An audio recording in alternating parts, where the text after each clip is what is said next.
Chapter 1. Worst Case Scenario. Sylas shrugged off his lab coat, smoothing his black button-up shirt with a hand and hanging up the long white coat with another. Even after a long day in the lab, working with various toxins, he didn't seem affected in the slightest. His steely green eyes carried the same emotionless stare behind his black, framed glasses, and his tone, though slight, build still stood ramrod straight. As he left the university, he was greeted by passing students and professors. He gave them each a polite but curt nod, his strides long and almost vigorous. The fall air was a bit brisk but refreshing to his nose. The university had quite an open concept design, and after walking down from the top floor labs, the first floor was nothing but large, arching pillars that held up the higher floors and let the rush of wind and nature in. It's getting dark. A bit early for that, he thought. Winter was coming and daylight saving time had already passed, but it was still around only 4 o'clock. The sun probably shouldn't have begun to set until 5. Sylas found it a bit curious. It's all the global warming, I tell ya. It's already the first week of December, but have you seen a lick of snow? I'm telling you, those browns there, see. Sylas' long strides didn't slow as he passed by a hot dog cart. He caught some of the conversation, but he wasn't going to slow down to intrude. Plus, what could global warming have to do with when night and day came? It's possible, Sylas thought. If there's enough of a change at the North and South poles, the tilt of Earth could shift enough that daylight would.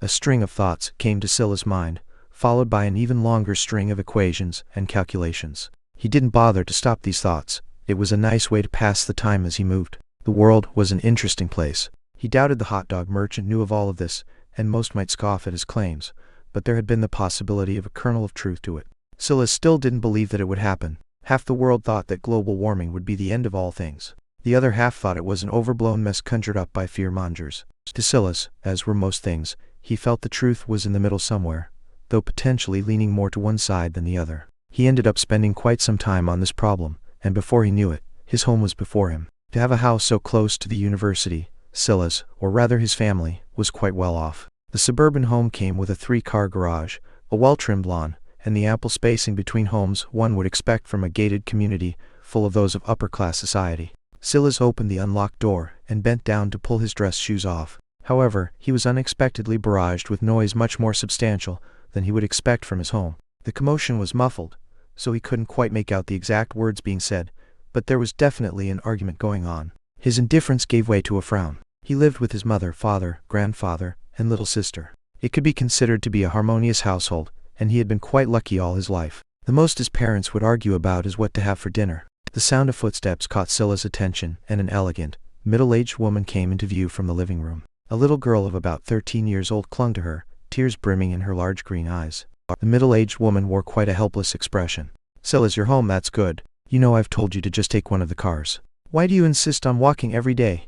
These were words Sylas had heard many times before, but he could tell that his mother just wanted to take her mind off of the argument happening in the basement. Sylas had deduced that, for it to be so muffled, it could only be taking place down there. The basement could be considered the man cave of the house. It was there the gym and various games were located.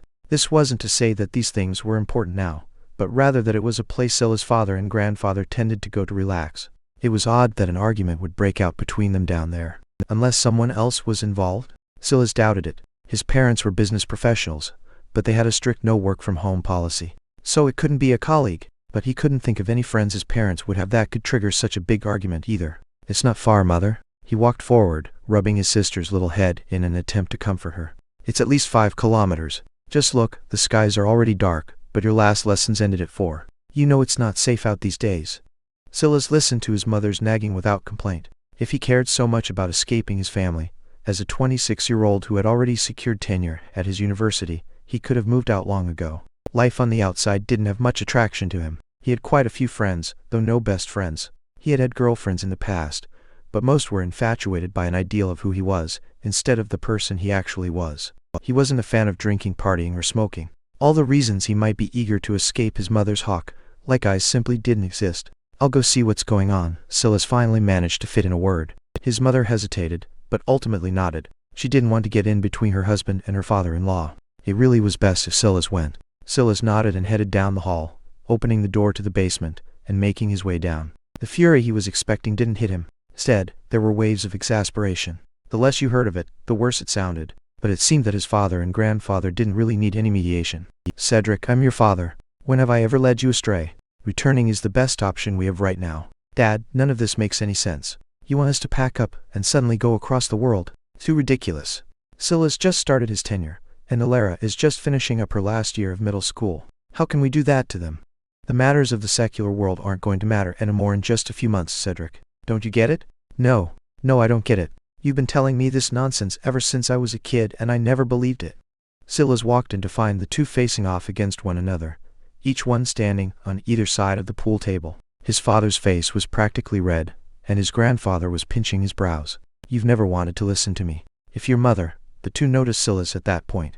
Sylas felt that he had quite good timing, because he had a feeling his grandfather was about to say something that took the exasperation past the point toward rage. His grandmother had died long ago, before Sylas had even been born, but according to what he knew, she had raised Cedric on her own, until he was around 10 years old. After she died, Magnus returned and completed his fatherly duties. Sylas didn't know much more about this situation, as it wasn't really his place to ask. What child knew every detail of their parents' past? He also didn't like the idea of digging up his father's trauma. Even so, he knew enough to know that his grandfather bringing up his grandmother would be an easy one-way ticket to ruin. It was a Friday, and he didn't want his weekend to be ruined by this. Sylas, Cedric spoke, a hint embarrassed. Honestly, the moment Magnus mentioned his mother, he had already seen red. It wasn't just him, but even Magnus looked to sigh a breath of relief. What's going on? Sylas asked. It's just, Magnus and Cedric looked at one another. You're already 26 years old, Sylas. There are some things you should know, Cedric finally said. Looking at his son's lackluster reaction to these words, Cedric chuckled. He was about to reveal some big news, but Sylas was already in analysis mode. Forget it. It's not a big deal. We can be considered family with the Browns. Sylas raised an eyebrow. The Brown family was synonymous with elite. They were currently the richest family in the world, had raised 3 billionaires in this generation alone, and could probably collapse the GDP of a medium-sized country on a Tuesday if they felt their coffee was a bit too cold that morning. That hot dog merchant had tried to blame global warming on them, and Sylas didn't really blame him. The largest industry the Brown family had gotten its start in was the paper milling industry. Though they had grown since then, they still had quite a large piece of that pie, and had deforested their fair share of lush forests. That said, Sylas' reaction was basically as Magnus and Cedric had expected. So what? Magnus sighed. I will tell you what I've been telling your father all of these years. He does not believe me, but what else can I do in my old age? Cedric crossed his arms. If this old man couldn't convince him, how was he going to convince his logic-brained son? Magnus seemed to realize this as well, but he simply gritted his teeth and continued. The most powerful families in the world aren't just there for show. There will always be things they know that the common people will not. Do you agree with this, Sylas? I do. Sylas nodded seriously. It was naive to believe otherwise. He didn't believe in Khan's original theorists, nor did he believe government loyalists. Much like most things, he believed the answer was in the middle somewhere. Good. Magnus nodded, feeling a bit hopeful. I will get right to the point. The world will enter a state of complete upheaval soon. Our best chance to survive is to return to the Brown family estate. What sort of upheaval? War? Sylas asked. Yes, Magnus said quickly, causing Cedric to roll his eyes. He's trying to whitewash it. The old man believes that a cataclysmic, apocalyptic-level event is coming, or might be just one of the many outcomes. Sylas fell into silence. His grandfather had exhibited no signs of dementia.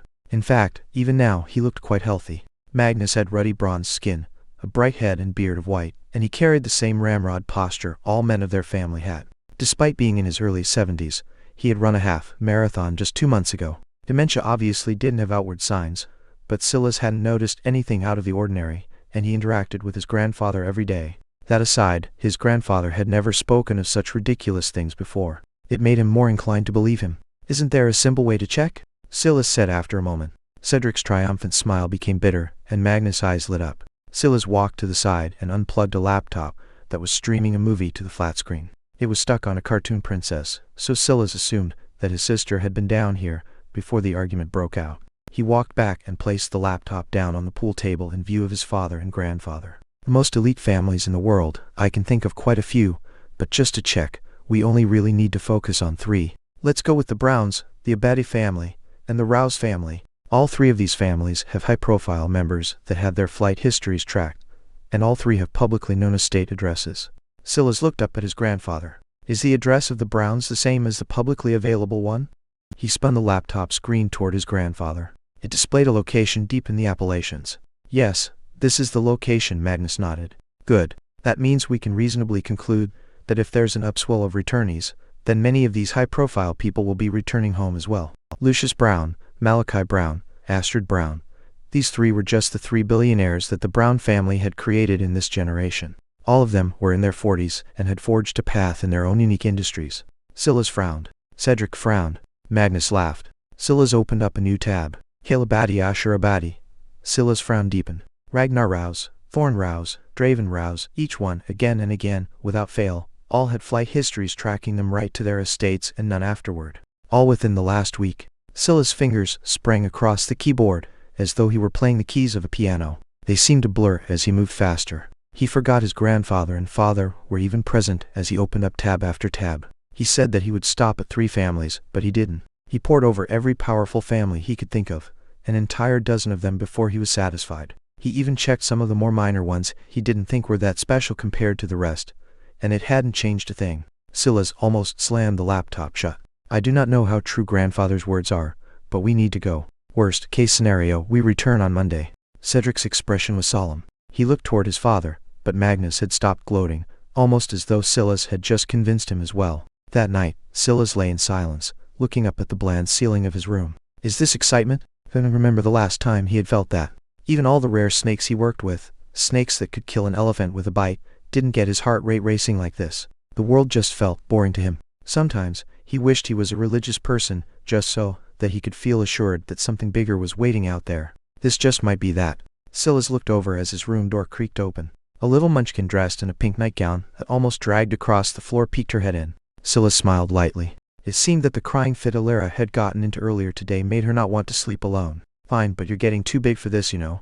Illyra pouted her lips and scurried into his bed anyway. She dove into his covers and claimed the half of his bed, ignoring him as though he wasn't even there. This seemed to calm Sylas somewhat, and he felt that sleep wasn't so far off after all. Sylas, am I going to see my friends again? Maybe, he replied after some pause.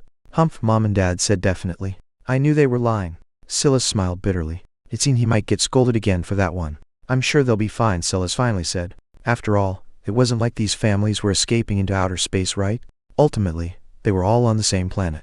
That meant there was a chance for everyone to survive. Although Sylas knew that those odds, according to his calculations, were entirely too slim. Chapter 2. Butler Joseph. Sylas ducked his head and took the first step on his way down from the private jet. He wore a pair of jeans and a white turtleneck, and matched both with a pair of loafers and a light brown trench coat. The wind was a bit chilly up here in the Appalachians, so he had dressed appropriately. Oddly enough, the air wasn't as brisk as he was expecting, and it felt more like spring. The words of the manic hot dog merchant flashed in his mind again, but he didn't pause his steps, looking around with his usual placid gaze. The Browns' family estate was located high in the mountains. It was about as secluded as you could get. Quite frankly, without a private jet, it was impossible to get here unless you were willing to take a commercial plane and then go on a week-long hike. As expected of a family of this stature, they had their own runway and airplane hangar. There was even a small mansion, not too far out of sight, where Sylas assumed they allowed the pilots to rest. This was good news for him, because he had booked their pilot for the entire weekend so as to avoid any potential mishaps. It was hard to get a lay of the land while on this piece of it. The tarmac, the hangar, and the pilot accommodations were all that were worth seeing here. They would likely have to take one of the helicopters he saw lined up to the side to the main abode. The rest of Sylas' family came down with him. After his father spoke a few words to their pilot, they separated and waited for their greeting entourage. All around them, there were similar groups, most of whom were well-off families that had long since separated from the Browns. Many of them were likely like Sylas, not having understood this sort of connection until recently. The number is quite a few, Sylas thought to himself. He counted nearly 50, and those were just the few that had arrived at a similar time to his own family. Sylas looked over to find a butler headed over with swift steps. He was dressed as traditionally, as one could imagine, his black hair and meticulously trimmed beard holding hints of an aged gray. He bowed gracefully when he was in range. Welcome. My name is Joseph. You may all address me as such. Please follow me. I will escort you to your accommodations promptly. Odd, Sylas thought as he followed along. The other groups should have arrived before us, but they are still waiting. Why is that? He looked over to find that his grandfather was practically grinning ear to ear. He managed to restrain himself eventually, but Sylas took note of it. The family entered a helicopter and were soon in the air again.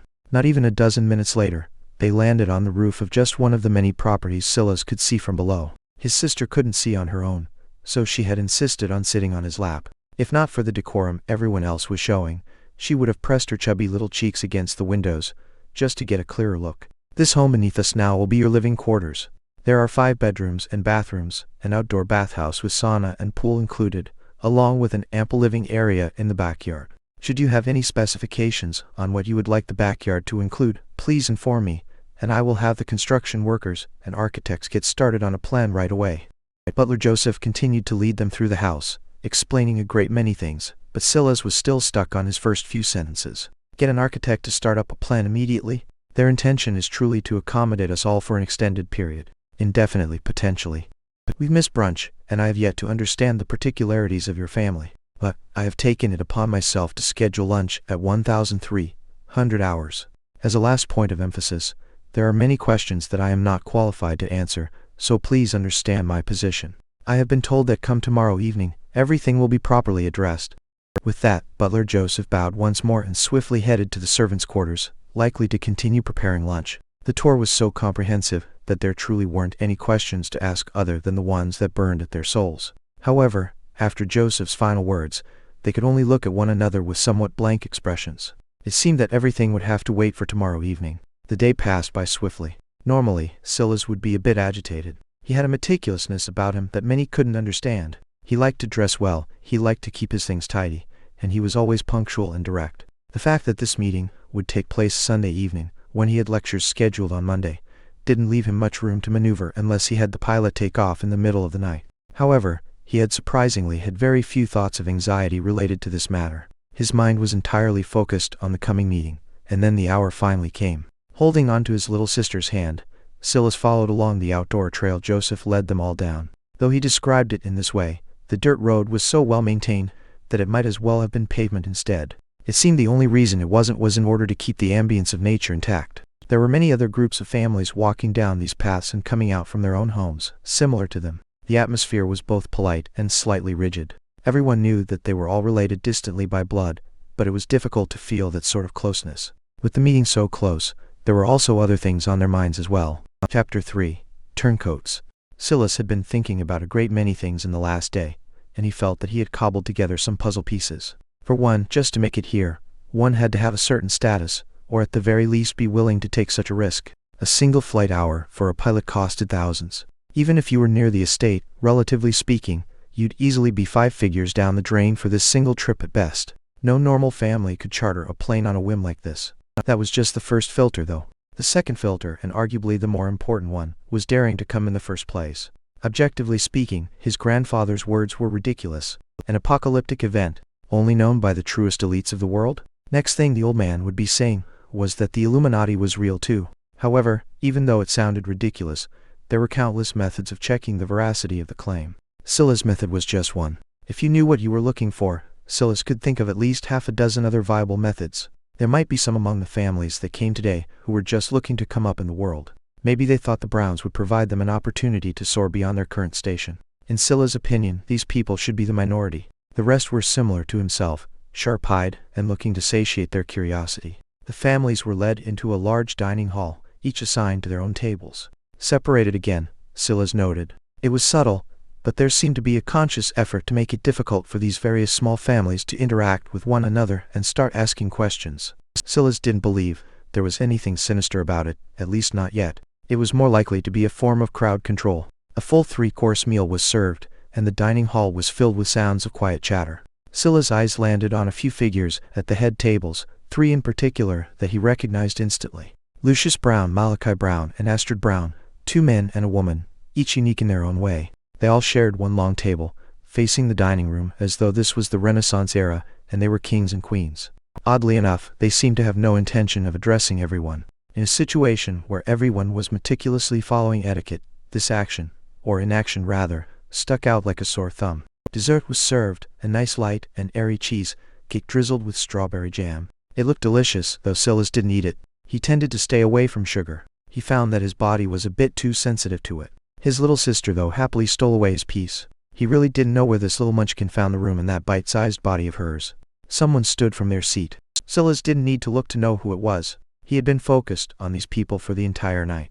The moment his ears twitched, he knew it had to be Astrid. Astrid was about the same age as Sylas' mother, and their looks were so similar that they could easily pass as sisters. They were 2 women in their mid-40s that looked to be in their early 30s instead.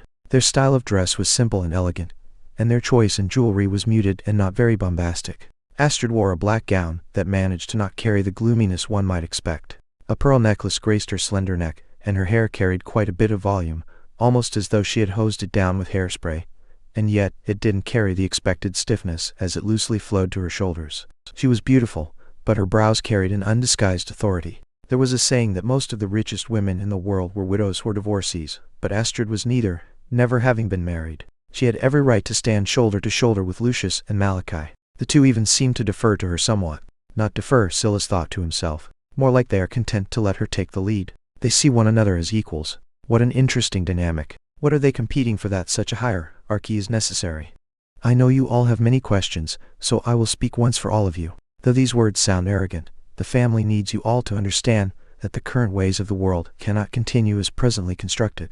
In the future, we will not all be equals. What you have must be earned, and only what you've earned can you use. Astrid's gaze swept through the dining hall. She was setting the tone, and her authority made it difficult for anyone to even think of refuting her. Earth has undergone 6 extinction-level events over the course of its history. The Ordovician extinction, the Devonian extinction, the Permian-Triassic extinction, the Triassic-Jurassic extinction, the Cretaceous-Paleogene extinction, the Holocene extinction. Many frowned when they heard this. They were all educated people. They had heard of these extinction events in passing, though not many had heard of them in so many words. Those that had felt odd that they were being grouped together like this. The Holocene extinction, for example, was an extinction event currently ongoing, caused at the hands of humans, and their impact on Earth's wildlife. Why mention these things? Your textbooks have told you that these extinction events were caused by various things. Volcanoes, ice ages, asteroids, countless horrible things. However, I am here to tell you today that this is all nonsense. Every one of these extinction events, even the so-called ongoing one, have all been caused by one single matter, the summoned ascension. Astrid's expression became solemn. Many of you will choose to leave after tonight. I want to make it clear that the family will not stop you. We are not a charity, nor do we believe that those who carry our blood need such coddling. Once you step out of that door, there is no return. Whatever happens afterward will have nothing to do with us. We have no patience for turncoats. Chapter 4. Stele. Sylas watched all of this silently. She's quite a good speaker. She mentioned something as fanciful as a summoned ascension, and then she rooted it right back in reality. Somehow it sounds less ridiculous when she puts it like that. Now I assume she'll go back to explaining what a summoned ascension is. The summoned ascension is a multiverse-level event. It is an opportunity for Earth to enter the world stage, the true world stage. The first opportunity was over 400 million years ago, and it ended in failure. The sixth opportunity, during the era of the United States of America, China, and Russia, was the closest that we've gotten to success, but we were ripped apart by internal strife. You've read books about the matters of culture and race and how heavy a part they've played in our history. What you don't know is that even when our lives were on the line, nothing changed. Sylas' gaze suddenly turned sharp as he sat forward. These were simple words, but they practically hit him like a truck. Hundreds of years ago, the most powerful nations in the world were eradicated due to an all-out nuclear war. America, China, Russia, Britain, they all had their centers of power crushed. Although they were in the Appalachians now, this country was no longer called America. Instead, it was called the United Coalition of Terra Nova. These names were purposely decided upon to exude a similar air to the countries they replaced, almost as a silent salute to the lives lost, and a reminder to never go down that path again. Even to today, when society had basically caught back up to the pre-nuclear fallout days, no country owned any nuclear warheads. Well, at least not publicly. This, though, was just the beginning. In this age, race wasn't truly a thing. If you looked around, most people were quite ethnically ambiguous.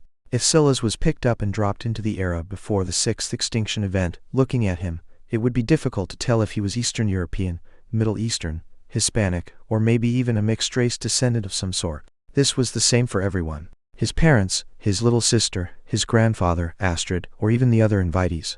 All of this was publicly available information, the kind of open secret you didn't even think about while walking through the streets every day. But Astrid's words just now, they made his heart start racing so long after it had finally calmed down. If after the sixth extinction event, Earth failed again, this time due to internal strife caused by cultural and racial differences, what better way to deal with that than to try to make everyone of one culture and one race? There was even now a universal language across all of Earth. It was a valiant effort, but humans were truly disgusting creatures.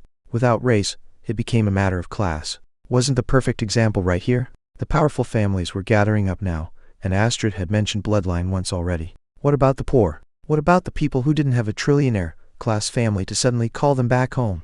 This will be our 7th attempt to ascend. There is much on the line, but I will keep this short. Every world only has 9 attempts to ascend. After failure on the 9th attempt, it will lose its right to sovereignty and will be passed on to the other overlords of their galactic region. Second, those of you informed about the past extinction events understand that we are quite lucky. Not all dominant species managed to survive an event. Many creatures of the past are no longer with us, the dinosaurs being the first that likely comes to your minds. The human race managed to make it through one extinction event, but it is impossible to guarantee that we can make it through another. Astrid waved a hand, and the dining room's lights dimmed somewhat as a projector began to fall to her back.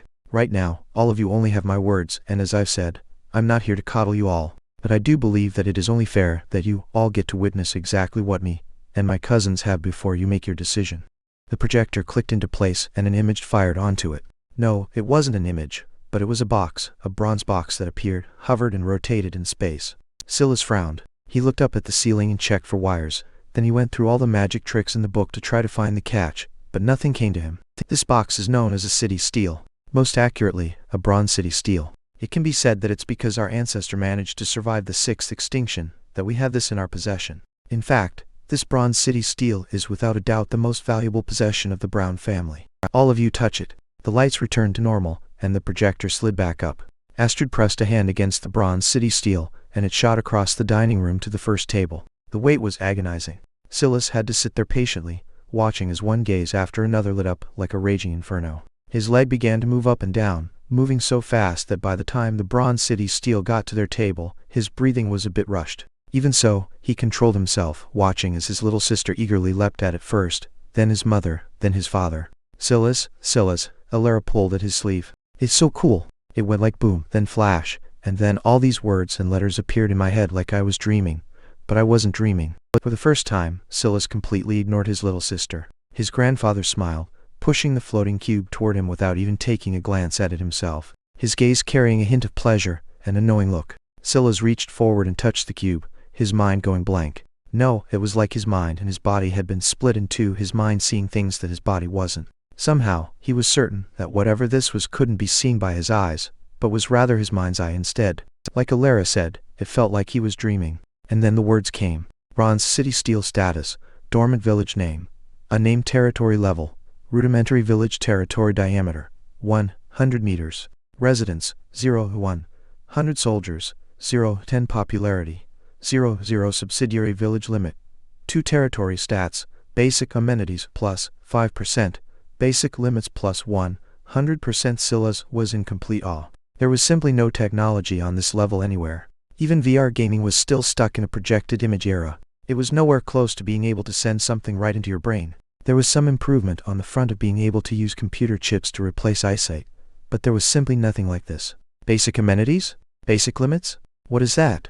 Sylas' desire to understand everything was blazing like a bonfire. His curiosity was practically eating him alive. What he didn't expect was to get an answer. Basic amenities, crop output, village attraction, talent buff, basic limits, territory diameter, residents, soldiers, subsidiary village limit. Sylas was stunned into silence, not by the response, but rather by what the response meant. It read my mind, and then responded in kind.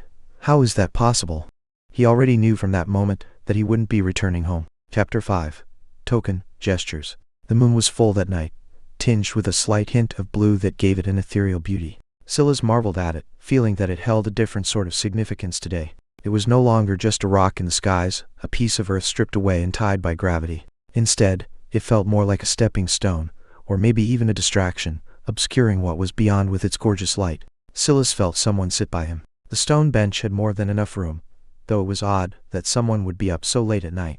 It was well past midnight. He usually liked to get to sleep on quite a strict schedule, so that he could wake up early in the morning. People neglected sleep too often, when it was probably the most powerful super serum in existence. But since he couldn't sleep either, who was to say that others wouldn't feel the same? Grandfather, Sylas said lightly. Magnus smiled. By now, he was used to his grandson's stiff form of address. He knew Sylas' heart better than almost anyone else, so he wouldn't be caught up by such trivial things. What are you thinking about, Sylas? Sylas never took his eyes off of the moon. It wasn't that he couldn't answer, but that the answer would be too long, and ultimately wouldn't get to the gist of what his grandfather wanted to talk about. You've known for a long time? was what Sylas eventually said. Magnus sighed. It sounded aged and weary, and it was probably the first time his grandfather had truly exuded the presence of his age. The fathers of Lucius Malachy and Astrid, they are my brothers. Compared to the other families brought here, it could be said that we are the closest to the main family in blood. Your father, he should have been the fourth among them. He too should have had the title of Grimblade. Grimblade? Sylas asked. Yes, this is the name of our lineage. In order to better blend in with modern society, we changed our name to Brown. This is probably something that they will tell you in the coming days, but they already dumped enough on you. Sylas nodded slowly. Truth be told, this was much easier to accept now. If his grandfather had told him a few days ago, he might have tried to check him into a hospital. Grimblade, it was a rustic name, and the emotion it gave off could only be taken one of two ways. Either you would feel that it was the fantasy of a 5-year-old boy, or it was overbearing and valiant. Sylas was neutral. All those years ago, it was my fault. I had a child with your grandmother, a woman that my father did not approve of. I withstood a great amount of pressure and slaved for the family to make up for this mistake. Magnus shook his head. Ultimately, the result was me abandoning your father for 10 years, and not being there when your grandmother died. Sylas looked toward his grandfather's side profile. He had never seen Magnus cry before. Even now, the latter's words were steady and even, but the tears continued to stream down his face in an uncontrollable flow. To cancer. Imagine that my woman, the love of my life, died to such a vile, detestable thing when her man came from the most powerful family in this world, when in just a few decades, such a disease could be cured with just a wave of the hand. Sylas knew that his grandfather must be referring to this coming. Summon ascension, they called it. Their world didn't have a cure for cancer, but this world seemed to. Magnus shook his head again. When I got word of your grandmother's death, I abandoned the family and my birthright. My father forbade me from bringing Cedric back to the family, so we could only forge out on our own. And you feel no resentment? Sylas asked. Magnus laughed, his chuckle carrying a hint of darkness. Who would I resent? That man has long since died, and I didn't even attend his funeral. Even if I did hold some resentment, this family deserves a chance to survive. Why would I let my own petness get in the way when the culprit is gone? Sylas didn't respond, carefully listening to his grandfather's words. These matters had been on his chest for a long time, but no one would believe him. Even his own son didn't believe him. If Sylas looked at this from his father's perspective, it would seem like the Browns were obsessed with money and class to the point they carefully controlled the marriages of their descendants. But now that he had seen the bronze steel, it was a matter much deeper than that.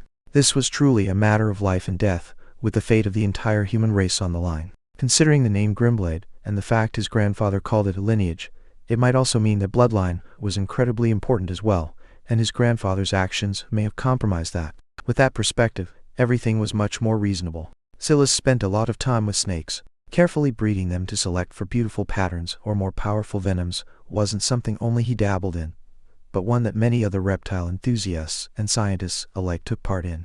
If the matter of bloodline became so important in this new world as well, and on a much larger scale, he couldn't help but feel that the efforts their predecessors had gone through in eliminating race would all be for naught. But was it that the usual? The powerful making token gestures to the weak as they hoarded all the power for themselves? Chapter 6. Only one. Anyway, this old man has already properly vented. Magnus patted Sylas' shoulder. This isn't what I came here to talk to you about. Instead, I want to speak to you about the bronze steel. You are sharp, I'm sure you've already realized. That there's only one? Sylas finished. Magnus' smile widened, his teary eyes flashing with pride. He loved his family dearly, and this grandson of his never failed to impress him. Indeed, there is only one. There will only be one city lord, and the choice will only come from those three. Even if I hadn't made that mistake all those years ago, it would be your father, and not you, that would have an opportunity to compete for this chance. Sylas nodded. He wasn't surprised. The president of the United Coalition of Terra Nova had a minimum cut-off age of 35 years old. According to the science, Sylas' brain had only recently stopped growing, and he didn't have nearly enough life experience yet. Plus, while he was a tenured professor at such a tender age, what was that compared to 3 billionaires? If the Browns only had one city steel, and they were going to put their hopes in someone, even if it wasn't someone of the immediate family, it definitely wouldn't be someone as young as Sylas. Magnus chuckled. He knew that his grandson had a great deal of self-pride. It was reflected in the way he was so strict with himself and in his discipline. But he was also logical to a fault. He wouldn't be mad about something like this even though Magnus knew Sylas only had one thought in his mind right now. I'm definitely the best choice. I can tell you what the plans of the family are in advance, and you can make the choice for yourself. If you go off on your own, though, I'm sure you can understand the consequences. This is a matter of life and death, so the punishment for dissension will be proportional. Sylas nodded. Even if Sylas proved himself to be a talent, the family would want him to consolidate under them and help. If he placed his efforts elsewhere, it would be as good as going against them. The city stele is the most valuable commodity in the Ascension realm. The most common of them are actually just titled common city stele. Over 99% of cities will be like this. Is that the reason for the buffers? Sylas asked. Yes. The bronze city stele is an upgrade, so it receives more territory per level, more residents, etc. However, the trial to gain one is excessive and heavy. For the Grimblade lineage to gain one of the bronze grade, it required a sacrifice they weren't willing to make until it was already clear that we would fail our 6th attempt. Sylas' brows rose slightly at these words, and his grandfather nodded in response. We lost thousands of warriors, and the lineage was almost completely wiped out, but it was only worth it because the extinction event was coming anyway. It was either we took the risk or we would be buried. From these words, and for this level of sacrifice, it was obvious that the Browns, or the Grimblades, rather, could never give the city stele to a relative outsider like Sylas. They had given up too much. Soon, the summoned ascension will begin, and this will be a period the family uses to evaluate which of the three will be most suited to becoming city lord. This period is also important because the location of your city is as important as anything else. The world changes? Sylas asked. Magnus laughed. Once again, his grandson had hit the nail on the head. Yes, the Ascension realm is randomized every time. The terrain, the ecosystems, even the dangers are always completely different. Even if they weren't, it would be very difficult for a comprehensive map to exist in the first place. Then what do you want me to do? Sylas asked. Magnus smiled bitterly. No, Sylas, this isn't something I'm strapping you with. I can just feel that this would be a choice you'd want to make, and I'm giving you my blessing to do so if and only if you want to. Your father is a good man. I don't know how much credit I can take for that, but he isn't ambitious. He would be content to follow the plans of the family.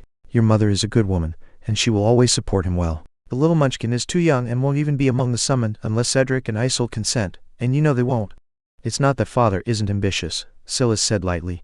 It's rather that he has no reason to be. He is easily content, and that's a good trait to have. Magnus agreed, but in this world, there really was no difference.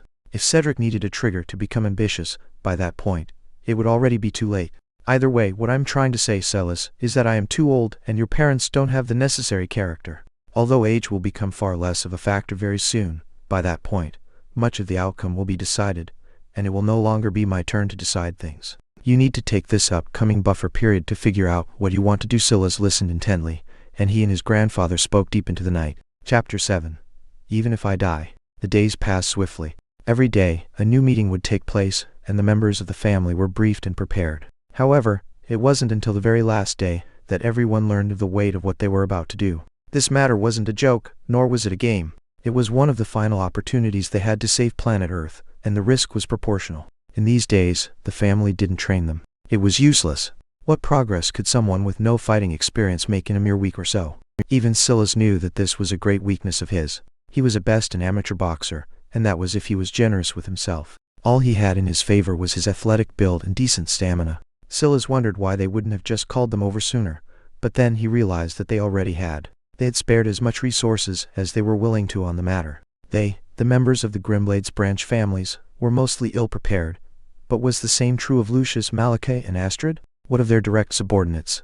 This was a clear dividing line. Calling them back was for nothing more than bolstering their administration with those intelligent enough to know to return. Tonight, Lucius Grimblade began, you will be given two choices. First choice will be to enter the ether plane, and the second will be to remain here. If you pick the first, you will be thrown into a trial world, one where you're ill-prepared and have a better than 90% chance of dying. If you choose the second, you will be giving up on this chance, and will have another option down the line to subordinate yourselves to a city lord. The Grimblade family will not make this choice for you. Regardless of what choice you make, we will be of one family and of one mind. These are the last matters we need to explain to you.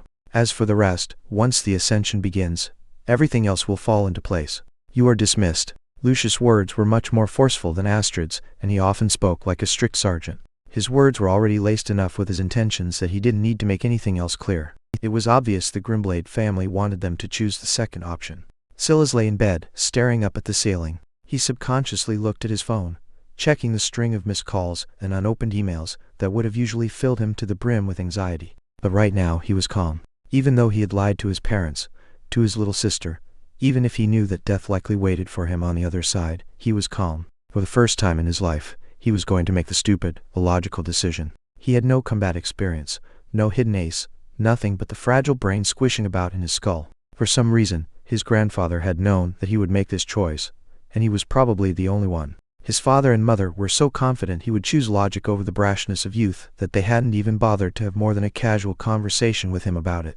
Amusingly enough, his little sister was closer to his grandfather in this regard, and he had to assure her many times that he definitely wouldn't go. But he would go. He had to. He didn't have some savior complex, nor did he abhor the idea of being ruled by someone else so badly. After years in academia, he had gotten used to following rules, even when they were ridiculous. He had the discipline of a soldier. No, the real reason he was going was simply because he wanted to, because the idea filled him with excitement and pumped his cool blood with the heat a young man his age should have. Tick, tick, the clock on the wall seemed to slow before a blinding blue light rushed over the whole of Earth. One observed the change from the moon. It would look as though a laser beam had suddenly collided with them, enveloping their entire world. And then the words appeared in his mind once again. Experiencing it for the second time, it felt so surreal. It was definitely only in his head, and yet with his eyes open, it felt like it had been inlaid into reality. Summon ascension initiating. Summoned. Sylas Grimblade enter trial ascension? Yes, no. Sylas lip curl. They made it sound so nice. Usually, a trial was supposed to be the easier version, the one where the training wheels would be on. But this was the exact opposite. In the trial ascension, the world would be stripped of all basic amenities, akin to Earth long before modern day. After this trial ascension was concluded, many helpful things would be added, such as system cities, where things could be conveniently bought and traded. These were all differences drilled into his head by the Grimblades, likely to ensure that he wouldn't make the choice he was about to make. Sylas smiled. Even if I die, I'm sure I'll see something interesting first. Yes. Sylas vanished, but Earth remained frozen in time, a state it would remain in until the trial ascension was complete. Chapter 8. Stat screen. Sylas appeared in a world of white. He didn't panic as he knew exactly what this space was. Although the training ascension had no training wheels, it didn't throw you out like bait to the sharks either. He knew his choice was stupid, but he also wasn't kicked in the head. His chance didn't exist. Regardless of how excited he was by the prospect, he wouldn't have come. A screen flashed before him. Name: Sylas Grimblade. Species: Human. F. Affiliation: Grimblade. Lineage. Class: Empty. Level: 0. Titles: Physical: 7 Strength, 5 Constitution, 5 Dexterity, 10 Speed, 8 Mental, 6 Intelligence, 5 Wisdom, 10 Charisma, 2 Will, 10 Luck, 1 Skills, Comprehensions. Gene state: Rigid fragmented genes. Grimblade lineage. F. Common genes, Bronze genes, Silver genes, Gold genes, Legendary genes. Gene talents: Blade aura mutated weakened. Sylas analyzed every line of this screen. This would be about the only place he could calmly do this. It would be the last chance he had for a while. Much of the information he used to analyze his stats came directly from his grandfather, as the Grimblades mostly spent time teaching them how dangerous the world on the other side was. For one, the stats of this ascension realm weren't an objective metric of strength, but were rather relative stats. 10 represented the pinnacle of humanity, and 1 represented the bottom of the barrel. Essentially, any stat Sylas had a 10 and placed him in the 99th percentile. On average, you'd fall about 10 percentile points down for every loss of 1. This would become the new standard for the duration of the trial, and also a scale to help you understand just how much more powerful the surrounding creatures were. However, there were some exceptions, with intelligence, charisma, will, and luck being the main culprits. According to his grandfather, these were the only objective stats. Intelligence wasn't in regard to the normal definition of the word, but rather referred to one's ability to allow the flow of a special energy his grandfather called ether. This ability was mostly decided upon by your race and your genes. The human race was middle of the road in this sense, and the Grimblade lineage gene didn't help.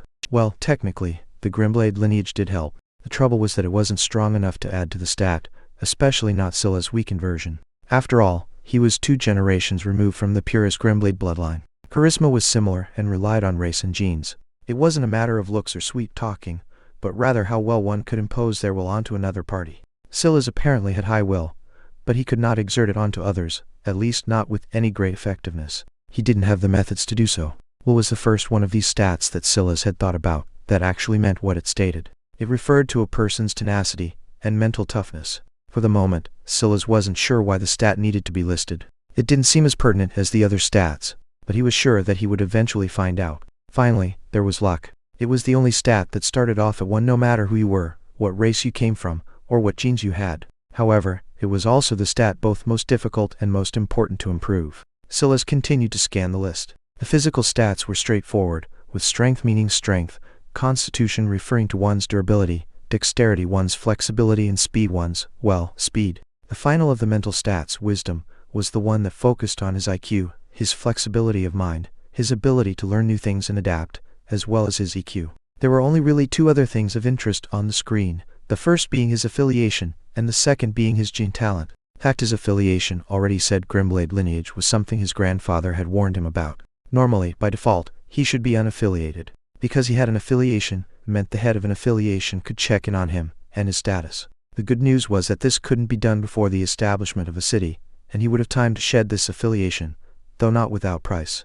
Abandoning your affiliation would activate a hidden line in the stat screen that would make things very difficult for him. His grandfather hadn't had more information than this, but he had been warned about it.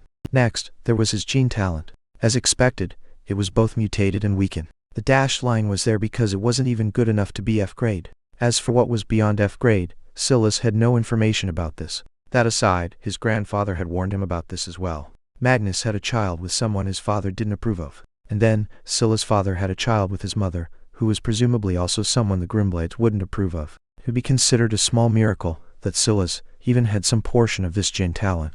Sylas slotted these things to the back of his mind, and then looked toward the three floating objects before him. The real reason he was in this world of white. He already knew what they were. One was the option to pick a weapon of his choice, the second was an option related to his genes, and the final was the option of a common city steal. Without hesitation, Sylas chose the second of the three options, and he felt something burrow into his body. This option wasn't for a new gene talent or even a gene upgrade. Rather, it would change his gene state. According to his grandfather, this would be the easiest method of changing his gene state. There would never be something so good obtained so casually again. Gene state represented one's ability to accept new genes into the body. The weaker the state, the more difficult it was to absorb genes and mutate existing ones. Rigid, inflexible, brittle, soft, flexible, malleable, chaotic, and finally free. These were the available gene states. At rigid, it was impossible for you to change anything about your genes no matter how many chances you had. At free, your body was practically like clay in your hands, ready to change and be molded to your wishes. This gene state enhancer would allow him to have a soft gene state for a 1-week period before wearing off. In that state, any gene he absorbed would have a 50% chance of being successful. Now it was a question of if he would manage to get his hands on any. Chapter 9. A Patient Stalker. Sylas felt his vision blur once again, and soon the world took shape around him. It was a forest, dense and humid. Overgrown vegetation was ubiquitous, and the sun had a hard time penetrating the ground from the high skies above. Sylas took this in with no small bit of satisfaction. If he had spawned in an area without cover, his odds of dying would be much higher. He looked down at himself and found that he was wearing a cheap set of light brown clothing, made of a thin cotton. There was a distinct lack of shoes on his feet, which made the moist soil particularly grating on his psyche, and he wasn't adorned with anything else special. According to his grandfather, the spawn point shouldn't have any significant predators within about a kilometer or so. Of course, the moment you touched down, these predators would no longer be restricted by such rules. So, caution was the name of the game. Weapon. This was the first thing Sylas' mind went to. His grandfather hadn't told him which of the three options to pick. It was only after much deliberation that he made the choice he had. It was the riskiest, but it was also the one with the greatest growth potential. If he had chosen the city steal, he would have been given free warriors to fight on his behalf. The benefit of a weapon was obvious as well. It could be said that this was the only option that didn't really give him any method of protecting himself. Sylas began to move, getting a lay of the land. He had to take advantage of this buffer to try to see if he could find any usable landmarks. Water, shelter, a natural fort potentially, all of these were things on his mind as he continued to move. In addition though, he was also paying attention to potential markers that denoted territory. Claw marks, footprints, dung, anything he could take note of. On the way, Sylas picked up 2 stones. He flexed his arms and bashed them together with his greatest strength, ignoring the aching in his wrist until they broke into pieces. He let them drop to the floor, and picked out the one that both fit nicely in his palm, and had a decent edge to it. He was lucky that there were no beasts around, and this rainforest was an excellent muffler of noise, or else he would likely not dare to do this. Running water. Sylas' ears picked it up, and he looked in that direction. He crouched down, and leaned over a thick bush to take a look at the clearing. He had traveled about 200 or so meters. There were no creatures in sight, at least not immediately. A few seconds later, Sylas felt his heartbeat slow as a large elk came into view. That elk, it's at least 2 meters tall. It should be an extinct species. Mental surpasses target analysis successful. Irish elk F level. 0 physical. 14 mental. 0 will. 3 Sylas was a biochemist with a doctorate, but he wasn't well informed on every extinct species to ever live. What he did know was that elk didn't come with bodies that large and antlers so expansive. Even so, this was something he had expected. According to his grandfather, the trial ascension wouldn't spawn creatures of other worlds, but rather ones pulled from Earth itself, extinct or otherwise. Considering there was a large number more of species that had gone extinct versus ones that were still among the living now, almost all the creatures that Sylas met should be among the first number. A mental of 0, Sylas remained hidden and continued to observe. The body of water before him was a lake about 30 or so meters across. There was a stream that connected to it, expanding into a river that ran through the forest. But this should be the main body of water these creatures used to hydrate themselves. Sylas made a mental note of it, and made a move to follow the elk as it finished up. A mental of 0 meant that the elk should be unable to use ether. As they continued through the trial ascension, this would change and these creatures would become more dangerous. Its physical was unsurprisingly far ahead of Sylas. Double, in fact. The stats were scaled to human levels, so it was easy to tell just how much more powerful even an unenhanced creature was compared to the average human. Sylas was patient. Although the looming deadline of a week was practically ticking above his head, he knew that being rash would just get him killed. He followed a long way behind the elk, and often couldn't see it in his line of sight. He focused instead on its hoof prints, maintaining caution as his #1 priority. Elks were creatures he vaguely understood. Since this one was a male, it would likely sleep alone. All he had to do was wait for the opportunity and hope another creature didn't interfere with him. Luckily, it seemed that this elk had a strong dominion over the immediate area. It meandered about, eating vegetation here and there, marking its territory with its dung from time to time, and all around asserting itself. Sylas should have been bored to death. Having been born and raised in a world of smartphones and social media, following a creature without cognition strong enough for even this system to register should have been draining. Even so, in a place where slacking off even once could cost him his life, he somehow managed to remain completely focused. Not only did he follow the elk as it moved about, he kept a constant vigilance of his surroundings, even carefully avoiding any creatures unlucky enough to appear close enough to the elk. The hours ticked by and his patience never wavered, even as the sun began to set and darkness descended. Title unlocked. Title: A patient stalker. You have displayed astonishing will and tenacity. +1 will, +1 dexterity, plus 10% success in absorbing related genes. Chapter 10. No room for error. Name: Sylas Grimblade. Species: Human. Physical: 7 strength, 5 constitution, 5 dexterity, 11 speed, 8 mental, 6 intelligence, 5 wisdom, 10 charisma, 2 will, 11 luck. 1. Sylas' eyes narrowed when he saw the notification alerting his mind. He felt that it would be a bit dangerous if this happened in a situation where he needed hyper-concentration, but he could only make do for now. The title system was something else his grandfather had told him about. In general, a title's rareness could be decided by the kind of boosts it gave. The fact that this one could even increase the odds of absorbing genes, even if it was only genes of a specific type, meant that it was on the rarer side. Interestingly enough, titles that gave boosts to hidden stats like dexterity rather than overall stats like physical or mental were on the more common side of things. The fact that this title checked both boxes told Sylas that he would have to weigh several things in the future. He found it odd that titles didn't come with grades like much everything else seemed to, but he took it in stride. After all, he had other things to focus on right now. Night fell, but by dusk, the elk had already found a region to sleep. This is odd, Sylas thought to himself. The sleeping pattern was too human. Most animals didn't fall into a normal human-like sleep pattern. Sylas wasn't sure of the exact sleep pattern of elks, but he felt that the fact it was going to rest at this time was peculiar. Even after the elk had fallen asleep, Sylas continued to wait. After about a quarter hour, he noticed something interesting. An energy fell down from the skies and matched the steady breathing rhythm of the elk. Aitha, Sylas concluded as he put 2 and 2 together. He wasn't being schemed against by this elk. Its intelligence was that of a normal animal. It was impossible for it to lure him into a trap. Rather, it seemed that this system might have forced these beasts into uncharacteristic routines so that they could be evolved over time while they slept. This way every day they would grow stronger. Now or never. Sylas never hesitated when he made a decision, especially not one with such high stakes. The elk had done all the heavy lifting for him. This region was about as secluded as you could get in this dense forest. If he waited for the elk to evolve first, he didn't know if his plan would work. In the depths of the night, it was almost impossible to see. The sun could hardly penetrate the thick foliage in the day, let alone the moon now. However, the gentle rain of ether, though subtle, was just enough for Sylas to know where he was going. That, and the fact he had carefully scouted out this region in the day, as well, prepared him for this eventuality. He burst into action and appeared behind the elk. He guessed that even if he made some noise, the likelihood that the elk would awaken mid-evolution was next to nil. Even so, he remained as stealthy as he could, rushing in from the back of the sleeping creature. At that moment, something inside him stirred. It was something that he had stealthily tested throughout the day, his blade origin talent.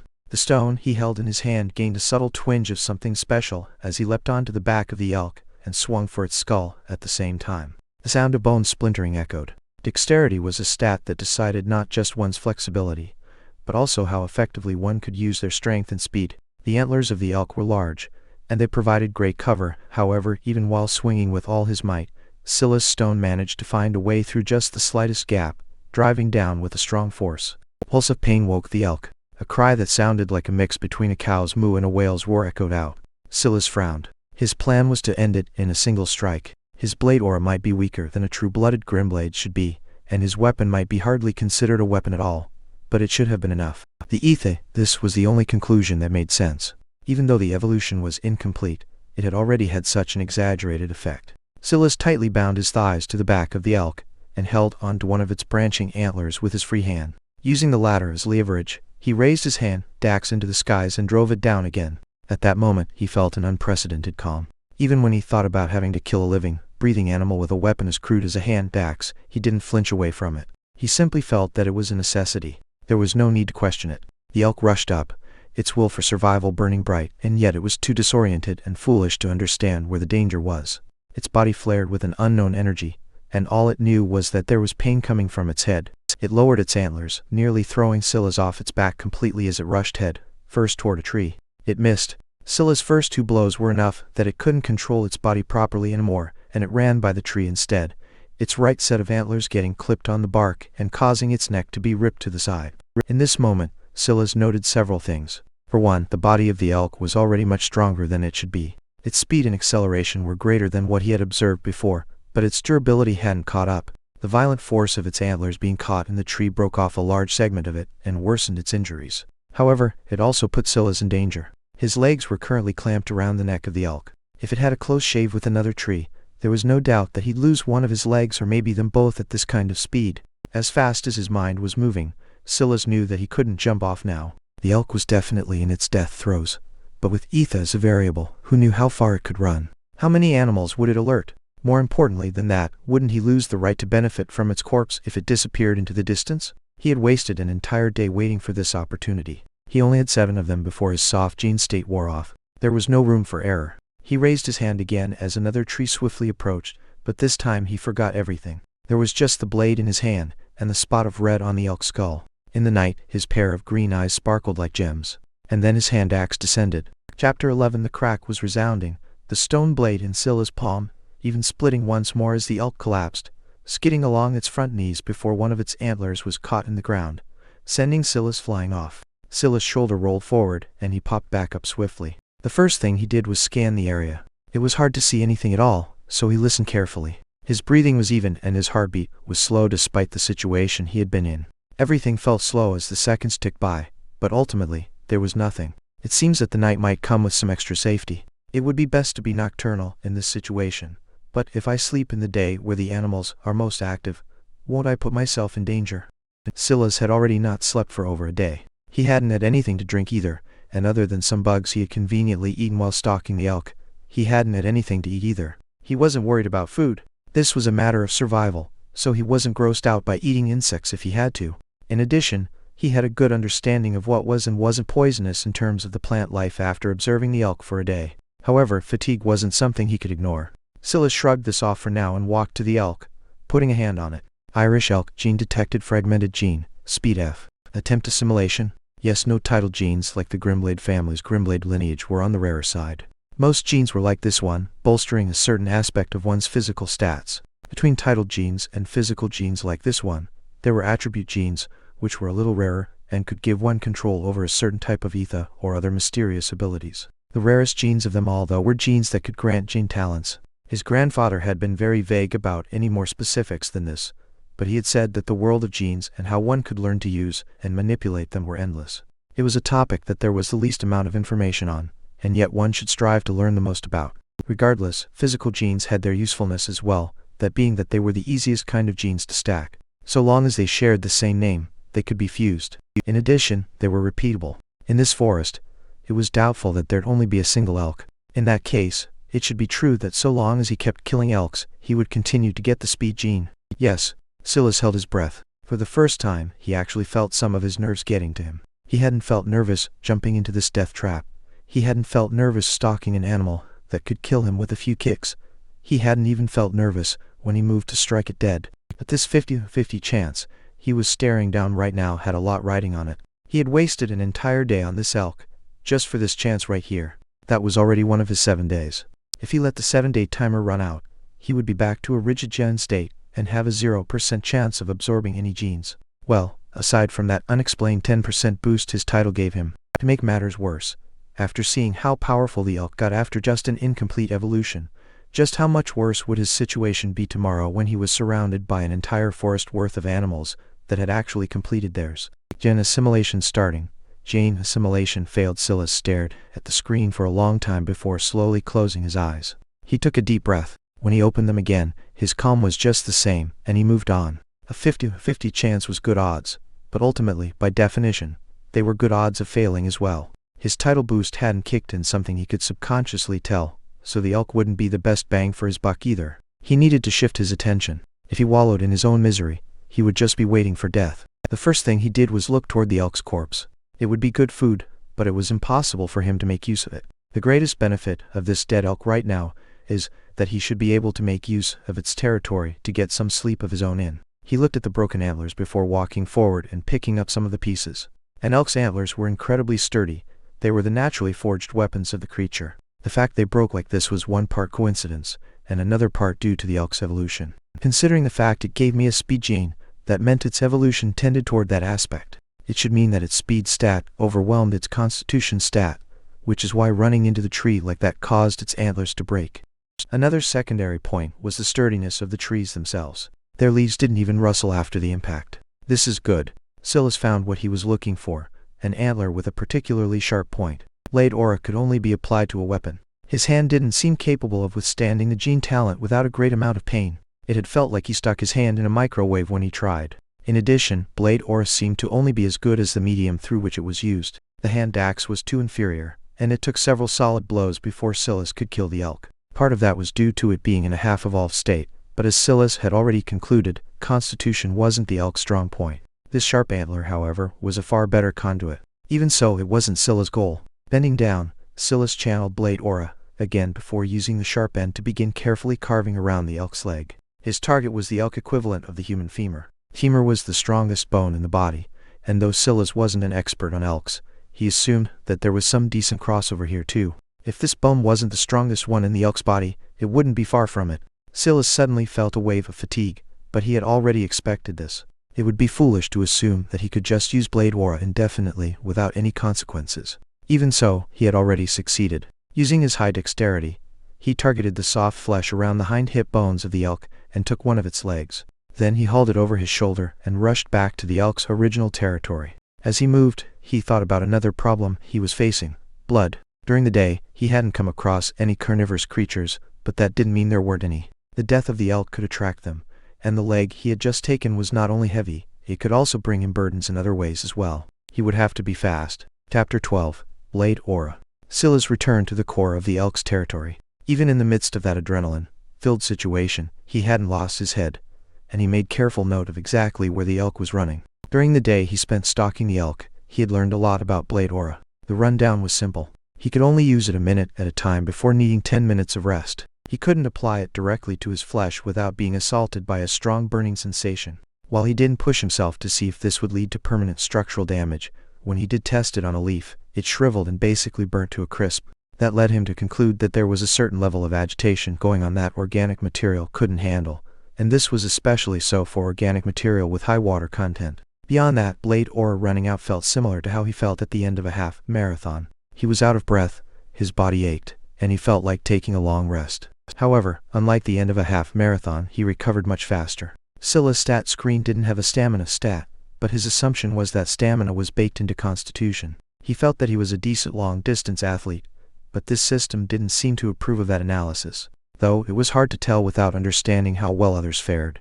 Sylas patiently waited for the 10 minutes to be up before he went at it again. It took him over an hour to undergo this repetitive cycle again and again before he finally succeeded in cutting out the elk's femur, a much more complicated process than just cutting off the leg. Sylas frowned.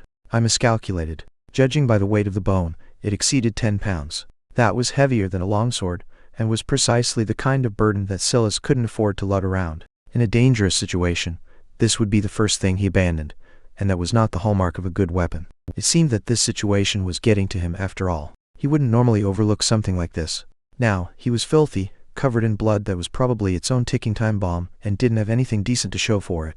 No, this is still salvageable. There wasn't much night left, and Sylas had to give himself at least 4 hours of sleep. That was his minimum requirement. He had to pivot and find a new path forward. He pulled out the tendons of the leg and placed them high on a nearby tree branch to dry. He just hoped the humidity wouldn't ruin that chance completely. Then, he brought the femur over to a stone. Trying to grind a bone down when it had yet to be purged of its water content was a nightmare. Sylas didn't have to be a wilderness junkie to know this. However, the quirk of his blade aura just might become useful here. Sylas bet that if he used blade aura on bone, he could speedrun the evaporation of its moisture content and likewise get rid of the marrow within, not much unlike the leaf he had burnt to ash earlier in the day. The bone was thick. If it was dry, he could probably split it in two and sharpen it with greater ease. On top of that, if it lost its moisture content, there was a good chance that it wouldn't be so heavy anymore. Unfortunately, he couldn't use this to speed up the drying process of the tendons. The tendons were just like his hand, being formed entirely of flesh.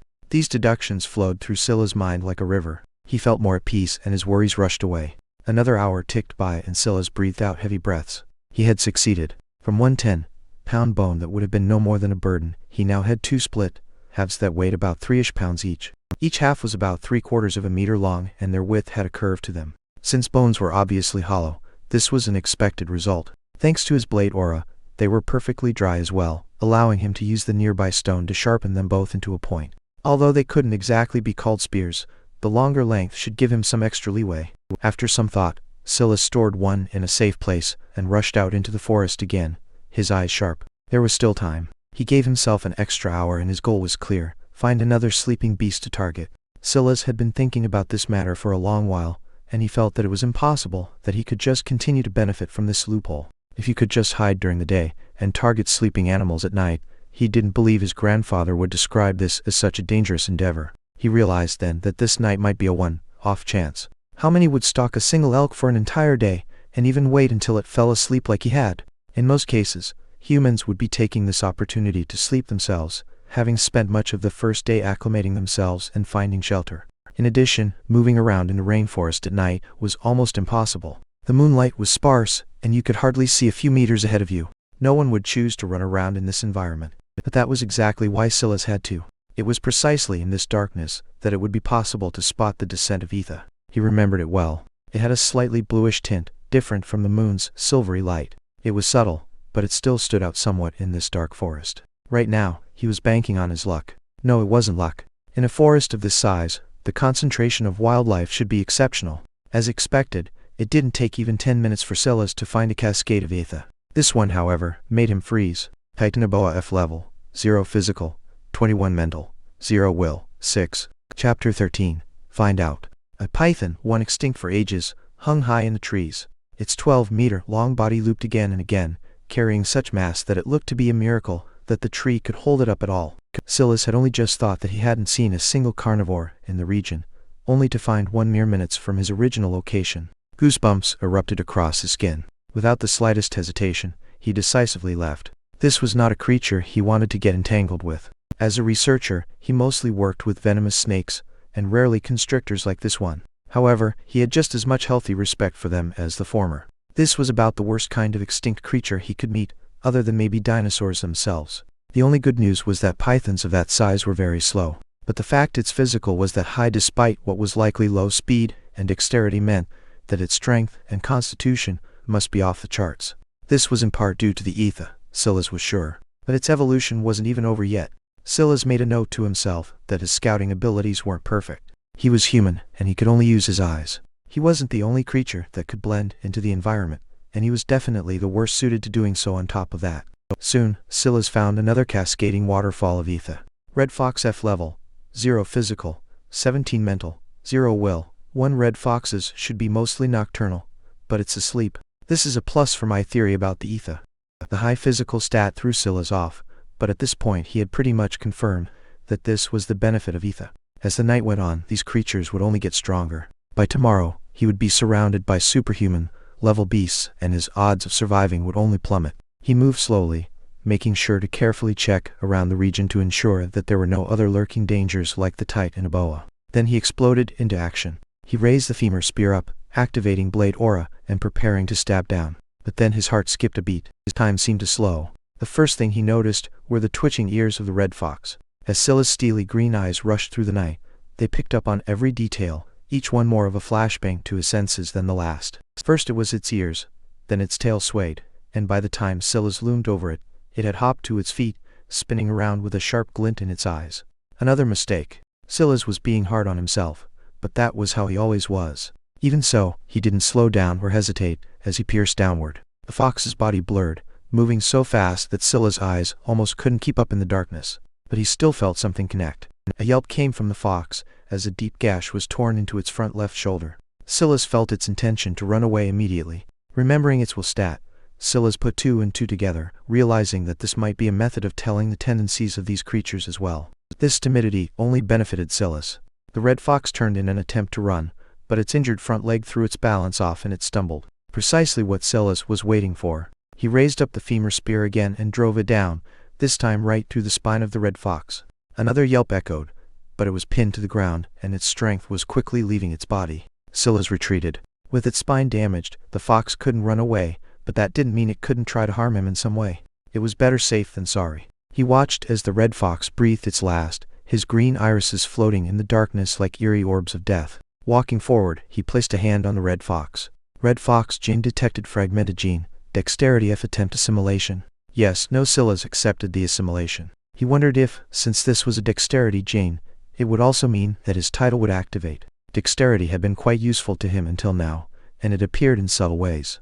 The more he thought about these stats, the more he felt that they had multiple layers to them. For example, just now, he used all his strength but still managed to drive the femur spear exactly where he wanted it to go. Someone else's accuracy might have been lacking in that rushed moment.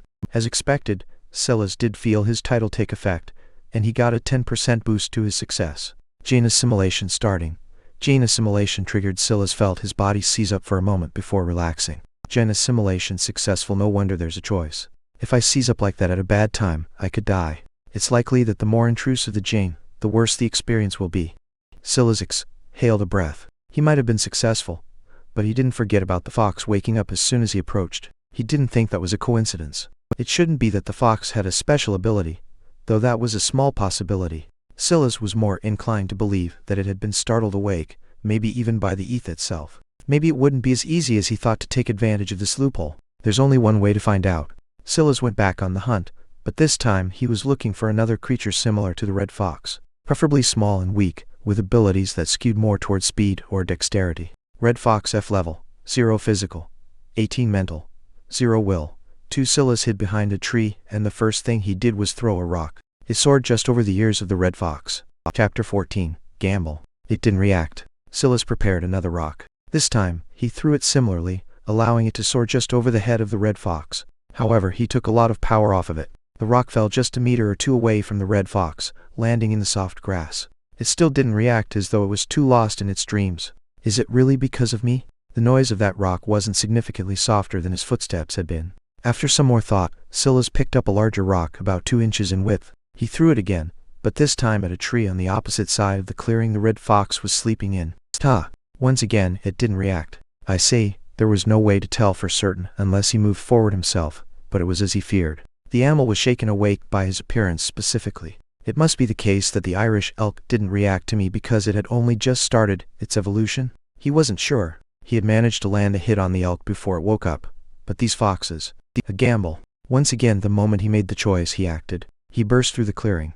Adrenaline pumped through his body as he raised the femur short spear. The moment he got within 3 meters, he sensed it all again. The twitch of the ears, the sway of the tail. But this time, it was all just a little bit faster. Even so, while the stats of this red fox were better, Sylas was far more prepared. He threw a rock as hard as he could with his offhand. For as long as he could remember, he had been able to use his left and right hands interchangeably, and at this moment, it came in handy. This rock was easily 4 inches in diameter, and it had a great heft to it. It slammed down on the head of the red fox just as it tried to get up. The fox's spin was delayed by just a half measure, allowing Sylas the time he needed to thrust down with the femur short spear. It was all so perfectly laid out. Unfortunately, Sylas was quickly learning that not everything in this world was under his control. Fox's hair suddenly stood on end, and its body shivered. In that split moment, it looked almost as though it had caught a bout of cold fever. Sylas' short spear stabbed down, and hit nothing but air. The red fox seemed to phase through it, appearing just a meter to the side. For Sylas, who had based his whole life on logical deduction, he felt as though his senses had short-circuited. What just happened? An almost cat-like growl echoed, as the fox bared its teeth toward Sylas. With quick movement, Sylas pulled the short spear out of the soft grass. His offhand pulled out the elk antler piece, clutching it tightly as he faced off against the fox. The good news? He had confirmed that this system wouldn't allow him any more easy kills. Last time, he had been within 2 meters before the fox reacted. This time, it was at 3. As these evolutions continued, he bet that the range would only extend, and he would only get more and more helpless. The bad news? As though the good news wasn't tinged with enough angst, he now had to actually face off against this animal head-to-head without any tricks to rely on. Oh, and his blade or his timer was already ticking. Sylas could distinctly hear the rhythm of his breath, the crunching of the grass beneath his bare feet, and the slight rustle of the chilly wind felt amplified 100-fold. His usually steady and calm heart sped up, blood rushing through him and flushing his skin red. He was completely on high alert, the tingling sensation of his small hairs rising to attention, and goosebumps crawling up his skin feeling as visceral as a sudden dump in a cold lake. Even as he circled the red fox, he realized that it was hesitant to attack as well. Its body continuously shivered, as though it was hesitating between running away and charging forward to rip Sylas' throat out. At that moment, Sylas keenly remembered the cowardice of the first fox he had come across. It hadn't even tried to fight back. This one had a will that was slightly stronger, but it seemed that that cowardice was ingrained into its very bones. The moment Sylas made this deduction, he realized he needed to take the initiative. He spread his arms out wide, revealing the most vital parts of him to attack as he swept toward the red fox. The small creature froze for a moment, distinctly feeling just how much larger Sylas was than it. The fox wasn't even half a meter from its paws to its shoulders, its overall body length not even reaching an entire meter. Compared to Sylas, who was well over 6 feet, it was truly small. Sylas' approach could only be said to be crude beyond compare. He distracted the red fox with his arms, flailing them out and flashing his pair of bone weapons. Then, in that final moment of approach, his leg flashed. The red fox's eyes were darting between the bone weapons and didn't even seem to notice as a foot hit it flush in the jaw. Sylas' jaw set into a flexed position. He had a working understanding of the common martial arts, but kicking against something with his bare feet like that wasn't something that he was used to by any stretch of the imagination. The red fox released a yelp. First a stone had hit the back of its skull, and now a strong kick from an existence over 20 times heavier than it had sent it flying. How could it not feel the aftereffects? Chapter 15. As Sylas had expected, the physical of the red fox was only so high due to its main stat, dexterity. In addition, it seemed that the odd move it had used before wasn't something it could use continuously. It probably had decent speed as well, but agility would definitely be its strong suit, maybe even acceleration. The more Sylas thought about it, the more he felt that the stat system wasn't nearly comprehensive enough. There should be more to it. But none of those thoughts slowed his movements. He rushed after the red fox as it rolled across the grass, slamming into a nearby tree before it could go too far. It tried to scurry to its feet, but the impact with the tree threw off its timing, and right then, Sylas swept in. He pierced down with his femur short spear. It was then the red fox did something that was out of Sylas' calculations once again. Its tail whipped against the tree, giving it the extra balance it needed to swiftly dodge. Sylas' short spear barely grazed against its ear, drawing blood, and nearly cutting it in two. The fox slipped backward, and let out an enraged yelp before leaping right at Sylas' head. Its agility was simply beyond common sense. Sylas hadn't even retracted his hand from the first pierce. His body was off balance, and the only saving grace was that the fox was facing his body from a narrow angle. Sylas tried to force himself to spin out of the way, but he wasn't nearly as agile as the fox.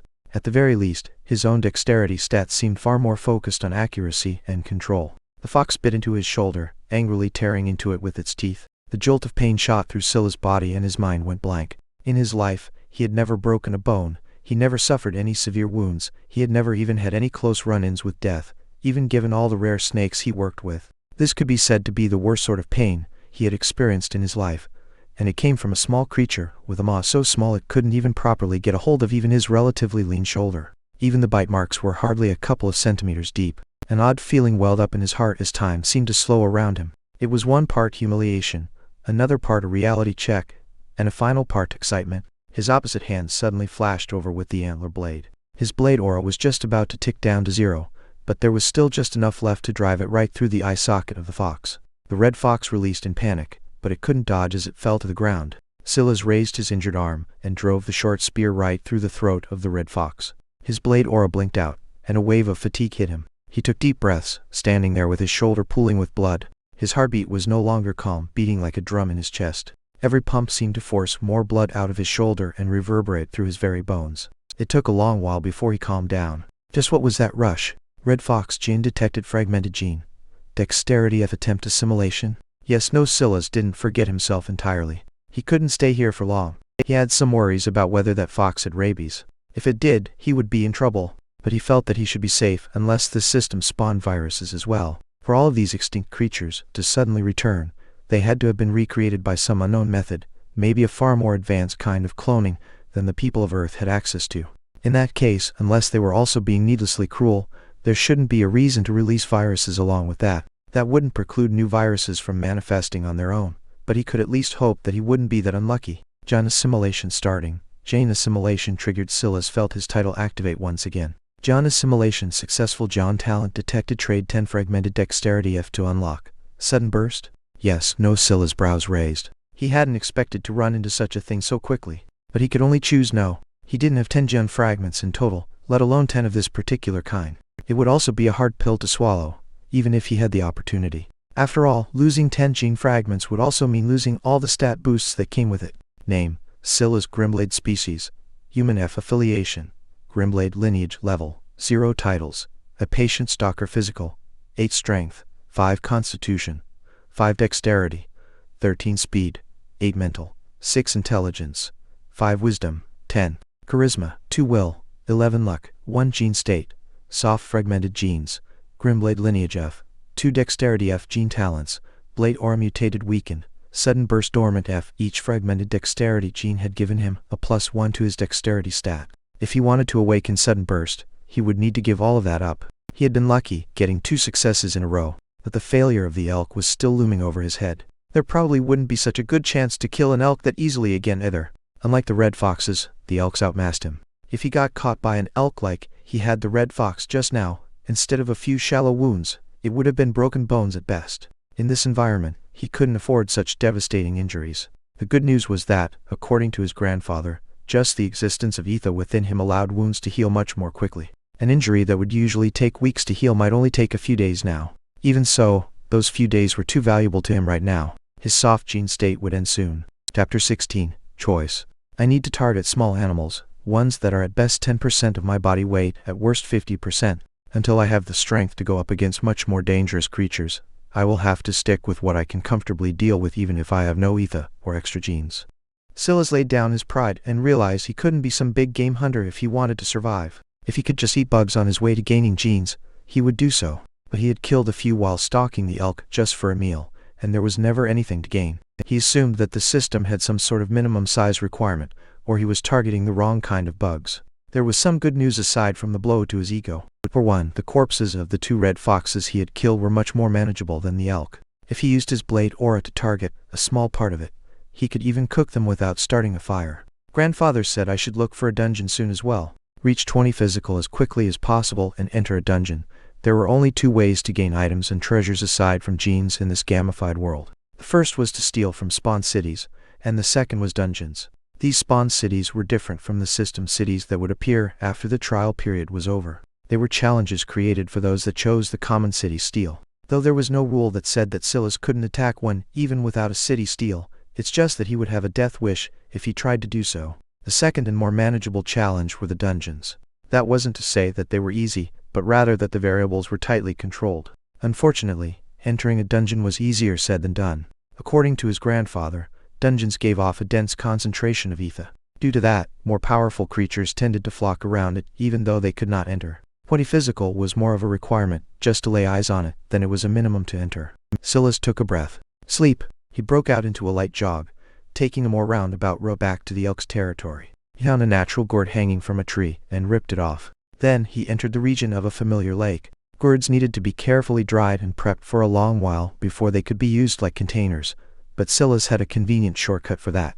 At this point, blade ore felt far more useful for miscellaneous matters than it was for actual combat. This would be the only convenient time he would be able to come to this lake, so he had to take advantage. Sylas froze. He looked down at the clear waters and couldn't believe what he was seeing. Aside from the dirty reflection that looked back at him, beyond that, deep within, there seemed to be something radiating a dense pulse of ether. It was a dungeon, Sylas was certain. But what he couldn't understand was how he could possibly be so unlucky. If the dungeon was in the water, wouldn't that mean that all the most powerful beasts would flock here after their evolutions were complete? Even if he followed down the river, because of what he had learned from his grandfather, he knew it would be useless. With this level of ether being pumped out, it would definitely follow the current and raise the concentration for countless kilometers. The longer this dungeon went unfinished, the worse the situation would get. How would he get water? Fruits? Rain? Blood? These were the only answers Sylas could come up with, but each was unreliable. Fruits or vegetables could tide his hydration over for a while, but how long? An extra few days? Given how much exercise he was doing on a daily basis, his throat was already dry after just a day alone, and he was running on empty. If not for his great stamina, he might have already collapsed. Rain? This was a rainforest, after all. In a particularly tropical rainforest, it might even occur every few hours. However, in this last day, no rain had fallen. In addition, he had no idea how the introduction of ether would impact the ecosystem and weather. Even if it had rained, it would be hard to rely on it. If he took a step back and chose to blindly believe that it would rain, how would he capture it? His mobility was his greatest asset right now, but having a reliable form of collecting rain required a base, a protected one.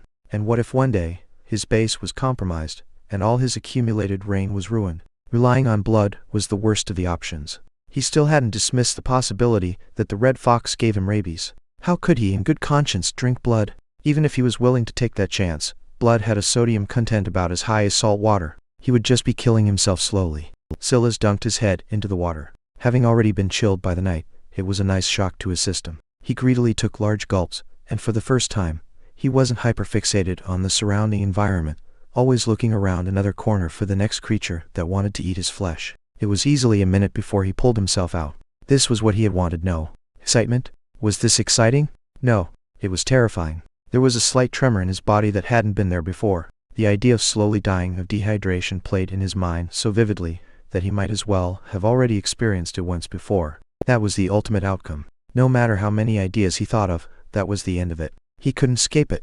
If he left here today, it would be a race between his body tapping out and his physical reaching 20. But even if the latter managed to win out, what state would his body be in at that point? Could he even fight his way back here? He had followed that elk for so long, moving across dozens of kilometers, and yet didn't see a single ounce of water elsewhere. He didn't like that feeling of helplessness. It was why he had made the stupid decision of coming here in the first place.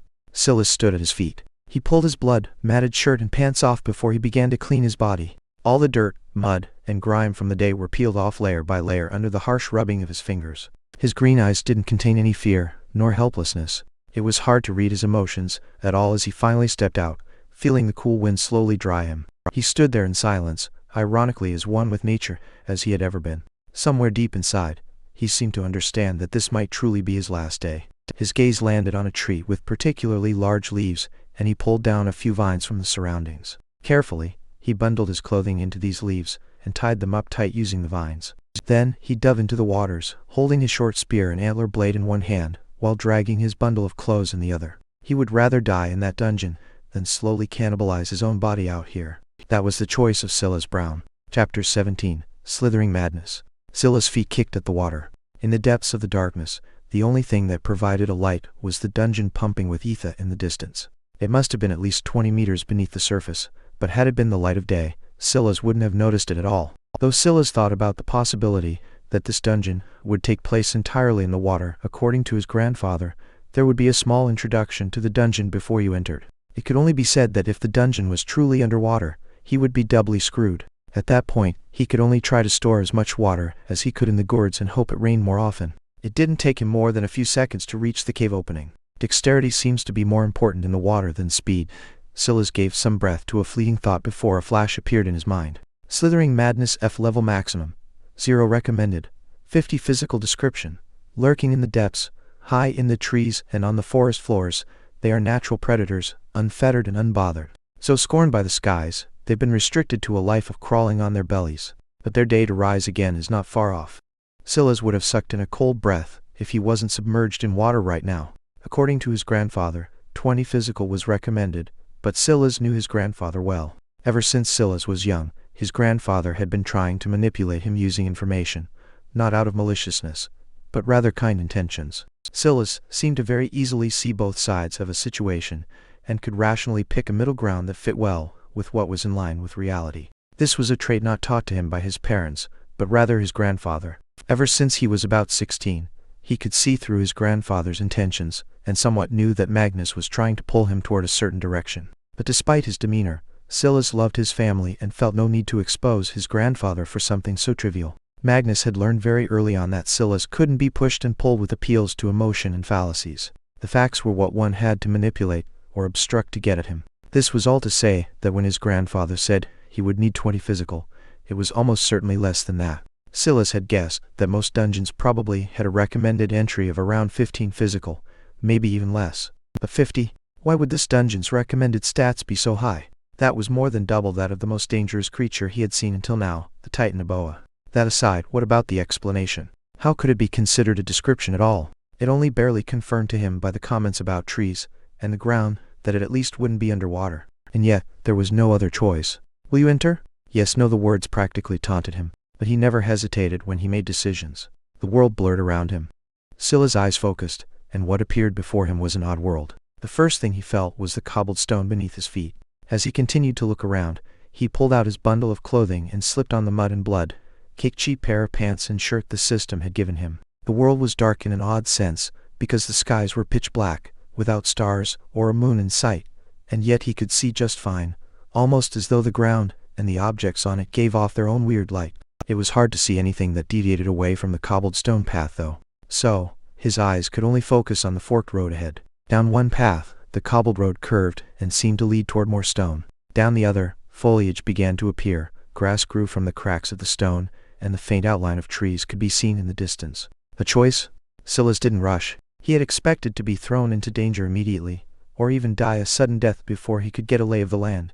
But this was unexpectedly peaceful. If he didn't take the opportunity to take a breath now, he might never get another chance. The description should clearly be about snakes, but in that case, why would there be a path that seemed to lead toward a civilization of some sort, unless the snakes the description referred to are one of those alien races grandfather mentioned? In the end, Sylas walked toward the path of dense foliage. Ultimately, only one thing mattered to him, and that was maximizing his chances at survival. Civilization sounded nice and cozy, but it would also plummet his odds of living to zero. There would be no terrain to take advantage of, no place to hide, and everything would be up to his raw ability. On the side of the wilderness, he at least had a small chance. The only silver lining in all of this was the fact that the animal he was the most confident in dealing with was the snake. Not that it would matter if they all had 50 physical. However, Sylas had his own opinions on that. The recommended physical should be proportional to the best challenge this dungeon had to offer. In that case, it should mean that the boss of this dungeon would take 50 physical for one to have a shot at defeating it. But that didn't necessarily mean all the challenges would be at that level. If he could pick and choose his targets like he had with the red fox, he had a chance. The last red fox he had dealt with already had 18 physical. There was a ray of hope, even though it was small. The cobblestone path slowly disappeared, and Sylas watched as the skies above his head began to gain color as the previous path vanished. Did I make the right choice? Chapter 18. Sylas never hesitated when he made a decision, but that didn't mean he wouldn't reflect. The fact he felt like he had entered a new world now meant that he had given something up, but he wasn't even sure what the other choice was about. That feeling of not knowing grated on him, but he didn't have the time to linger on it. His steps slowed, and he began to scan each and every leaf he came across as though it might be the next one to suddenly pop out with a vicious snake. Dungeons came in all shapes and sizes. His grandfather had said they likely hadn't documented them all, and unfortunately, this seemed to be among the undocumented ones. As Sylas continued to walk, his sense of focus riding an edge of adrenaline, his anticipation only grew with every second an enemy didn't appear. While the cobblestone path had vanished, the forest itself had still carved out a small, unkept path. It was hard to spot amidst all the foliage, and Sylas guessed that if he had been in the forest itself, he could have easily missed it. But because he had started off on the path, it was easy to continue following it. Should I?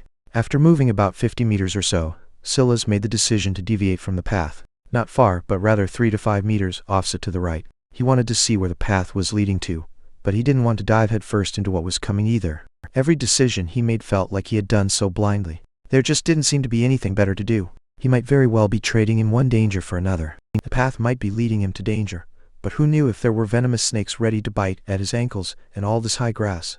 If he had the skill to, he would have used the trees as a path instead, but other than some light experience with recreational rock climbing, he wasn't exactly a spry monkey. He continued to follow the path, and eventually he reached it. There's just no way. Little madness. F level. 0 physical. 31 mental. 3 will. 6 up ahead. There was a small clearing, the only obvious path leading to it that didn't require leaping over shrubbery or trees, being the very path Sylas was offset from. In that clearing, a python with scales of orange and black lay in the grass. Though it was curled up, it must have been at least 5 meters long, while its jaw was lined with countless little spikes. 31 physical is one thing, but 3 mental. Assuming its wisdom was 0, and its charisma was likewise low, that would mean that its intelligence is double mine. Wisdom was a measure of one's reasoning ability, knowledge, and other matters related of the sort. These creatures were likely not intelligent in that way just yet. However, intelligence was a measure of ether control and abundance. If Sylas' assumption was correct, he was outclassed by an impossibly large margin. It was possible that the recommendation of 50 physical was just to offset the disparity in ether control. These creatures were naturally granted such abilities in their sleep, but Sylas and others like him could only slowly unlock them over time through genes and other methods. Was he just supposed to rush in and throw his life away? Sylas frowned. There had to be another method. He turned back and began to slowly comb through the forest, keeping track of where he was, where he had been, and where he was going. He must have spent half an hour going around, and yet he found nothing. One would have thought that some other creature would have at least jumped out at him, but it seemed that there were no others present. Is this a floored dungeon? A dungeon separated into several floors usually had this sort of setup. The next floor wouldn't appear until the boss of this one was defeated, but according to his grandfather, such dungeons usually had smaller opponents lingering around. This slithering madness dungeon, though, had none of that. Sylas wasn't sure whether to be relieved or devastated. Without smaller enemies to face, he had no way of increasing his strength. Sylas winced as his toes hit against something. Luckily, he had been walking quite slowly and observing every little thing around him, or he would have face planted right into the barrier. He had walked so far that he returned to his original starting area, the very area where the cobblestone path had originally been, and disappeared. About what I expected. If the choice was an important aspect of the dungeon, it wouldn't just let him reverse it without reason. What's that? Sylas touched the barrier again, this time more than ready to process the ripples. All across it, appearing and disappearing in a flash, snakes of all shapes and sizes performed all kinds of movements. Some seemed to be in battle, some seemed to be intertwined in an odd mating ritual, and some simply rose high, baring their fangs and roaring at Sylas. It only appeared for a moment, but Sylas felt his heart skip a beat. He kept touching the barrier again and again, just to see those ripples once more. His eyes went red, but he didn't have a reflection of himself to see it. It was instead the rushing of his blood, and the pain in his eyes that made him pull back, his features pulling into a tight frown. Your will has been influenced. One will temporary. Sylas was surprised by the sudden notification. Just looking at the barrier had done that to him? And what did temporary mean? Would it be a few seconds? Hours? Days? What was his strongest stat aside from dexterity? But he couldn't say that he cared very much that he lost a point. When he had gained one, he didn't feel much different to begin with. And like he had said previously, he felt the fact there was a will stat was peculiar. How could you even measure that? Chapter 19. Will. Although Sylas was a bit stubborn about it, he wasn't a fool either. He chose to pull back from the barrier for now, and take note of how long it would take to recover. Since the system listed will, and just now he had entered a bit of a trance, it was obviously more important than he had given it credit for. He was in a new world now, and he had to do away with his old way of thinking about some things. Sylas continued to walk around, getting a lay of the land. Why add all this extra space, if the boss fight is the only thing of importance here? He came across a small lake. It didn't seem to have anything feeding into it, but it did give him a sense of calm. Taking a seat by its shores, he just sat there and stared out into it. There's nothing stopping me from staying here forever unless there's some hidden timer I'm not aware of. I'm not sure if it's possible to alert that python, but at this point, it would be better to fight it in all this than in that opening.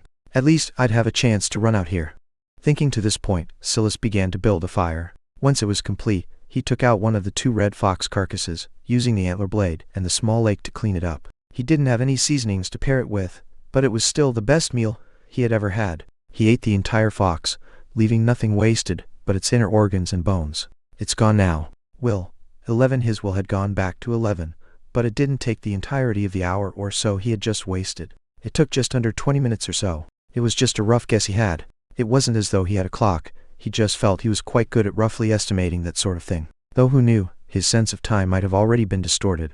I feel energetic. Sylas hadn't slept in over a day now, so he had already begun to feel some lingering fatigue. But after eating the red fox, it felt like he had just gotten a full night's rest. He had wanted to take the opportunity to get some sleep in as well, but it seemed that was no longer necessary. Sylas took note of where the lake was after taking another long drink, then began to walk around once again. He didn't even know what he was looking for. Maybe it wasn't a thing he wanted, but a flash of inspiration instead. Your will has been influenced. One will temporary. He ended up running into another barrier, part of the same larger hole, but located in a different region. He had just told himself to not be so stubborn, but something about the fact something could impact his own willpower was annoying him. Or maybe it was just that this situation was really starting to get to him. It's just taking away and giving me back the same point it gave me in the first place. The only reason his will was 11 was because of his a patient stalker title. He found it somewhat amusing that it was this point that was being taken and given once more again and again. It felt like a farce. It even made him a bit angry. He was Sylas Brown. He walked to the rhythm of his own beat. Sylas shook his head. This wasn't like him. He frowned. Your will has been tainted too. Will temporary. The moment the debuff hit him, Sylas felt a wave of nausea. It came so suddenly and unexpectedly that he heaved. A burning in his throat overwhelmed his senses, and he felt that he was just moments away from throwing up the meal he just had. No, I can't. This thought consumed him. He only had one fox carcass remaining. The only other food in the vicinity seemed to be that boss python. If he threw up here, the loss would be tremendous. Pull yourself together. Sylas couldn't remember being so agitated in a long time. Ever since he had left his formative years, he was used to being calm and in control. Maybe his greatest fear was losing that control. He maintained strict discipline. He didn't drink, he didn't do drugs, he didn't even eat sugar because he didn't like the influence it had on him. Now some mysterious force was pulling at him from all sides, playing with his mind, and he absolutely hated it. Enough. Sylas' red eyes returned, but this time, it wasn't due to him staring at the barrier. It was rather something inside of them that spun wildly out of control. This something wasn't natural. It was a product of the debuff that was pressing down on him. It retaliated against Sylas' will, pressing it down even further. Your will has been tainted. One will temporary. Your will has been tainted. One will temporary. The first time it appeared, it had said influenced. The debuff of -2 will though had come with a tainted tag. Every time Sylas tried to fight back against it, it would lash out again, ripping out another piece of his will. Sylas knew that, logically, he should stop. He should stop moving, remove as much sensory information as he could, and hunker down. This was the smart thing to do, the logical thing to do. The moment his will fell beneath 10, the barrier seemed to have placed a suppressive effect on him, an effect he hadn't noticed earlier because his will was too high. Sylas hadn't even realized that the moment he chose a path, the challenge had begun. The reason there was no timer was because no one could stay here indefinitely, not without losing their mind and going to challenge the python in a fit of rage. But Sylas had accidentally stumbled onto this hidden challenge all on his own. Sylas' will was blinking and flashing, and suddenly it hit a critical low. Will. Sylas' expression turned savage and wild. He bared his teeth as though he were a wild beast, veins pumping across his body as though individual pythons were squirming beneath his skin. Chapter 20. Lose. He looked in the direction of the boss monster.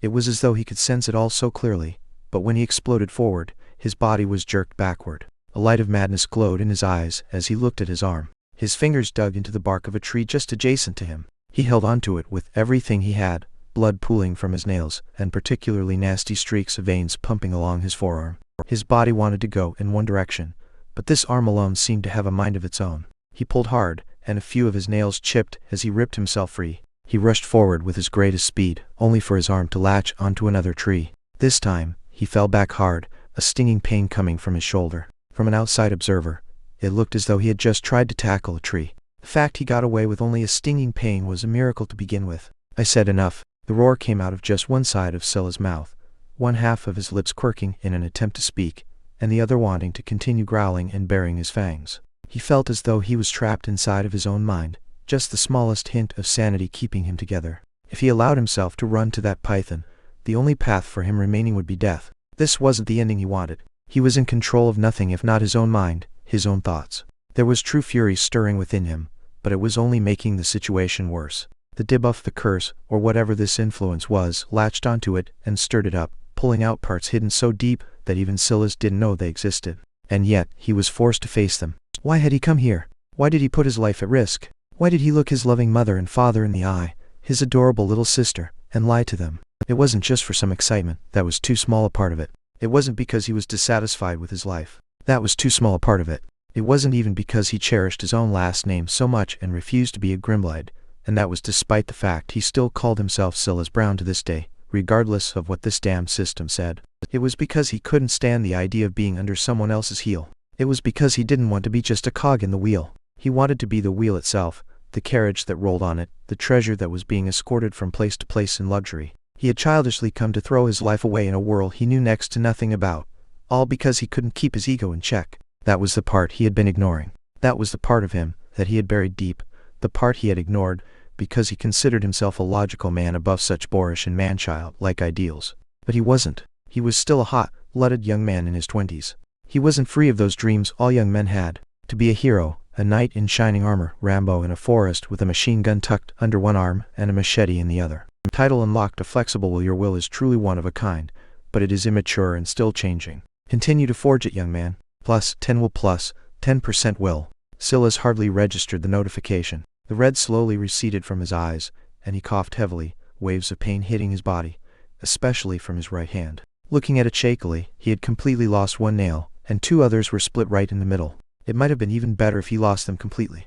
At the very least, this seemed to be his worst injury. The rest was just aches and bruises. You have survived the madness. Your comprehension of the madness has deepened. Plus one will finally. Sylas got a grasp of what was going on. He slowly rose to his feet, his eyes widening when he saw that he was actually standing at the very edge of a familiar clearing. Just another half-meter and he would have been in the boss territory. Thought was frightening, but for some reason, he calmed down much quicker than he felt he should have. He looked at his stat menu. Name: Sylas Grimblade. Species: Human. F. Affiliation: Grimblade. Lineage level: 0. Titles: A flexible will, a patient stalker. Physical: 8 strength, 5 constitution, 5 dexterity, 13 speed, 8 mental, 6 intelligence, 5 wisdom, 10 charisma, 2 will, 24 luck, 1 skill. Comprehensions: madness gene state, soft fragmented genes, Grimblade. Lineage F. 2 dexterity. F. Gene talents: blade or a mutated weaken, sudden burst. Dormant. F. That's a slightly different color. It was very subtle, and only by a shade or two, but Sylas felt that a flexible will had a deeper color than a patient stalker. His grandfather had said that titles with percentage boosts were rarer, so maybe that was part of it. But he once again found it peculiar that he didn't have grades associated with titles. Was the slight color change supposed to be the replacement? He wasn't sure. Sylas' attention was drawn to the comprehension portion. He hadn't seen anything but a dashed line there before, but now there was madness. In addition, it had a familiar line through the grade tag, much like his blade or a gene talent did. Sylas took that to mean that his comprehension was too lacking for it to be properly ranked. What was more surprising than that was that he had actually come across a comprehension at all. According to his grandfather, comprehensions were about the only thing that could compete with gen talents in terms of usefulness. Skills could fall into that category as well, but there were a wide range of skills, many of which could be entirely useless. Gen talents and comprehensions, however, almost never were. This was his grandfather's understanding anyway. Sylas frowned. Madness, do I need to lose my mind to use it? Chapter 21. Images. I don't like that. Though Sylas thought about this, he didn't dismiss it outright for 2 reasons. First, he didn't unlock this comprehension until he broke free from the madness. So, there was a chance that losing his mind wasn't a requirement, and it was actually the exact opposite. Second, what choice did he have? He had finally found a reasonable method of making it out of here. If he could use the barrier to enter the state of madness and then break free continuously, wouldn't he unlock his comprehension fully? Maybe this madness comprehension could help him to beat the python. With this thought, Sylas didn't waste time.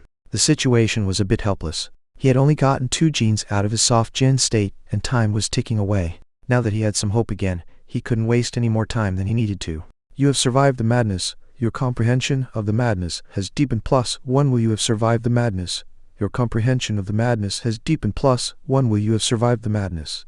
Your comprehension of the madness has deepened. +1 will you have survived the madness. Your comprehension of the madness has deepened. +1 will. It was easier than Sylas could have ever imagined. First time, he almost threw himself toward his death. But now, he didn't even suffer a debuff, and he broke free after just a few seconds. The worst he experienced was the tensing of his body, that feeling of his blood rushing through him, and then it all went away. He began to truly study the images. They flashed for just a short time, but for some reason, they began to linger in his mind for longer and longer. It wasn't just a wild array of snakes any longer, but it became a dance of sorts, a ritual painted in its own sort of beauty, one of an animal bound to the earth, hoping to one day soar once again. of a creature marred by its own madness. You have survived the madness, your comprehension of the madness has deepened, you have comprehended the madness. +3 will +10 charisma. Sylas looked at his stat screen. Name, Sylas Grimblade. Species, human. Affiliation, Grimblade. Lineage level, 0 titles, a flexible will, a patient stalker. Physical, 8 strength, 5 constitution, 5 dexterity, 13 speed, 8 mental, 9 intelligence, 5 wisdom, 10 charisma, 12 will, 36 luck, 1 skill, comprehensions, madness. F gene state, soft fragmented genes, Grimblade lineage.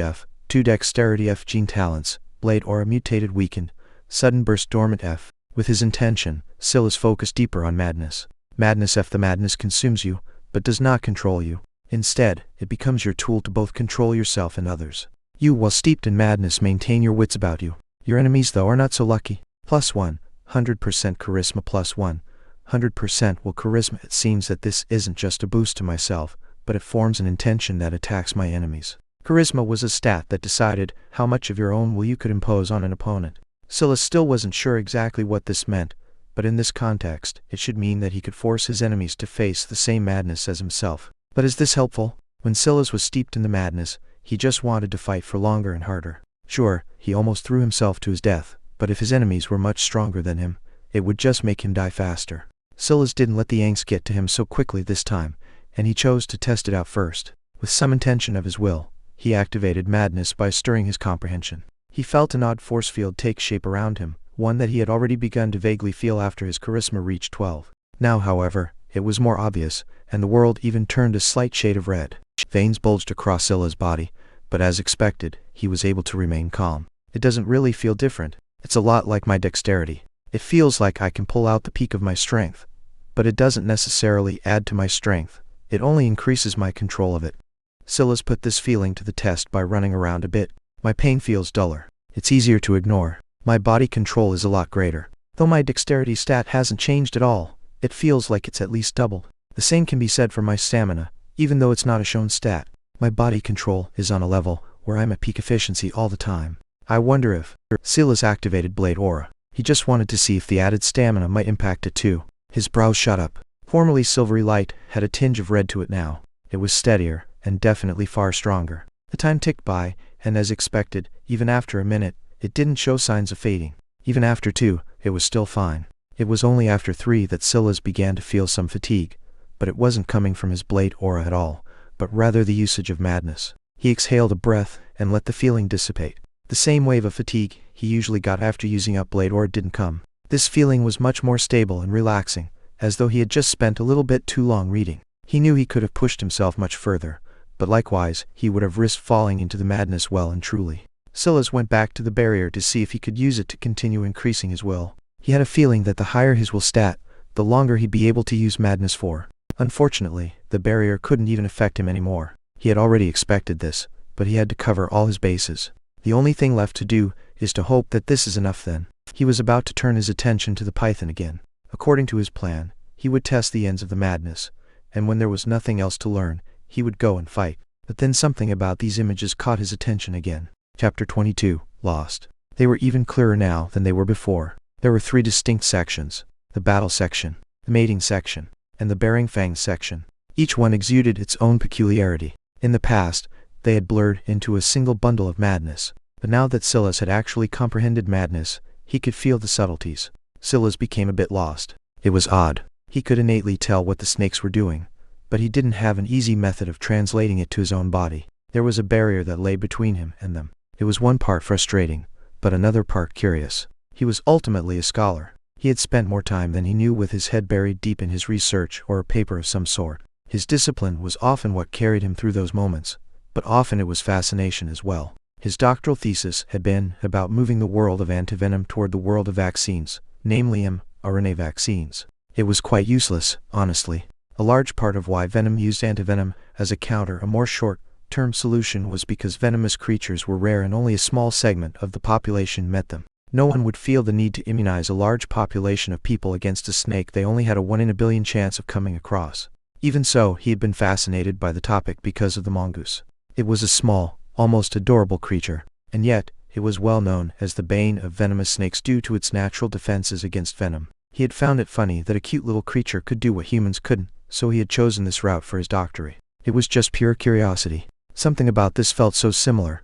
Sylas suddenly shook his head, feeling that he was getting sucked in deep. When he did, he found that his body had recovered from the madness already. Has it been that long?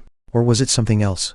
He wasn't sure until he saw something new. Skill. Meditation. Sylas had been so engrossed that he hadn't noticed this change at all. He hadn't known that it was possible to miss notifications. Meditation. You are deeply in tune with the madness of your ancestors. It helps you to focus and relax. Understanding yourself is a form of peace, and with peace comes healing. It was only after reading the description that Sylas realized the oddity. All the time he had spent observing the mural of snakes, he had been thinking about himself. He hadn't even thought about his doctorate in years.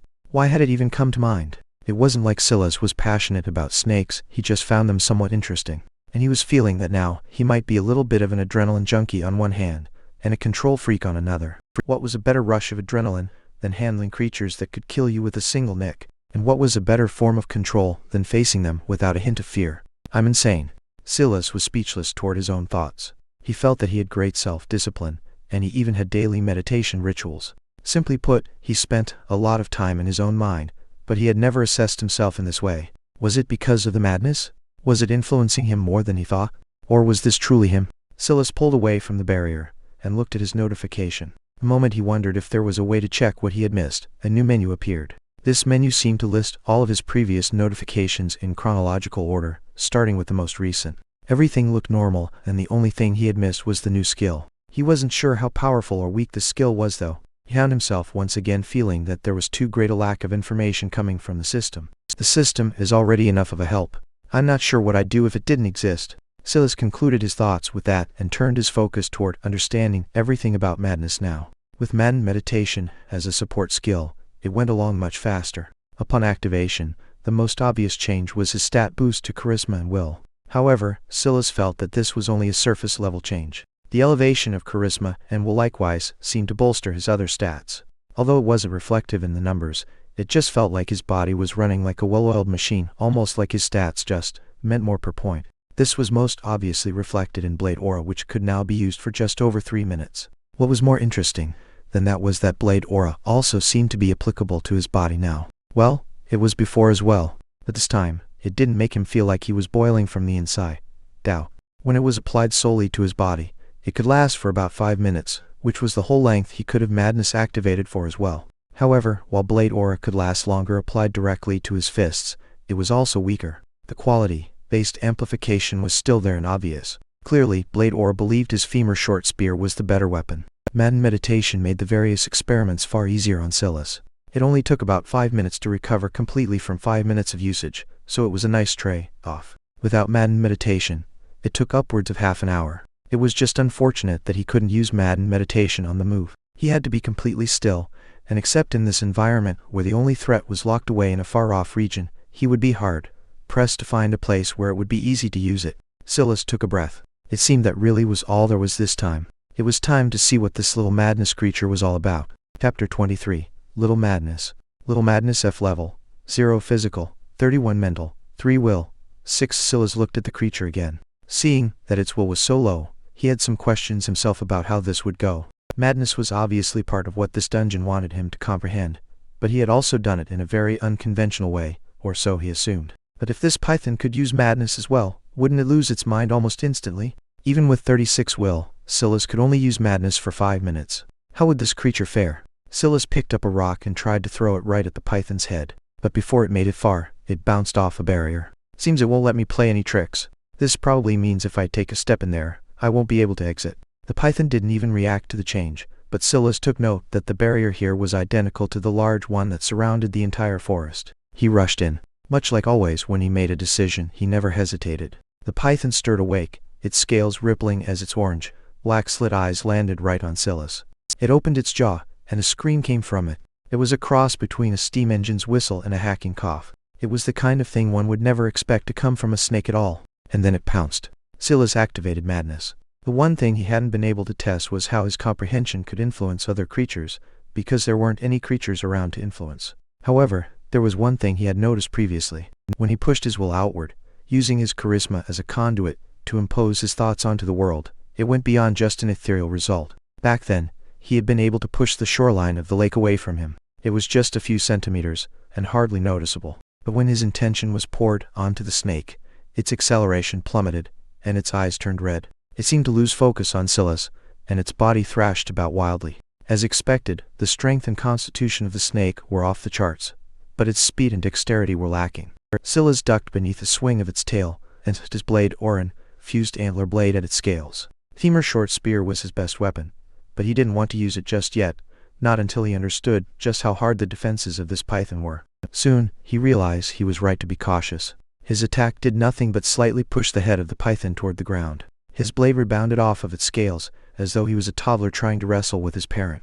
Sylas ducked and rolled, leaping back to his feet on the other side of the thrashing python.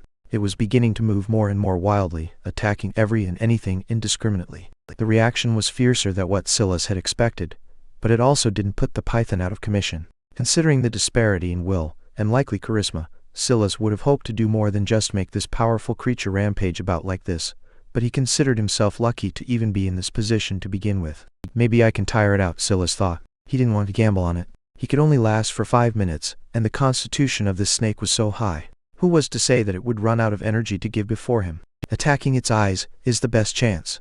I can only hope that Etha doesn't help these creatures to be invulnerable to even such a sensitive location. Sylas' gaze sharpened as he circled around Little Madness. He didn't dare to release Madness for fear that the snake would regain control of itself soon after. He had no choice but to end this within 5 minutes. He suddenly accelerated forward. Sylas only had 5 strength. It wasn't a surprise to him that his attack wasn't strong enough to injure a beast like this. He would have to lean on his strengths.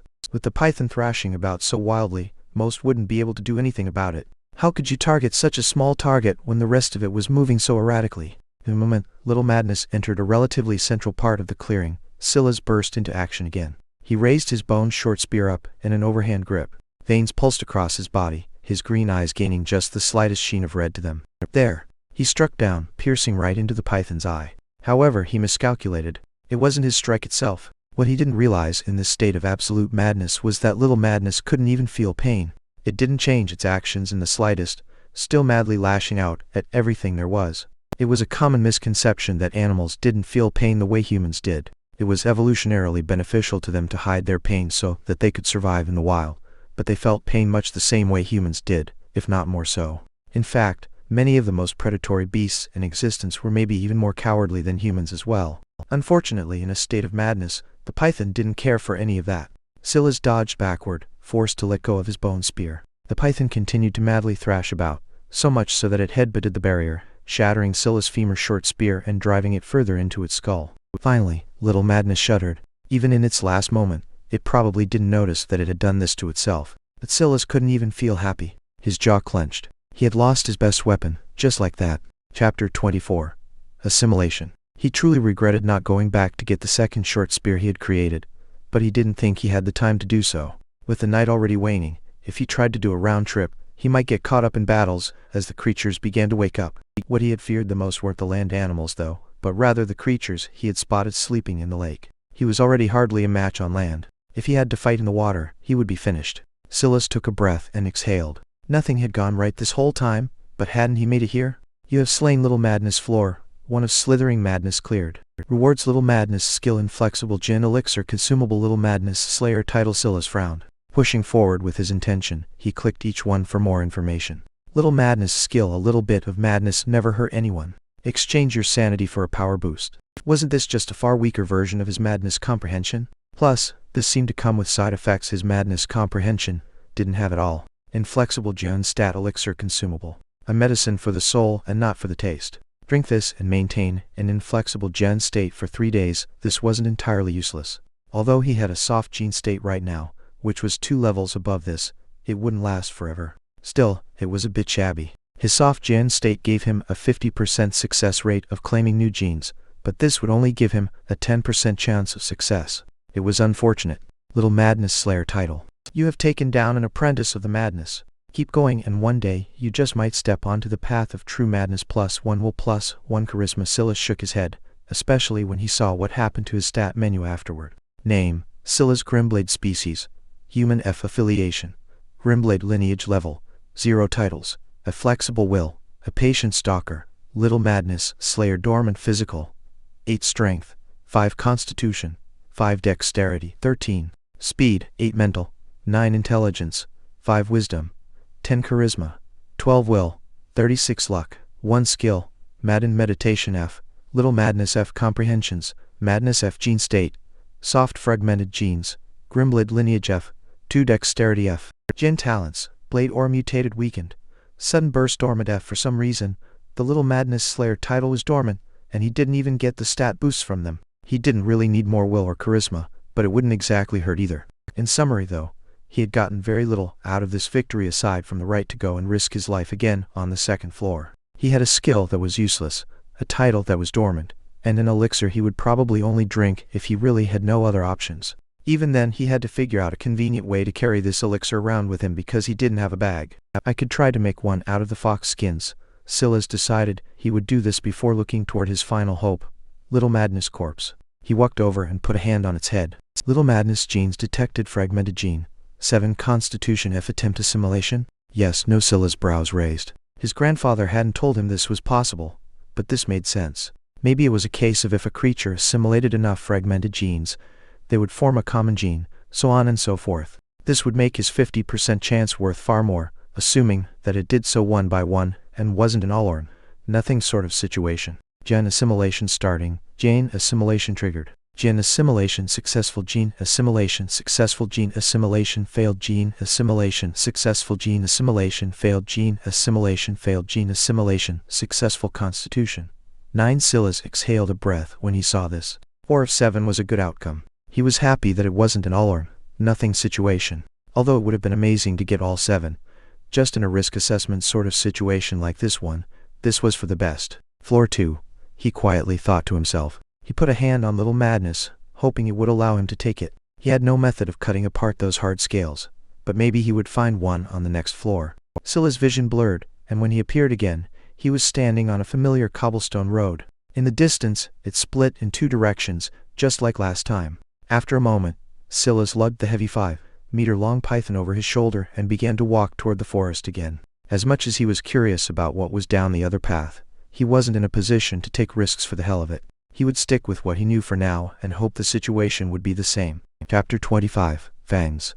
This was the only thought he could finish before a snake jumped out from a nearby bush, its jaws opening wide. Sylas couldn't even register exactly what it was. He just let his legs fall out from under him. With the pressure of Little Madness' weight on his shoulders, he winced. He hadn't had the time to brush the carcass off his shoulders, and could only do his best to survive. The snake soared over his head, even as Sylas lost his balance, the python corpse tilting him to one side. He couldn't pop back up quickly, and his legs folded under him awkwardly. Danger signs blared in his mind, not because he had awakened some magical sense for it, but because he knew he was screwed. He had been paying attention to his surroundings because he knew it was foolish to assume that floor 2 would be the exact same as floor 1. He just didn't expect that he would be attacked so suddenly. For all he knew, the snake that had just soared over his head was already doubling back, ready for round 2, and here he was, pinned beneath the dead python. Focus! He activated madness without even trying to look back. He knew that if he wasted too much time, he would be finished. He still hadn't recovered from his battle with Little Madness,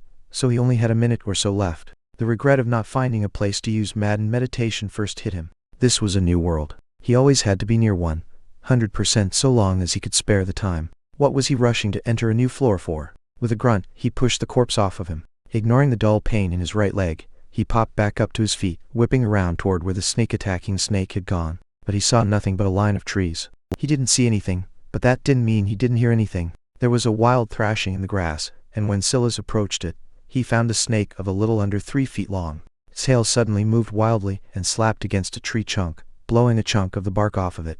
So strong, Sylas had a lot of experience corralling snakes, but he gave up on any idea of that when he saw that tail whip. Madness minion F level, 0. Physical, 27 mental, 2 will, 4 I'm running out of time, Sylas thought, watching the snake wildly whip its body around without a care for its life. His head spun back to the python's corpse. He was ashamed of the idea he had just had, but he really couldn't think of anything else. The experience with Little Madness had taught him that there was truly no chance for him to deal a death blow to these monstrous creatures. He needed something that could. He picked up the head of the dead python, pulling it toward the thrashing Madness minion. By now, the much smaller snake had made it into the small path of grass leading to the boss of floor 2, making it much easier on Sylas. The Madness minion didn't understand anything that was going on around it, It just wanted to attack something, anything. And yet, it didn't have the wherewithal to realize there was prey right in front of it. Sylas opened the jaws of Little Madness wide, baring its teeth for it. His green eyes never left the wildly moving snake. He knelt to a knee, his arm arching from holding up just the head of this monstrous boss creature. He wouldn't have more than one chance. The time he had left could be counted in the few seconds. When it fell below 10, he could already feel the weight of fatigue pushing at his mind. He knew what would happen if he pushed past his limit. He would truly fall into the madness, and he would be no different from the snake before him. The difference was that there would be no escaping from him. He pushed everything he had to the forefront, pulling deep as the snake got close. Now, the moment he moved, he knew he missed. The weapon was too awkward. How could he use the jaws of a creature that weighed hundreds of pounds to deal with a creature that was a fraction of the size and far faster? It was the most foolish plan he could have come up with, but it was the only option he had. He didn't know what would happen if he just tried to run away. Would he run into another beast? How many of them were in this forest with him? Also, what would happen to the snake once the influence of his madness left it? Would it still be in range to chase him? This much smaller beast had a weaker physical than Little Madness, but its speed was much greater. He didn't have a chance at outrunning it, and given the fact it could jump at his head from the ground despite only being over 2 feet long, he probably couldn't escape it by going up a tree either. Not that he was even confident in climbing one. I'm going to miss. The swirl of thoughts hit him like a whirlwind as his madness timer fell to just 3 seconds. His will moved out in a flood, catching on to the wildly thrashing snake. He wasn't going to miss by much. He could feel that it would only be by an inch or two. The weapon was too awkward and his dexterity and strength weren't high enough. But that was when this moment aligned with another. A moment where he had moved the shoreline of water back just enough. And under the influence of his charisma, will, and madness, the trajectory of the snake's wild movement shifted just enough that a single side of Little Madness fang tore into its body. Chapter 26 Head. Sylas felt his madness state slip away from him, just as Madness Minion was pinned down beneath the jaws of the much heavier snake. To his surprise, even after his madness faded, the snake hadn't regained its bearings. It continued to wildly thrash about, but this time in a far more confined region, the weight of the python's corpse keeping it mostly in place. Sylas took deep breaths. So it doesn't fade away immediately. He felt a wave of relief hit him. Unfortunately, the job wasn't done quite yet. He had wounded the snake heavily, but not fatally. His brow shot up. The thrashing of the snake slowed, and the entry to its wound actually began to corrode. A python is venomous? This flipped Sylas' world upside down. Strictors were constrictors, and venomous snakes were venomous snakes. They took 2 different routes of evolution, so it was considered unnecessary by Mother Nature herself for the 2 to share both. Another mistake, Sylas hadn't even considered that these animals would be venomous. The moment he saw such a large creature, he made the assumption immediately. This time, his experience had almost really hurt him. He could be dead right now. Will the poison affect the genes? Sylas rushed forward. Madness Minion gene detected. Fragmented gene. 3 speed F attempt assimilation? Yes, no. Sylas confirmed. Gene assimilation starting. Gene assimilation triggered. Gene assimilation failed. Gene assimilation failed. Gene assimilation successful. Name: Sylas. Grimblade species. Human F affiliation. Grimblade lineage level 0. Titles: A flexible will. A patient stalker. Little Madness Slayer dormant. Physical: 9 strength, 5 constitution, 9 dexterity, 13 speed, 9 mental, 9 intelligence, 5 wisdom, 10 charisma, 12 will, 36 luck, 1 skill. Madden meditation F. Little Madness F comprehensions. Madness F. Gene state: soft fragmented genes. Grimblade lineage F. 2 dexterity F. 4 constitution F. Speed F. Gene talents: blade aura mutated weakened. Sudden burst dormant F. Unlucky. Sylas didn't linger on the thought more than this. At the very least, the venom didn't ruin the genes, at least he thought so. It was possible that it had had 4 or more speed genes to give, but that was something he'd have to pay attention to in the future. He scanned the region, checking to see if anything else was coming. He was fairly sure this Madness Minion wouldn't be the only one on floor 2, so he had no choice but to continue being cautious. Quasi-kinetic abilities his madness comprehension was giving him were likely something that he should explore more, but right now it felt too weak. It felt more like an auxiliary offshoot ability rather than something baked into the comprehension itself. Even so, it had definitely helped him just now. He would also have to do some experiments on the next Madness Minion he came across. How long did he have to activate his madness for it to have lasting effects? Was it just a single instant? Was it dependent on the target's will? He needed to know. Regardless, his madness comprehension was his greatest reliance right now. He needed it for more than its influence on his opponents, but it would be nice to know that he wouldn't die the moment he ran out of it. Running away was definitely an option now. There was also something else of interest to consider when I fell into the madness. My only thoughts were to go and challenge the boss as quickly as possible. But these creatures lose their rationality and even forget my existence. Is it because of low wisdom? There were so many factors at play, and it felt impossible to pinpoint them all. For now, he had to recover. Sticking close to the region the madness minion had attacked him from, he activated maddened meditation.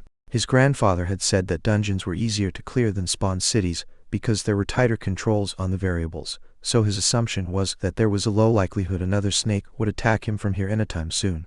Simply put, this was probably the safest location on the entire floor now. In 5 minutes, he was back up and running. He found that maddened meditation didn't just help with his mental fatigue, either. It felt similar to eating the fox. He felt rejuvenated. He stood. By now, the madness minion's corpse was mostly rotted. This was, without a doubt, the most potent venom he had ever seen. But he was counting on that. He carefully pulled the python's jaws open again, and placed it to the side. Then, using the antler blade and blade aura, he cut into the rotten flesh. As expected, it was far easier than it had been previously, and he sliced into the creature, leaving nothing but its head. It fit nicely in his palm, though the blood was less than great. Am I really about to use a snake's head as a weapon? The incredulity of it all wasn't lost on him, but this was the best option he had right now that and running. Snake fangs were actually quite fragile, and could be easily broken. They had good piercing power, but were brittle. I probably can't rely on the venom. Assuming they're the same general species, all the madness minions will be resistant to this venom, and I obviously can't use the python. It's too heavy. Go for the head. That was the best he could do. Chapter 27. Limit. Name: Sylas Grimblade Species. Human F Affiliation. Grimblade Lineage Level. 0 Titles. A Flexible Will. A Patient Stalker. Little Madness. Slayer Dormant Physical. 11 Strength. 5 Constitution. 9 Dexterity. 13 Speed. 17 Mental. 9 Intelligence. 5 Wisdom. 10 Charisma. 12 Will. 36 Luck. 1 Skill. Maddened Meditation F. Little Madness F Comprehensions. Madness F Gene State. Soft Fragmented Genes. Grimblade Lineage F. 2 Dexterity F. 4 Constitution F. 9 Speed F. Gene Talents. Blade Aura Mutated Weakened. Sudden Burst Dormant F. Sylas placed a hand on the corpse of yet another Madness Minion. Madness Minion Gene Detected Fragmented Gene. 4 Speed F. Attempt Assimilation. Yes/no. After several battles, Sylas had confirmed that the venom had indeed had an impact on the genes. All the Madness Minions he had defeated until now had 4 fragmented speed genes. Only the first one had 3. So that seemed to be the best explanation.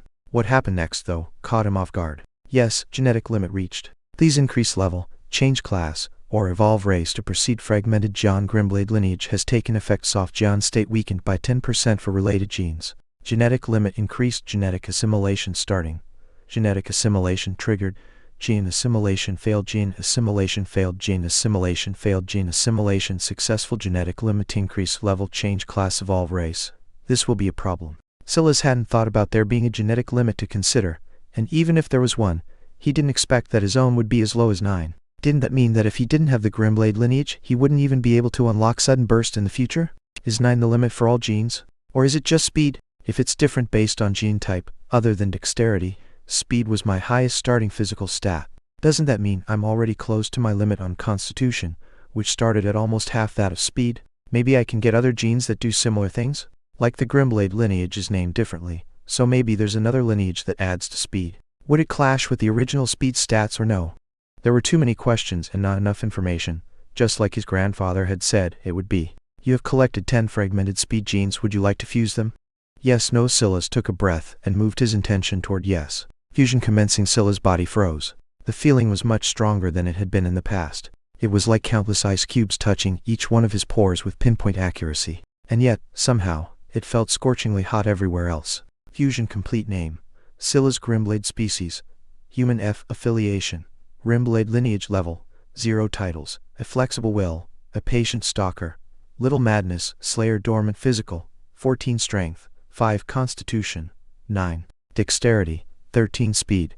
28 Mental. 9 Intelligence. 5 Wisdom. 10 Charisma. 12 Will. 36 Luck. 1 Skill. Maddened Meditation F. Little Madness F Comprehensions. Madness F Gene State. Soft Fragmented Genes. Grimblade Lineage F. 2 Dexterity F. 4 Constitution F. Common Genes. Speed F Gene Talents. Blade Aura Mutated Weakened. Sudden Burst Dormant F. It's worth 20 now, Sylas thought. One common gene was worth 20 stats. That was a huge leap. Although there were all these fancy numbers, and they were jumping across his screen now, Sylas remained quite calm because he remembered something quite important. These were all relative stats. According to what the Grimblades had said, there were 6 total events just like this one in the past, events where there might have been much less intelligent creatures taking part, but ones that were all far more powerful. What strength would a Tyrannosaurus Rex have had? What speed would a raptor have? Forget about extinct creatures. What about creatures that were still alive to this day? What stats would the system give a blue whale? What about a cheetah? A speed of 28 only meant one thing to Sylas: he was much faster than other humans, and that was all. In fact, because his dexterity had begun to lag behind, he couldn't even maximize that speed without activating madness. This wasn't the only disadvantage humans were at either. Because this was the 7th attempt of their world, they were basically dealing with the scraps. For example, titles. The strongest titles were ones related to progenitors, the first to do and accomplish certain things. In the past, Sylas might have gotten a title for comprehending madness, but by now, all of those titles were gone. The easiest boost to stats in the early game had already been used up by the former failures of Earth. He had to maximize his time in this dungeon, or else he would only fall further behind these creatures. After another bout of meditation, he approached the boss. It didn't seem like there were any other madness minions to take advantage of. Near the end, he had formed a pretty good system for himself. With his speed increasing, it was easier to deal with the wild movements of the snakes. In addition, he had realized he barely had to use madness for a few seconds for them to lose themselves for several minutes. Due to that, he could slowly find an opportunity and strike. Essentially, he had bided his time and waited for them to tire themselves out. One snake had died, quite literally, of exhaustion. His heart had given out. It made Sylas realize just how dangerous madness was. What if he used it on humans? Could he snap them out of it before they died? He had tested that out, and water seemed to work quite well, but only if he had activated madness for a short enough time. If he held it for as long as he had against little madness, even driving a spear through their brains wouldn't wake someone up. His eyes landed on the snake. It was much smaller than little madness had been, ironically. It was a sleek black color, with sporadic violet scales that popped with color from time to time. It was about 4 feet long, or just over a meter. This told Sylas all he needed to know. It was likely another speed type. Middle madness level: 0 physical, 42 mental, 7 will, 11. Chapter 28. Middle madness. This was the first time Sylas had seen a creature with such a strong will, but he felt that was more in line with the theme of the dungeon. The more he thought about it, the weirder he felt that his will was so high compared to these creatures. Didn't he comprehend madness from this place? So why were the wills of these creatures so poor? Maybe I'm looking down on humans a bit too much. We're far inferior in the physical stats, but we seem to have these animals beat in terms of mental and will stats. Sylas burst into action, madness already activated. Middle madness didn't even have the time to open its eyes before that rush of insanity hit it. Sylas maintained his distance. This was the strongest will any target of his had ever had, so he wasn't sure how resistant it would be. Luckily, it didn't seem to matter. However, what was interesting was that middle madness didn't start rampaging instantly. It seemed to try to resist, but it only lasted a few seconds before it lost control. Sylas' eyes widened. Middle madness was like a bolt of lightning. It shot out so quickly and in so many directions that Sylas heard the clashes before he saw the streaks. Familiar flashing patterns of fighting, mating, and roaring snakes appeared, but they were much more vibrant and livelier than they had been on the first floor. In fact, because middle madness was slamming against the barrier so frequently, it stayed lit for much longer than Sylas was used to. Sylas almost entered another daze before a whistling wind by his ear snapped him right out of it. What was he thinking? He was in the middle of battle, but middle madness was simply too fast. His eyes couldn't track much more than a blur of black and slight violet. Middle madness physical was 42, but it was clear that its speed was a heavy factor. If it hit him, everything suddenly came to a stop. A crumpled mess of flesh and blood fell to the ground. It squirmed about, trying to move more, but it seemed to truly be on its last legs. When Sylas used the system, he confirmed that it was indeed middle madness. Sylas had truly not expected things to end so easily. Little madness had gone wild for a long while, but when he thought about it, the fragmented genes he got from little madness were all constitution-based. Obviously, middle madness constitution wasn't high enough to counter the speed it was running into the barrier with. I really was not meant to comprehend madness like I did. It finally sunk in for Sylas. He had managed to grasp this comprehension by touching a barrier he wasn't supposed to be around in the first place. It was there to keep him from running, not for him to study. When he thought about how little madness the skill was just an inferior version of his madness comprehension, it sunk in even further. The barriers, I need to study them more. Unfortunately, after middle madness killed itself, the barrier vanished. You have slain middle madness floor. 2 of Slithering Madness cleared rewards Middle Madness skill Brittle Gin Elixir consumable Middle Madness Slayer title. The Brittle Gin Elixir was a far better reward than his previous inflexible one. A Brittle Gin state had a 30% chance to absorb genes. As for Middle Madness, the skill, Middle Madness skill, a little bit of madness, never hurt anyone. Exchange your sanity for a speed boost. This description made Sylas pause for a moment. The description of Little Madness was near identical. The only exception was that it swapped speed with power. The realization that he wasn't meant to comprehend madness made Sylas wonder. Could he use these skills without the side effects maybe? It was foolish of me to not even try. The will of Little Madness was only 6, while the will of Middle Madness was only 11. I assume they were able to use these skills without killing themselves like Middle Madness just did, so why can't I? Sylas made the choice to try it out, starting out with Little Madness skill first. Using the skill fell, Todd. It was like something inside you was wiggling about on its own. That something should be his ether moving along paths he didn't quite comprehend, but the system did for him. And then it happened. Your understanding of Little Madness has deepened. Little Madness has reached common mastery. Your understanding of Little Madness has deepened. Little Madness has reached bronze mastery. Your understanding of Little Madness has deepened. Little Madness has reached silver mastery. Your understanding of Little Madness has deepened. Little Madness has reached gold mastery. Your understanding of Little Madness has deepened. Little Madness has reached legendary mastery title. Unlocked title. Skill Savant. You have displayed great familiarity with a skill. This skill has reached legendary status and has truly become your own. Plus 100% intelligence plus 50% success in absorbing related fragmented genes. Little Madness skill. A little bit of madness never hurt anyone. However, it is nothing to you. Use the madness to increase your power. Plus 200% constitution plus 100% strength. Sylas' eyes narrowed. After a moment, he took the plunge and repeated for Middle Madness. This time, he didn't receive another title. However, the boost was just as appealing otherwise. Your understanding of Middle Madness has deepened. Middle Madness has reached legendary mastery. Middle Madness skill. A little bit of madness never hurt anyone. However, it is nothing to you. Use the madness to increase your speed. Plus 200% speed plus 100% dexterity. I can't make these sorts of oversights again, Sylas thought to himself. Caution is fine. An overabundance of it will stifle me. This world is inherently one of danger now. Without risks, I will get nowhere. It was because he made the choice to dive into that lake that he was given this opportunity. He had to continue being just as bold, or else he would never close the gap between humans and the extinct creatures of Earth. He walked to Middle Madness, placing a hand on its mutilated corpse. Chapter 29.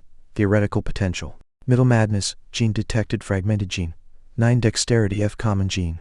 2 speed F attempt assimilation. Yes, no. Sylas' eyes narrowed. Considering what had happened before, could he even succeed? This wasn't just 1 common gene, but 2. According to his original limit, he could only absorb 9 fragmented genes. How much had the Grimblade lineage increased his limit? Well, there was only one way to find out. Gene assimilation starting. Gene assimilation triggered. Genes successfully assimilated. Fragmented gene. 6 dexterity F common gene. 2 speed F genes failed assimilation. Fragmented gene. 3 dexterity F. Sylas' entire body seized. He only barely felt his patient stalker title activate before he was overwhelmed by everything else. It was so much more violent than the first time that he fell to the ground, a cold sweat pooling around his body. Some of the sweat even seemed to carry slight hints of a red, as though blood was being pulled right out of his pores. The process took several minutes, and yet for all his efforts, he was forced to look at a highly disappointing screen. Speed stat has reached 50 and cannot increase further. Species limit has been reached. Please evolve species, increase level, or change class to progress further. Name: Sylas. Grimblade. Species: Human. F affiliation: Grimblade. Lineage level: 0 titles. A flexible will. Skill Savant. A patient stalker. Middle Madness, Slayer dormant. Little Madness, Slayer dormant. Physical: 21. Strength: 5 constitution, 9 dexterity, 19 speed, 50 mental, 11 intelligence, 10 wisdom, 10 charisma, 12 will, 36 luck, 1 skills. Madden meditation F. Little Madness F. Middle Madness F. Comprehensions: Madness F. Gene state: soft fragmented genes. Grimblade lineage F. 8 dexterity F. 4 constitution F. Common genes.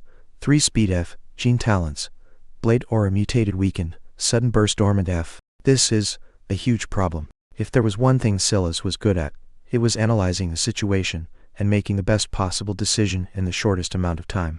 At the very least, he tried his best to do so with the information he had on hand, though he was ultimately a human at the end of the day. However, this stat cap was even worse than the previous gene cap. This issue went back to the first and most important point.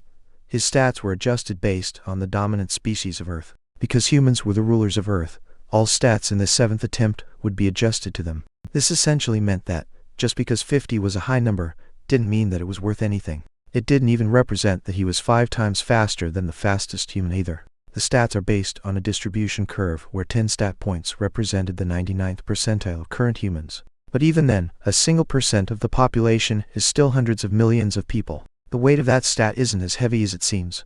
If anything, this 50 number is far more meaningful than a 10. If it's referring to a limit of my genes, or the theoretical and physical limit of the human body, that should mean that 50 speed should represent around 50 miles per hour if the science is right. Heck, they're the same number, should be purely coincidental. Unless the Grimblade lineage increased that limit for me, in which case it's something higher than 50 miles per hour. Either way, Middle Madness was definitely faster than that. My eyes could hardly track it. But that shouldn't be its normal speed, it definitely had Middle Madness activated. I also have to take into account the fact the dungeons are weighted and adjusted to match the current population as well. If this was still the era of the dinosaurs, it would have still been a 50 physical entry recommendation, but that number would mean something far different to them. Sylas' mind ran faster and faster, but the ultimate conclusion could be summed up in a few words. The human race had an uphill battle to fight, and an especially steep one at that. I need to find a way to increase this limit. It says leveling is a solution, but I should disregard that for as long as possible. Leveling should provide linear growth, but if my starting place is too low, each one of my levels will mean less and less. That leaves finding a class, changing my species, or there seemed to be another option that the system didn't mention. But when Sylas thought about it, it seemed to fall in line with evolving his species, the Grimblade lineage. It had helped increase his gene capacity. Wouldn't another gene of a similar kind also increase his stat limit? Comprehensions as well. That wasn't the only option available to Sylas. Comprehension seemed to be a great equalizer, skills as well. His stats said 50 was his limit, but Middle Madness could still increase that by 200% when it was activated. Clearly, Etha was a huge factor in one's strength, and it could be maximized with the use of skills and comprehensions. If there was one advantage humans had over the creatures of old, it was their intelligence, not the stat, but rather in the traditional sense. However, it wasn't enough. In the end, those monstrous beasts, some standing at almost 20 meters tall, still lost in the end. If we want a chance to survive, some of us will need to go further than what these limits portray. Sylas took a breath and calmed himself. With his high will, and his usual self-discipline, the ease with which he did so was only becoming greater. Next floor. Chapter 30. Balancing Stats. Sylas appeared on a split road once again. The air here was particularly heavy. He didn't know if it was because his mind was enraptured by thoughts of finding a way to break the mold of these stat limits, or if it was just that the air was mixed in with something different here. Etha? Now that he thought about it, he had seen Etha. He had even felt it work inside his body, but he had never really interacted with it in the normal sense. Before him the same choice lay. This time, he actually hesitated, but in the end he stuck with the same choice. Now wasn't the time to suddenly get cocky, nor should he let his worry about his stats cause him to overextend himself. He was hauling the python over his shoulder as he chose the forest once again, but he didn't make the same mistake he had last time. The moment the cobblestone path vanished, he dropped the python's corpse and sharpened himself, already activating madness. If this was another speed-focused floor, he might not be able to react fast enough this time. But nothing came. Sylas slowly relaxed and retracted madness. Indeed, he had probably been a bit unlucky with an attack coming immediately on floor 2, but that didn't mean there weren't minions here as well. He chose to leave the python corpse behind, and Middle Madness corpse and the final fox carcass along with it. Then he carefully dove into the surrounding woods.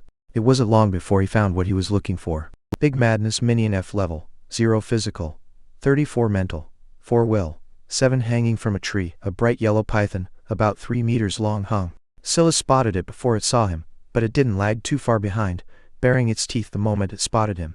It lunged at Sylas, but compared to Middle Madness and the Madness minions, it was too slow, especially since Sylas had gotten such a huge boost to his speed. The Big Madness minion missed, landing heavily on the ground with a much louder thud than Sylas would have expected. Even so, it didn't slow his reaction. Sylas activated Little Madness.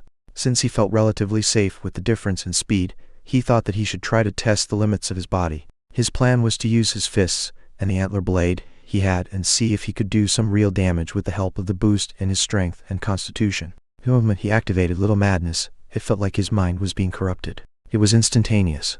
A feeling of spiders and zombie-like hands fighting for pieces of his brain played in his thoughts. Sylas immediately activated madness. He realized that without the support of his comprehension, this skill would really eat away at everything he was. It seemed that upgrading it to legendary mastery hadn't come without its drawbacks. Even so, he could control it. He dodged out of the way of a second lunge. He had been too delayed to complete his follow-up attack like he wanted, so this was his only choice. A fist wouldn't work anymore, so as the python flew by, he used the only attack that seemed possible. He flooded blade aura into his elbow and swung down. The big madness minion came crashing down to the earth, looking slightly disoriented. Then, the madness settled in, and the wild movements began. The minion became a punching bag for Sylas' experiment. Sylas knew that his skill in actual combat was lacking. There was only so far that madness could take him, but there wasn't much he could do outside of try to battle more. However, he also wasn't strong enough to have a real head-to-head battle. Crack! Sylas' antler blade finally gave way, and he was left with nothing more than his fists. He dodged the wildly flailing python, staying closer to it than he knew he should. There were more than a few close calls, but he managed to use middle madness to increase his speed just before he really suffered. He wasn't sure how much damage his fists were doing, and the dull ache was starting to become overwhelming. Should I really go back and get them? Attacking with his fists like this, even with the constitution bump to keep his hands from cracking like the antler had, and the strength to give him some added oomph, was probably even more foolish than using a snake's head as his primary weapon. At this point, it looked to be the smarter choice to just back up and get middle madness head, or rather, what was left of it. He shook his head. Taking a sudden opportunity, he grabbed the tail of the wildly flailing beast. Using all his speed and strength, his core tightened, and he swung with all his might, cracking the head of the big madness minion against a tree trunk. Bang! It wasn't enough. In fact, the big madness minion continued to writhe as though nothing had happened. So he did it again, and then again. On the fifth iteration, the big madness minion finally twitched its last, leaving Sylas gasping for breath. With both little madness and middle madness activated, the length of time he could sustain madness for seemed to have plummeted. Before, it was just over 5 minutes, but now, at around 2 minutes, he had already reached his limits. He sat down and activated maddened meditation. 5 minutes later, he got up and touched the dead python. Big madness minion F gene detected fragmented gene. 5 strength F attempt assimilation. Yes, no. Sylas accepted, and his body seized up. Gene assimilation starting. Gene assimilation triggered. Genes successfully assimilated fragmented gene. 3 strength F genes failed assimilation fragmented gene. 2 strength F. This was good. Every strength stat that he received would count for double just purely because of little madness and its 100% boost once activated. Maybe his fists could finally start doing some real damage. If my strength exceeds my constitution by too much, I could end up breaking my bones just attacking. I'll need to protect myself. Sylas looked down at his bloody shirt. There really wasn't much of a choice. He was just wearing it out of habit now. Considering how raggedy it was, it could hardly be considered a shirt at all. Chapter 31. Reprimand. Sylas methodically hunted down the big madness minions. He hadn't forgotten about studying the barrier, but he wanted to make sure that floor 3 was cleared of everything but the boss first. So long as he was cautious, with the support of madness, his life was never truly in danger. Of course, it also helped that his speed was greater than these particular minions. Soon, he reached his genetic limit of 9 fragmented strength genes, and his Grimblade lineage kicked in again. Name: Sylas Grimblade species. Human F affiliation. Grimblade lineage level, 0 titles. A flexible will. Skill savant, a patient stalker. Middle madness, Slayer dormant. Little madness, Slayer dormant. Physical: 26 strength, 27 constitution, 9 dexterity, 19 speed, 50 mental, 11 intelligence, 10 wisdom, 10 charisma, 12 will, 36 luck, 1 skills. Madden meditation F. Little madness F. Middle madness F. Comprehensions: madness F. Gene state, soft fragmented genes. Grimblade lineage F. 8 dexterity F. 4 constitution F. 2 strength F. Common genes. 3 speed F. 1 strength F. Gene talents. Blade aura mutated weakened. Sudden burst dormant F. Sylas needed to defeat 6 madness minions to create a common speed gene, but he only needed to defeat 4 big madness minions to reach this point. It seemed that he could continue loading up his fragmented genes to make another common gene. So that was what he did. Unfortunately, he soon ran out of big madness minions and only managed to reach 9 fragmented strength genes, raising his strength to 34. At this strength, he was already beginning to feel some pain through his makeshift bandages, but they were still holding up better than he thought. The current Sylas was shirtless, his original linen shirt having been carved up into thin slices that wrapped his knuckles, palms and wrists. This covered all his bases for now. He could inflict a surprising amount of damage when he used his high speed in conjunction with his strength. He had realized long ago that these stats had a lot more to them than what was shown on the surface, so it wasn't surprising that the line between strength and speed could be blurred depending on action. It was especially easy to get used to these things when your opponents were all pretty much just live punching bags. It's time to check the barrier. Sylas stood before the barrier. This coming boss likely won't end up killing itself while it's rampaging. If the pattern of the previous floors is followed, this is likely to be a strength-based boss, and its constitution won't lag too far behind. If I want to beat it, I'll have to be the one that does the damage. But Sylas looked down at his fists. The blood-covered rags that coated them looked quite fierce, but they lacked a real punch. The boss strength would probably be around 80 to 100, somewhere in that ballpark. Its constitution will probably be its second highest stat at around 50, leaving it with speed and dexterity around 20 to 30. These were just estimations Sylas had made based on the previous boss matchups, as well as the minion fights. He had already checked the boss, and its physical was 50 on the dot, just like he expected. That meant it had 200 total stats to spread between strength, constitution, dexterity, and speed. So that was what Sylas had based his assumptions on. These estimations were probably similar for Middle Madness, just with strength and dexterity as its main physical stats and a lower overall physical. This was why its speed had overwhelmed its constitution. Obviously, that wouldn't work this time around. If worst comes to worst, I'll hope to force its heart to give out like that Madness minion. But it'll be hard. That boss also happened to have a will that was much higher than Middle Madness had been. Sylas touched the barrier. Flashing forms of moving snakes occupied his mind again. This time he basked in it, not cutting it off for the sake of battle. Maddened meditation activated naturally as he was enraptured by the movement. He remembered what happened the first time he really looked at these images. He felt like there was a disconnect between what was happening and the actions he could copy. They had the bodies of snakes and he, obviously, had the body of a human. How could he imitate them? Did he want to imitate them? A third of the images were clearly images of snakes mating, their tails intertwining, and their minds sunken into the throes of passion. It was usually very difficult to read the expressions of animals. Their actions themselves were better tells of what they were feeling. But for some reason, it felt so clear to him. Was he meant to have a partner to complete this ritual of sorts? Sylas didn't know how he felt about that. This madness was very important to him, but he didn't want to find a partner, just because it would make him more powerful. Plus, he was a virgin. Was he supposed to casually give that up as well? What was his virginity to the plight of Earth, though? Sylas found himself laughing at himself, something he rarely seemed to do. The only one who could make him smile was that little munchkin of a sister of his. She was always so amusing in her own quirky ways. Being a 26-year-old virgin was definitely something she would make fun of him for. If she really knew what that meant, that is. Well, she's 13 years old already. Who knows what those snotty-nosed kids are corrupting my little sister with. Sylas shook his head in lament. Kids these days. It wasn't as though he needed help in that department anyway. He was a decently attractive man, successful, tall. Then again, he did still live at home by choice. That wasn't exactly a nice opener. He also liked to walk everywhere and didn't have his own car. He also focused on work a lot. You'd think it was Cassari reprimanding me again. Chapter 32, Cassari. Sylas actually chuckled again. There was indeed someone else that used to make him smile, though he never really laughed around her. He wasn't as comfortable with her as he was with his little sister, which was funny considering he had known her for longer than Alara had been alive. Cassari was an ex of his. Well, can she really be considered that? Cassari was more like a childhood friend than an ex. They had dated for 2 months when they were 17 years old. Hadn't ended on bad terms, he thought anyway. But after that, they went from close friends to never talking. It had already been almost a decade since then, and he hadn't even thought to contact her about this summon ascension matter. Would she even believe me? Hey Cassari. It's Sylas, your high school boyfriend of 2 months. The world is ending soon, so you should probably prep for that. Sylas laughed at his own joke. That was already 3 times in just a few minutes. It felt weird. He hadn't laughed like this in a while. It was a shame though. The girlfriends he had after Cassari all pretty much ended the same. Fizzled out with no real drama. Though it was hard to tell if that was because he was always so stoic about things or not. Well, women probably prefer funnier men. If I was going to sell my body for power, maybe I should go for a more stoic woman like me. Sylas shook his head again, almost immediately. He had tried that before with a certain Clarice. Who knew, maybe he had a thing for women with CS in their names.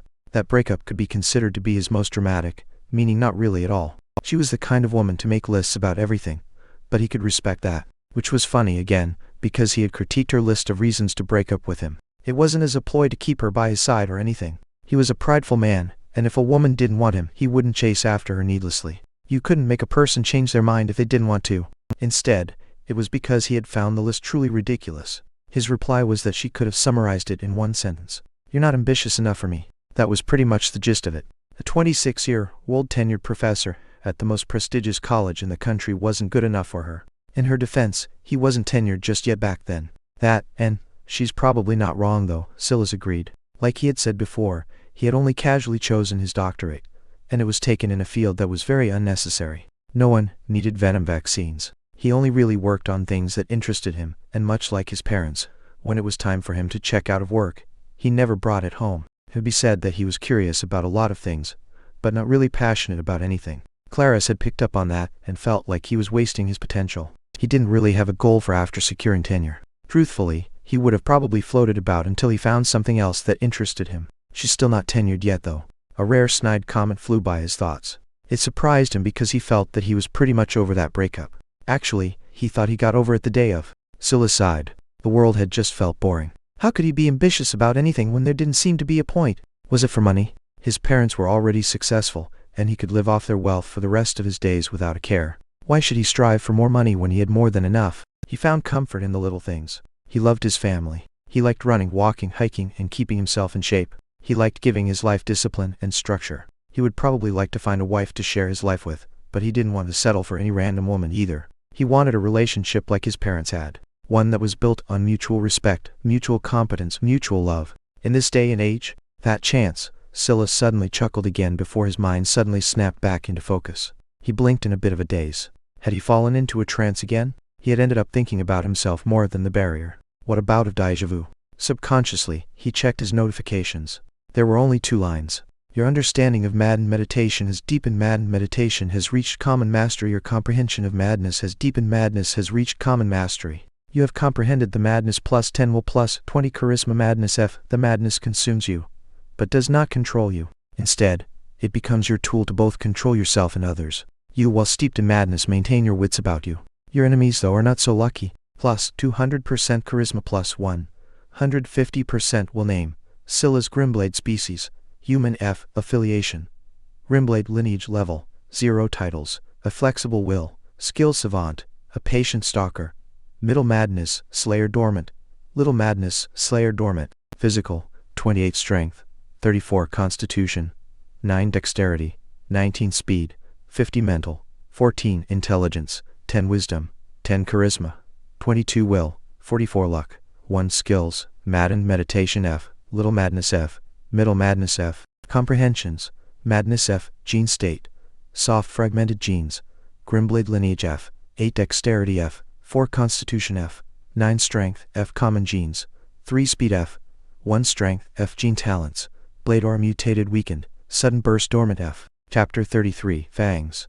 It seems that the additions to my will and charisma aren't on top of the previous additions, but rather updates. My will only increased by 7, and my charisma only by 10. There seems to be a purposeful imbalance between charisma and will. If not for my flexible will title, charisma would have already long surpassed it. But if it continues at this pace, it's inevitable. Sylas appeared by the side of a tree, looking deeply at the boss that lay in the clearing across from him. It was a gargantuan creature, with a body at least 10 meters long and covered in fierce red scales. It slumbered much like the others had before it, and yet its slow breath seemed to make the ground unsteady. Big madness F level, 0 physical, 50 mental, 8 will. 22 Sylas walked in, gripping one empty fist and a sack weaved of leaves and vines. Madness. Big madness stirred awake, just as Sylas' domain of sorts descended. However, unlike the others, it really looked at him. As its yellow slit eyes slowly became redder, it truly looked as though it wanted to burn Sylas' image into its mind. It opened its maw and unleashed a roar. Sylas had never met the dinosaurs, but he assumed that if a raptor wanted to unleash a call to nature, it would sound exactly like this. It was a grating sound, one that made goosebumps jump across his skin and his bones grow cold. Then it lunged at him in a maddened charge. Sylas had no idea what threshold Big Madness had managed to reach, but unlike the others that thrashed about wildly, it seemed to be able to focus its irrational tirade on him. Without a choice, Sylas could only quickly dodge out of the way, using his own speed while he maintained his focus. He had yet to activate Little Madness, and he didn't need to. However, he was quickly becoming aware of just how large Big Madness was, and how small the clearing was in return. There was only about 30 meters of diameter, and they were surrounded by a ring of trees and the barrier. But Big Madness was already over 10 meters long. Even though it was slow, The space it covered was so vast that Sylas was never truly out of danger for any longer than a few seconds. This isn't good. A useless thought flew through his mind. In the sack in his hand, he had gathered as many minion fangs as he could. It sounded like a good plan, but with this enraged beast looming over him, it truly felt inadequate. Still, Sylas reached into the sack, but the action slowed him down, almost allowing Big Madness' tail to smash his head to pieces. If nearly 100 strength, matched with that weight, collided with his head. Weight. No, strength should be a function of their weight. It shouldn't count more or the adjusted stats would be meaningless. Which means that the attack speed of this creature will be highly limited. A roar interrupted his thoughts. Sylas forgot about picking out the fangs one by one. With a pull, he unsealed the bag and everything came spilling out. 2 potions and a collection of fangs pooled onto the ground. It seemed that he had made a mistake, but he didn't panic at all as Big Madness spun around and charged at him, leaving deep gashes in the grass as it slithered forward. Sylas pulled with his intention, and a fang was magically pulled off the ground, suddenly zipping through the air and right into Big Madness' right eye. Big Madness whipped its head wildly from side to side, the sudden spike of pain pulling it out of its maddened pursuit. For a moment, it seemed to have almost entirely lost its mind, much like the previous BOS says. And actually feel the pain. Sylas realized that it wasn't entirely bad that the python was conscious. He ducked and rolled to the side, diving over a whipping tail, and barely dodging it on its way back with another leap. His intention pulled at the ground again, just as Big Madness managed to regain control over itself. Unfortunately for it, slowing down was the last thing it should have done, as its remaining good eye was ripped through by yet another fang. Sylas thanked his lucky stars that these dungeon creatures had deviated from the path of normal pythons, or else it was impossible for them to be so effective.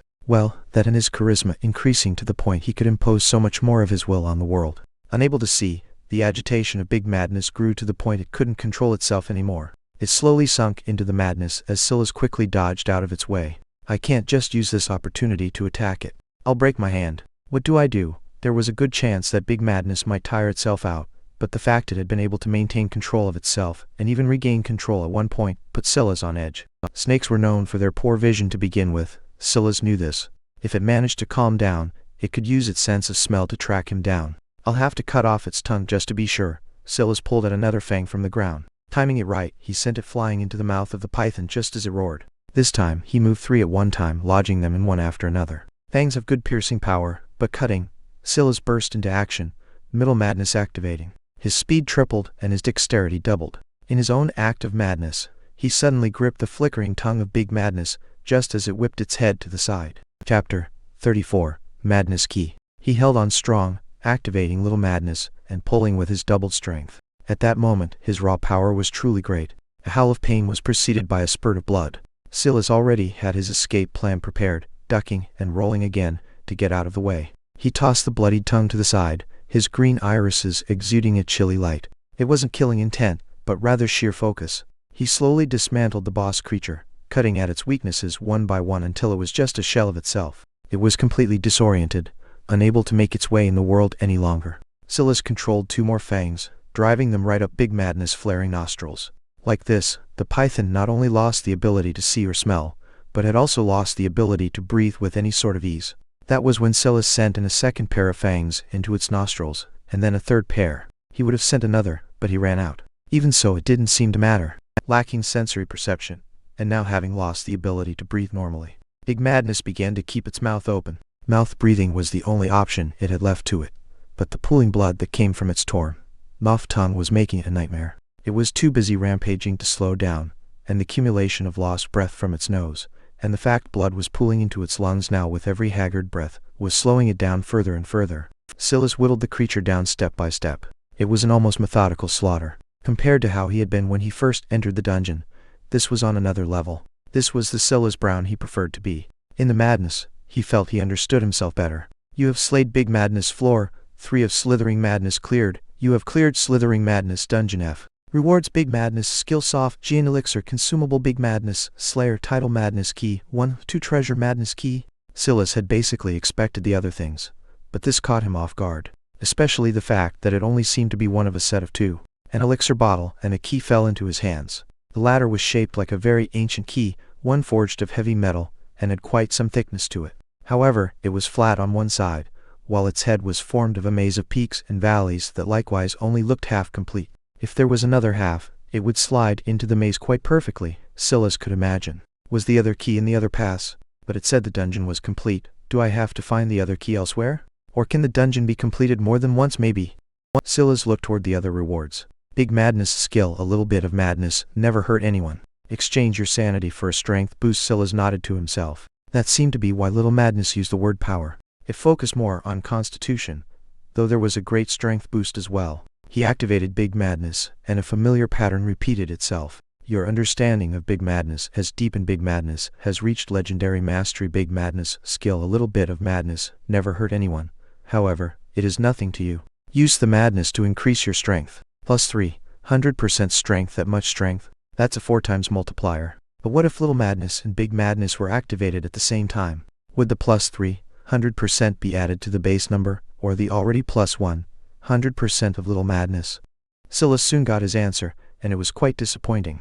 When he activated both skills at once, or rather tried to, he was forced to immediately stop. It wasn't because something had stopped him, but rather because he felt that the paths the ether in his body were trying to take were about to clash. If he continued, he might have even ended up killing himself. He didn't know what it would mean for ether to explode inside of you, but it didn't take a genius to know it wouldn't be good. Maybe if his constitution was higher, he could take the risk. But for now, activating both would be a death sentence. But would it even be possible for my body to withstand a 4 times multiplier to my strength stat without the support of higher constitution? Until now, the skills hadn't really made Sylas feel uncomfortable. It was probably because the power came from ether, rather than increasing what his body itself was capable of. But even if that was the case, if he tried to use this added strength to make contact with something, he could really hurt himself. He looked down at his hands. He really needed a weapon. Or, his gaze landed on Big Madness' corpse. He closed the distance with a few steps and placed a hand on it. Big Madness, gene detected. Common gene. 4 strength F. 3 constitution F. Attempt assimilation? Yes, no. Sylas braced himself, remembering the horrid pain it took to assimilate common genes. He found something to bite onto, and then moved his intention toward yes. Gene assimilation starting. Gene assimilation triggered. Gene successfully assimilated. Common gene. 1 strength F. 2 constitution F. Genes failed assimilation. Common gene. 3 strength F. 1 constitution F. A deep grunt left Sylas' lips, his fingers digging into the ground. The nails he had lost on his right hand still hadn't recovered, and yet he didn't even seem to notice as he dug deeper and deeper, biting down on the piece of his pants hard. It took several minutes before he finally collapsed in what felt like a pool of his sweat. He barely registered a familiar, disappointing message. Strength stat has reached 50 and cannot increase further. Species limit has been reached. Please evolve species, increase level, or change class to progress further. Chapter 35. Scorned Raps. Name: Sylas. Grimblade. Species: Human. F. Affiliation: Grimblade. Lineage level: 0. Titles: A Flexible Will. Skill Savant: A Patient Stalker. Big Madness Slayer Dormant. Middle Madness Slayer Dormant. Little Madness Slayer Dormant. Physical: 42 Strength, 50 Constitution, 49 Dexterity, 19 Speed, 50 Mental, 14 Intelligence, 10 Wisdom, 10 Charisma, 22 Will, 44 Luck, 1 Skills. Madden Meditation F. Little Madness F. Middle Madness F. Big Madness F. Comprehensions: Madness F. Gene State: Soft Fragmented Genes. Grimblade Lineage F. 8 Dexterity F. 4 Constitution F. 9 Strength F. Common Genes: 3 Speed F. 2 Strength F. 2 Constitution F. Jane Talents: Blade Aura Mutated Weakened. Sudden Burst Dormant F. Although he knew he couldn't put too much stock in these numbers, Sylas still felt a childish sort of satisfaction watching them go up. The fact he had to suffer so much through the assimilation of those genes only made it more satisfying. However, these stats were just a means to an end. Hadn't he defeated all of these bosses despite the fact his stats were lacking compared to theirs? Granted, that was because of his madness comprehension, but a part of him still believed there were many factors the system couldn't take into account. Even so, I need to find a way to break these limiters. What if my will caps at 50 as well? Wouldn't that make madness useless against more powerful targets? He still hadn't forgotten that Big Madness managed to shrug off his influence somewhat, and that was after his madness had reached common mastery. When madness was activated now, his will was over 100 thanks to the 150% boost. But a creature with a will of just 22 managed to maintain some clarity. There was obviously a bottleneck somewhere here that he wasn't aware of. Or maybe I've misunderstood madness. Every time he deepened his comprehension of madness, at least the 2 times he had, it seemed to require a lot of self-reflection. If the point of madness was to drive others crazy, wouldn't his comprehension path have to be more general? Now that he thought about it, Activating madness also gave him a keen sense of self that was arguably stronger than the influence he had on other creatures. His stats didn't increase, but they seemed to mean more in a weird way, as though he could maximize every inch of them. Then there were those telekinetic abilities he had gained. That was also a process of his own, while taking form rather than his just playing with the mind of an enemy. If that's the case, it makes sense my ability to influence the minds of others isn't scaling, because that isn't the point of the comprehension at all. At least, it's not the main point. Sylas wasn't sure if this was right, but his gut was telling him that he was on to something. Taking a breath, he exhaled slowly. He would have to explore this more. Without the barriers to study, he had lost his shortcut though, so he would have to find another way or just take it one step at a time. Unless, he looked around. Between the various python corpses he had accumulated along the way, he had too many things to carry and yet no way of conveniently doing so. Once he left this dungeon, he'd be stuck in the middle of the lake, and he would only have a short time to escape. Those animals that had been slumbering, and in the midst of their evolution, should have also long since woken up. Simply put, he couldn't just carry hundreds of kilograms worth of snakes around with him no matter how great his strength had become. Without a choice, he kept only middle madness mutilated corpse with him, and was ready to leave when the screen appeared, sensing his intention. You have cleared slithering madness dungeon F. Leave now? Yes, no. Sylas paused. After some thought, his intention moved toward no just to see what would happen. Your madness is commendable. The screen glitched for a moment before it came back into sharp focus. What was that? Sylas frowned. The so-called screen was just a projection of his mind, so how could it glitch? A hint of worry sprouted in his chest. This dungeon had messed with his mind a lot. Even during his comprehension sessions, he had done a lot of thinking about things that hadn't even come to mind in years. It was too weird. Slithering madness dungeon F level maximum. 0 recommended. 100 physical description. Lurking in the depths, high in the trees and on the forest floors, they are natural predators, unfettered and unbothered. So scorned by the skies, they've been restricted to a life of crawling on their bellies. But their day to fall again is not far off. Sylas' memory was excellent, and it could be said to be doubly so when his attention was focused on every detail. He knew that in a world like this, even the slightest mistake could cost him his life, so he directly glossed over the fact the recommended physical had doubled. That wasn't the problem. But their day to fall again is not far off. That definitely read rise before, not fall, and scorned is capitalized now. What does that change mean? Your madness has been rewarded. Scorned wraps, treasure. Scorned wraps, treasure. A cursed treasure, scorned by the skies themselves. In its presence, your body cannot be adorned by armor, and your hands cannot be graced by weapons. The madness is relentless, and its fury scorns the world in return. Curse status cannot be unequipped plus 10% constitution to fists. Right then, a pair of what looked like long, dirty cloths appeared in the skies, slithering down toward Sylas, almost like snakes themselves. It seemed like they had once been a pristine and shimmering white, but were worn by dirt and dried blood over countless years of hardship and toil. Sylas couldn't avoid them even if he tried. Chapter 36, the same. The wrap he had used to brace his wrists and fists, made of his own shirt, burnt to ash the moment the scorned wraps touched them. He couldn't even register the pain as the cursed treasure tightly wound itself around his fists, wrists, and a portion of his forearm. Sylas was silent all the while. He had no idea what he had just gotten himself into, but he was smart enough to know that it was unavoidable at this point. What a weird way to use adorned and graced. It's as though it takes the usage of armor and weapon as the actions of the prim and proper, rather than that of a real warrior. Sylas looked down at his fists. Did he feel that way too? Absolutely not. His vision blurred, and he found himself on a forked road once again. However, this time, there was only one choice. The cobblestone path leading into what looked like an ancient ruin or city of sorts. Sylas wasn't sure about the situation ahead, so he tested a few things on this outer road. When he was satisfied, and feeling as good as he probably could in such a short time, he picked up his things and the various python carcasses before moving forward.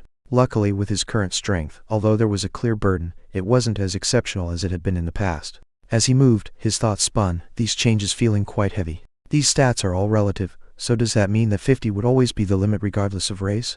If that's the case, then the first iteration of this dungeon was meant to be entered by someone who had reached the limit. In that case, the second hidden portion of the dungeon is supposed to be passed by someone with double those stats, far beyond those limits, as a level 0? Madness indeed. However, Sylas felt a level of confidence he hadn't felt when he first entered the dungeon, and that was for no other reason than his comprehension. He had a feeling that it would be of great help here as well. What Sylas didn't expect was that he wouldn't run into a swarm of enemies, or even some dangerous situation of sorts. As the cobblestone road to his back faded, a ruin that reminded him of the Stonehenge appeared before him. The main difference was that these tall stones were more irregularly shaped, curving and looping into one another as though dancing. Sylas didn't know why he got the feeling, because they were obviously static objects. But it was as though something was pulling at him. Sylas frowned, clearing his mind. This felt like a weaker version of what the barriers had tried to pull him into, much weaker. When he looked around, he found there was no entrance, no exit. The area was barely 30 or so meters from edge to edge, and he could see every inch of it clearly. But there were no obvious enemies or targets. What's the point of this? He would have already felt hints of panic if he didn't understand that there had to be a way out. There was a small, existential part of him that worried that the glitch from earlier might have applied to the whole dungeon, effectively trapping him in here forever. But he still felt that that shouldn't be the case. He put the corpses he was lugging around down and began to walk around more earnestly. Why would I need 100 physical for this? What's going on? He began to observe the curving stones more closely and found that there were grain-like patterns within them, so faded that in the somewhat somber lighting, it was hard to pick up until he looked closely. Once again, they reminded him of those snakes, some roaring, some mating, some in battle. He touched it and felt a spark jolt through his body, but it ultimately didn't feel like much. It was like he had rubbed his feet one too many times on some carpet, and then touched a doorknob. But it wasn't anything more substantial than that. Floor 1 of Slithering Madness cleared rewards little madness, skill. Sylas' brows shot up. Floor cleared? How? He hadn't done anything. And also, wasn't the recommended physical 100? Shouldn't the rewards be even better then? Why was he getting the same reward he had already gotten the first time around? Is it the same? The shade of the color is a little bit darker. Sylas kept feeling that there was a lot the system was holding back on him. Titles didn't receive grades for some reason. Some of them were even dormant without any clear reason. And yet, there was very clearly a pecking order. When he got a new gene, it just took its place at the end. But he had gotten the Patient Stalker first, and it was third amongst his titles, while Skill Savant was something he had awakened after a flexible will, but it was second. It seemed that there was a hidden hierarchy he could only vaguely get a peek at through the relative order between his titles. But was a flexible will really the strongest? It only gave him a flat +10 to his will, and a 10% boost. Was that really better than a pure +100% to his intelligence like Skill Savant gave him? The latter seemed far better. This was just one of the many issues Sylas had with the system. It ran more like a poorly coded program than something the lives of real people were riding on. But he was even more frustrated with it now than he had been before because the confusing circumstances just seemed to be piling up. Little madness skill, a little bit of madness, never hurt anyone. Exchange your sanity for a power boost. Once again, the same description. The only change was that sanity and power were capitalized for an inexplicable reason. Chapter 37.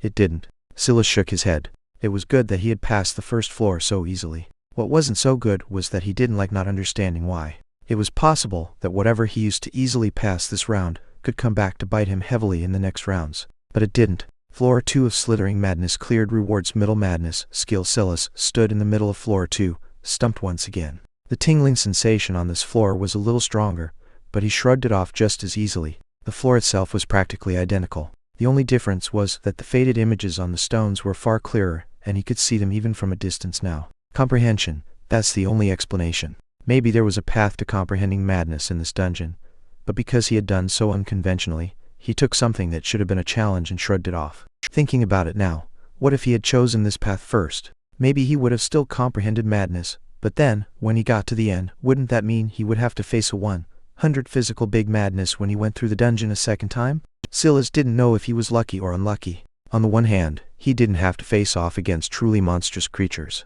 But on the other hand, how many more genes would have been available if he managed to defeat a little middle and big madness that were twice as powerful? He managed to shake himself free of those angsty thoughts though, setting aside whether his madness alone would have been enough to deal with them after even the weaker big madness managed to keep its wits under his influence. None of that would change his stat cap. Sylas stepped onto the third floor. This time, there was a substantial change. The drawings felt alive and looked as though they had been painted into existence by a large amount of blood.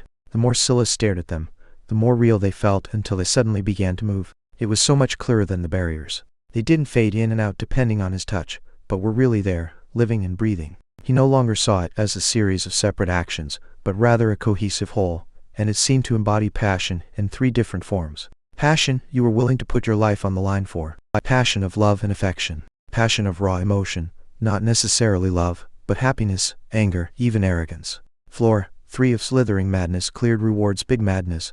Skill madness key, 2 treasure. Common Geon crystal treasure void title void skill. The list was mostly confusing. He wasn't sure what 3 of the 5 items were, and by the chosen words void, it seemed the system didn't really understand either. But quite quickly, both void rewards took effect on their own. Title void has taken effect. Big Madness Slayer, Middle Madness Slayer, and Little Madness Slayer have been fused. Title unlocked. Title, Madness Conqueror. The madness does not sway you, instead it fuels you. You have conquered the madness. Plus 50 will plus 100 charisma plus 10% success in absorbing all genes. Sylas' brows raised. Until now, whenever he got a boost to gene assimilation by any one of his titles, they always specified fragmented genes. But this clearly did the exact opposite of that.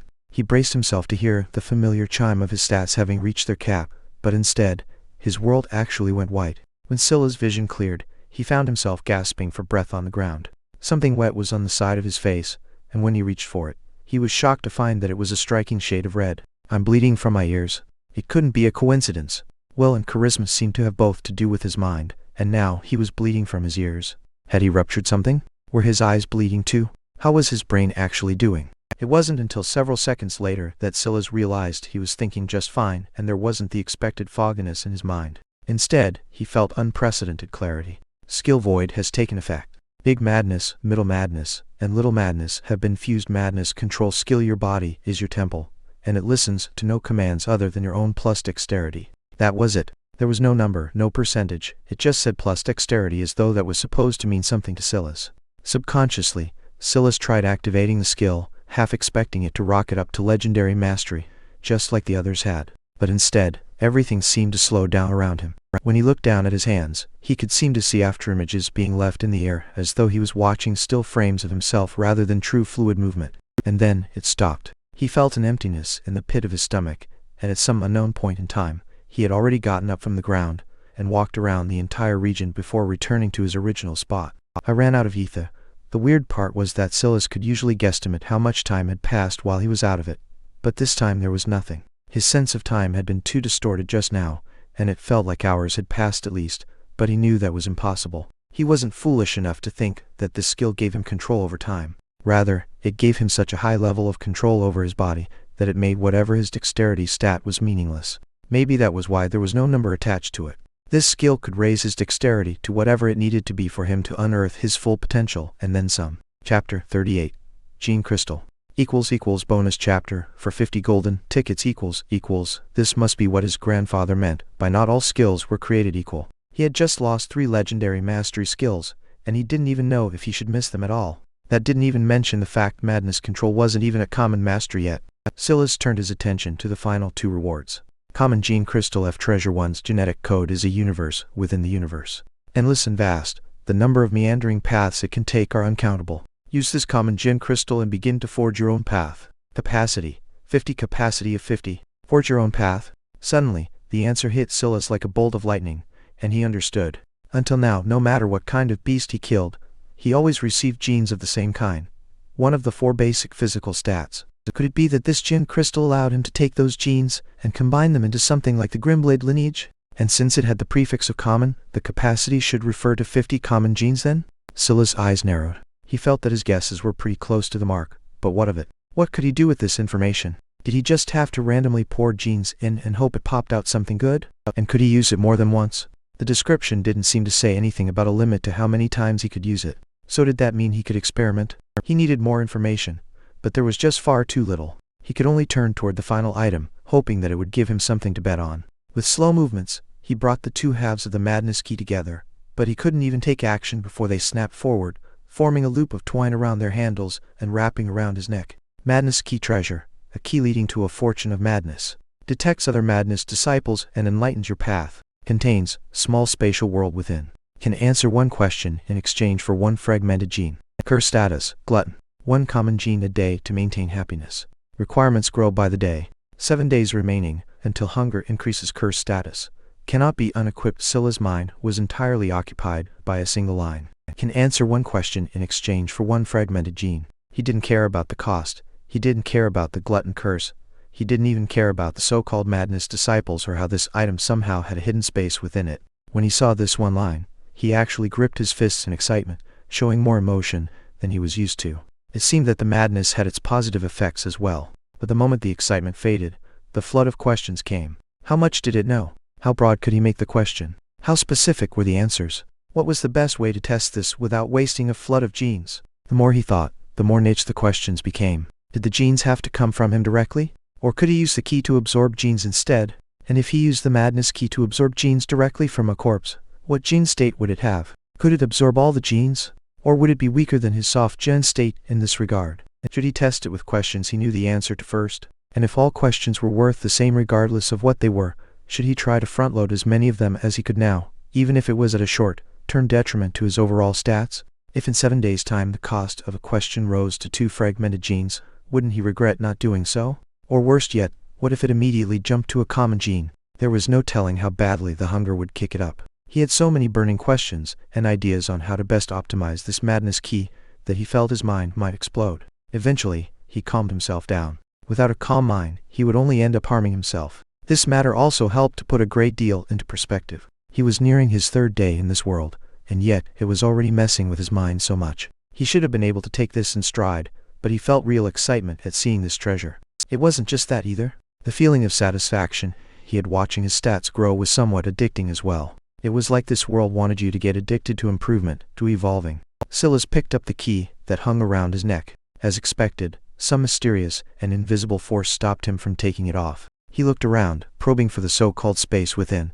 But he didn't find anything until he thought of using his intention to open it like he did when he interacted with the system. Once he did, a world was opened up to him. Well, calling it a world was a bit much, but it was actually quite roomy. It was a 2 meter bland gray space. Fascinating.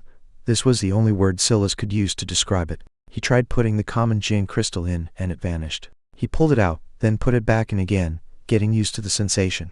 This space would definitely make things more convenient, but it seemed that he wouldn't likely be able to use it in the middle of battle.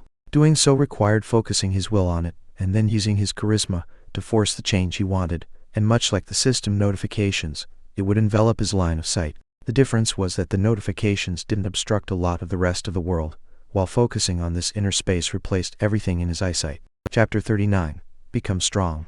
Castle Bonus. Big thanks to Readable and Raleigh Salt. 1 of 10 Sylas put the crystal, the 3 potions he had gathered, and a few pieces of beast meat within. He didn't want to waste so much space on big madness, so he didn't even try to take it in. How am I supposed to dissect corpses now that I can't equip weapons? Sylas shook his head, looking at the scorned wraps. An idea came to his mind. No, it said I can't use them in my hands, but it didn't say anything about my charisma. He threw that idea to the back of his mind. Even if he had this thought, he had lost anything he could call a weapon in this dungeon. Sylas thought about leaving now, but then he shook his head. This dungeon never seemed to rush him. It hadn't hurried him forward through the floors, and he could always decide when it was that he wanted to move on. In that case, this might be the safest area he would have for a while. He should at least try to get a baseline understanding of how the madness key worked. Name: Sylas Grimblade. Species: Human. Affiliation: Grimblade. Lineage: Level 0. Titles: A Flexible Will, Madness Conqueror. Skill: Savant. A Patient Stalker. Physical: 42 Strength, 50 Constitution, 49 Dexterity, 19 Speed, 50 Mental, 47 Intelligence, 10 Wisdom, 10 Charisma, 122 Will, 94 Luck, 1 Skills: Madden Meditation.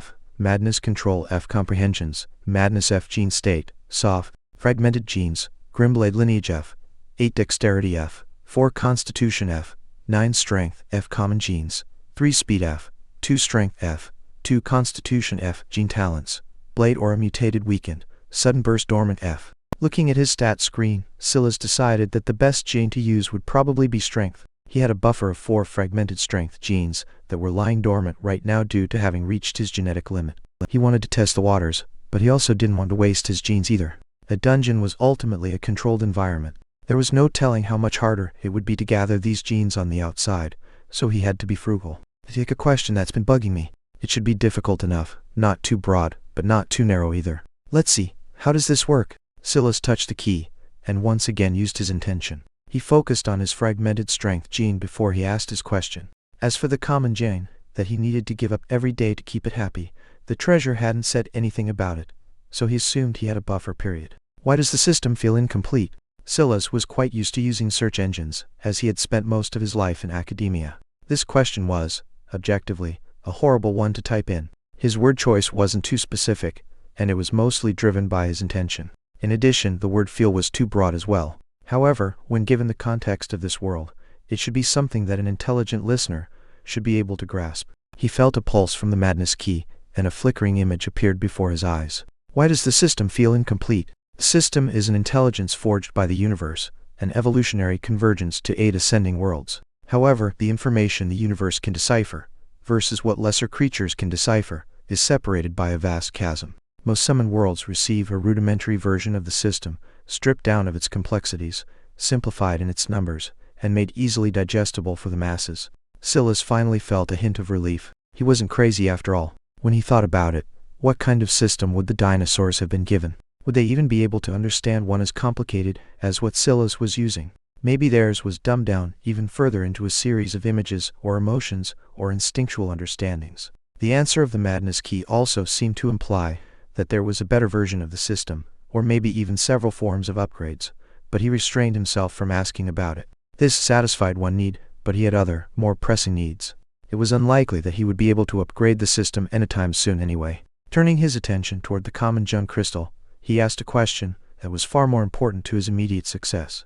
How do you use the common gene crystal? Common gene crystals are gene fusion devices capable of inputting common physical and mental genes and outputting a unique gene. Depending on the capacity, one can make more or less complex unique genes, with the weakest outcome being a unique fragmented gene, and the strongest being a unique bronze gene. In order to begin, one needs to start with a foundation. This can be a skill, a comprehension, a title, a treasure, or a freshly slain beast. With this foundation, the gene crystal will enter a state of dormancy. Upon awaking, it will provide an evolution tree and gene requirements to meet the target goal depending on the path taken. These gene requirements will list the number and combination of genes necessary to successfully fuse the unique gene. A gene crystal can be used more than once, but its durability is variable. The closer to its gene capacity you go, the more durability it will lose per use. The chance of succeeding in absorbing a gene crystal created unique gene is also variable. Gene crystal can be sacrificed for an improved success rate dependent on capacity. At 10 capacity, there will be a 50% chance of success. At 50 capacity, there will be a 90% chance. Sylas' eyes lit up. After 2 questions, he was starting to get a bit of a better understanding. It seemed that his question didn't need to be too specific to get him a wide range of information. But what would happen if he purposely made it too broad? How do I complete the summon ascension? Become strong. Chapter 40, 019. Castle bonus, big thanks to Readable and Raleigh Salt. 10. It was just 2 words, and it felt like quite a waste of a fragmented gene. Sylas had already fallen from 9 fragmented strength genes to just 6, but the more he stared at the answer, the more he felt that it was appropriate. There really was nothing else to it. Even if he gathered up all the knowledge in the world, it wouldn't change this answer. Why is my flexible will title ranked above my Madness Conqueror title? Titles are separated into 2 forms, fixed titles and growth titles. Fixed titles only function within one's grade. Upon promoting from F grade to E grade, all fixed titles will be rendered useless. Growth titles are not restricted by this limitation, and there will be a quest associated with an upgrade. This will be a one-time quest in most cases, though there are some titles that will provide an opportunity to secure a weaker title upon a first failure. There are likewise some rare quests that might prove an opportunity to upgrade a title in the future. A flexible will is a growth title, and Madness Conqueror is also a growth title. However, the evolution branches and potential of a flexible will are much higher. It has the potential to be a legendary title, though it is currently only common, while Madness Conqueror can only be gold, though it is currently silver. Sylas' brows raised, finally understanding. He should have asked about the Madness disciples honestly, but this had been really bothering him for a long while. Even so, he still spent another fragmented gene, causing his strength to fall from 50 to 49. Who are the Madness disciples? The Madness Covenant is a... The notification glitched. Question has touched upon a taboo. Glutton curse activated. Hunger has increased. Sylas' eyes narrowed. The timer of 7 days fell to just 3 days. He had lost 4 days because he dared to ask the wrong question. How many other pitfalls like this were there? The Madness Covenant is a mysterious organization, one shrouded by mystery. Madness disciples are a contingent of geniuses who have grasped the madness. But this is only the beginning. For the right to claim a seat at the altar, they battle across the vastness of the universe, hoping to one day join this order of madmen. The Madness Covenant altar, was that information worth the price? Sylas wasn't sure. This was why he had been hesitant to use one of his opportunities on this question, because he expected that something like this might happen just given the path things had taken normally. There was no use in crying over spilt milk. It's time to leave. Sylas double-checked everything. Then, completely naked again aside from the scorned wraps and the madness key around his neck, he moved his thoughts toward exiting. From dryness, Sylas was immediately assaulted by a sharp chill. His senses were on high alert, and madness was already activated. He was taking no chances. He was already at a huge disadvantage beneath the water. As expected, the region around the dungeon were completely consumed by large concentrations of ether and large aquatic beasts. Orinoco crocodile F level, 0 physical, 37 mental, 1 will, 6. Amazon piranha F level, 0 physical, 24 mental, 0 will, 2. Sylas immediately found himself surrounded, but just as quickly, the scene went wild. He felt almost immediately that it might have been a mistake to activate his madness like this. With the sheer number of creatures around him, even if their wills were too low to target him in specific, it was only a matter of probability and time that one eventually would. Plus, he felt that, with his madness influencing so many at once, it had diluted considerably. He sensed a notification, but he directly ignored it for the time being, gathering up his will and charisma to propel himself out of the water. His telekinesis wasn't strong enough to lift something as heavy as his body, but it could certainly help him to swim faster. In his slight panic, Sylas had forgotten something. His current stats simply couldn't be compared to what they had been in the past. Even if the water was a debuff, he could still outmaneuver these creatures. Sylas still felt that dexterity weighed a little heavier in the water, but with his telekinesis, it simply didn't matter. He shot out of the water so fast that he appeared almost a meter above the surface before he started falling back down. But by this point, he had already reached near the shore. His eyes landed on the sheer number of beasts in the surroundings, and he made a break for it. Sylas took a breath and exhaled, pressing his wet back against a tree. Seeing the scene around the dungeon, he knew he made the right decision to enter it when he did. Now that the dungeon had been cleared, though, the ether would slowly disperse and this region should go back to normal with time. I received a notification earlier, Sylas thought, suddenly remembering. He used his intention to check on it. Quest received, Plight of Castle Main Bronze 2 S's. Sylas raised an eyebrow, but didn't put too much stock in it. There could be any number of reasons why it was like this. Rudimentary Village Castlemaine is recruiting temporary adventurers from the surroundings to wage war. As the first established city of the 7th Summoned Ascension, its status is special, and the opportunities are plentiful. Fragmented reward requirements do not allow Castle Main to fall. Common reward requirements repel Rudimentary Knoll Village 0, 19 kill 5 Knolls. Bronze reward requirements conquer Rudimentary Knoll Village 0, 19 City Stele. Chapter 41, Titanoboa. Castle bonus. Big thanks to Readable and Raleigh Salt. 3/10 name, Sylas Grimblade species, human F affiliation, Grimblade lineage level, 0 titles, a flexible will, madness conqueror, skill savant, a patient stalker, physical, 42 strength, 49 constitution, 49 dexterity, 19 speed, 50 mental, 47 intelligence, 10 wisdom, 10 charisma, 122 will, 94 luck, 1 skills, Madden meditation F, madness control F, comprehensions, madness F, gene state, soft fragmented genes, Grimblade lineage F, 8 dexterity F, 4 constitution F, 4 strength F, common genes, 3 speed F, 2 strength F, 2 constitution F. Gen talents, blade aura mutated weakened, sudden burst dormant F. Sylas moved through the dense forest with swift feet. Both his stamina and speed were exceptional now. The only unfortunate part was that his dexterity was lacking. He thought about it, and felt that topping up his dexterity stat first would be smart. After accepting the quest, he had a ticking timer of about 3 days to make it there. There was a virtual sort of compass that appeared at the side of his vision, showing him where he needed to go. With his current speed, not to mention his confidence in facing the creatures he might face, he felt it would only take him a few hours to cover that distance.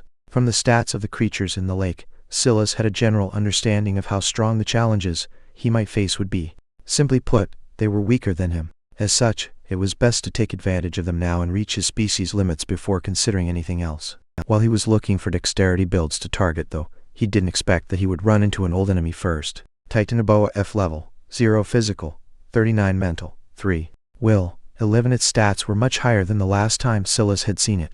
It was hard to tell if it was the exact same creature, but even in the past, Titanoboas so large should have been rare. He didn't know much about the spawn rates in this world, but his gut feeling was likely to be correct. The Titanoboa was a much browner color than it had been when Sylas last saw it. It blended in so well with the bark that Sylas had almost missed it. However, at the moment he was about to rush by, he had felt like a hand was almost trying to feel around in his mind. He had frowned and looked around before his eyes landed on the beast. Did it just try to look at my stats?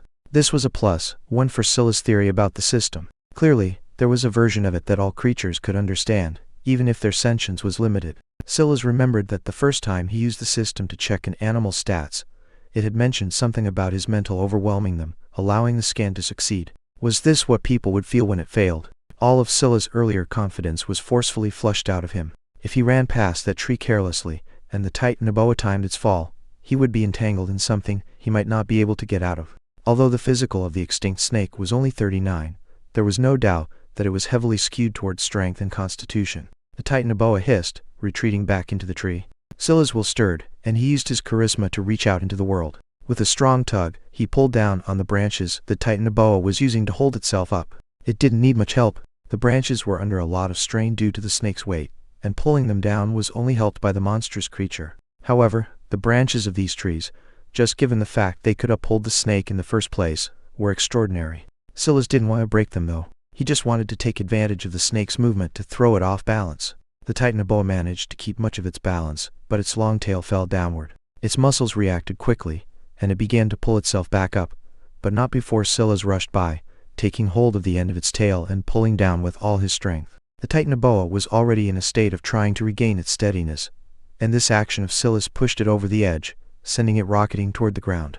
A dull boom echoed as Sylas leapt out of the way, his green irises flashing with a focused light. The Titanoboa snapped its head at Sylas. In that moment, Sylas could almost feel the rage in its eyes. He sidestepped it. The creature was too slow. His fist hooked around its head, sending it rebounding against the tree's trunk. The Titanoboa attempted a retreat. One of its eyes was already half closed after hitting against the tough bark. Plus, the fall from so high above hadn't come without its own share of damage. It was disoriented, and its flight responses were on high alert.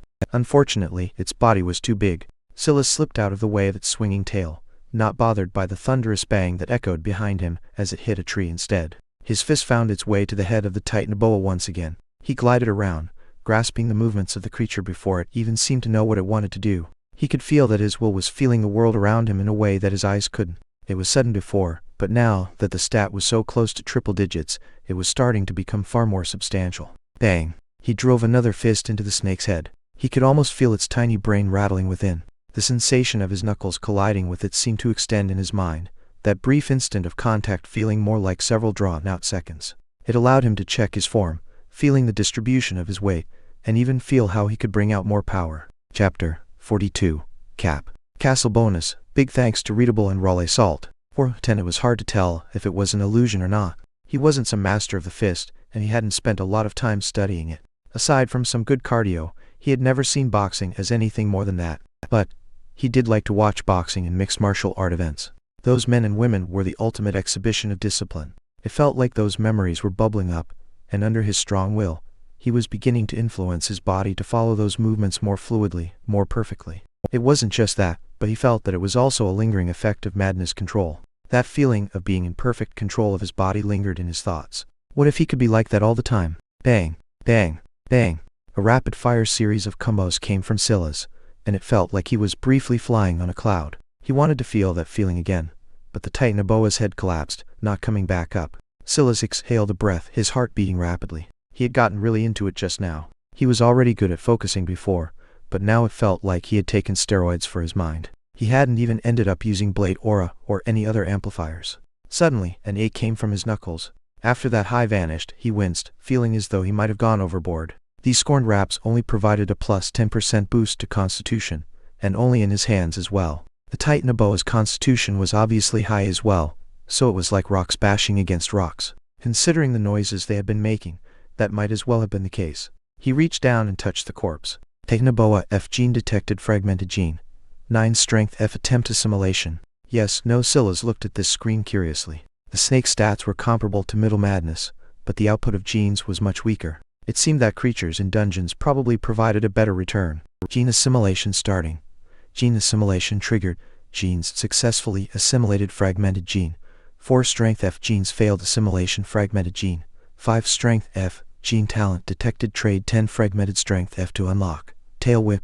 Yes, no. Sylas frowned. He did remember the whipping tail of the snake was quite powerful, but he didn't have a tail. If he accepted this, would it grow a tail for him? Then he remembered. Didn't he have a treasure he could ask now? He didn't have 10 strength gene fragments right now anyway. He only had 8 total after this victory.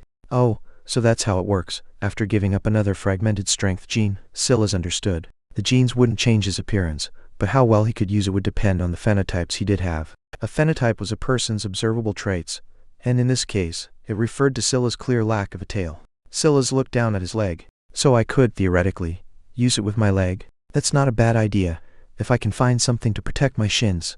The scorned rap stopped him from using weapons with his hands, and he couldn't wear armor. The latter would make it difficult for him to find something to protect his legs, but it wouldn't be impossible. Who knew, in a world like this, maybe there were kicking experts out there that had their own special weapons to attach to their legs. It hurts to continuously use my fists, but if I don't get used to it, that could be a problem on its own. I can't increase my constitution more than a single point now. I'm already at 49. If this still isn't enough to protect me. Sylas' mind ran through options as he tried to think of solutions. Even if he got tail whip, it would only make his problems worse. His shins and feet couldn't take that kind of punishment. There were methods of strengthening, but it took years of practice, years he didn't have. I need some sort of shield gene talent or skill. I also need to find a way to increase my intelligence. Right now, it's the greatest limiter to my strength. Because of it, I can only use blade aura and madness control for a small moment.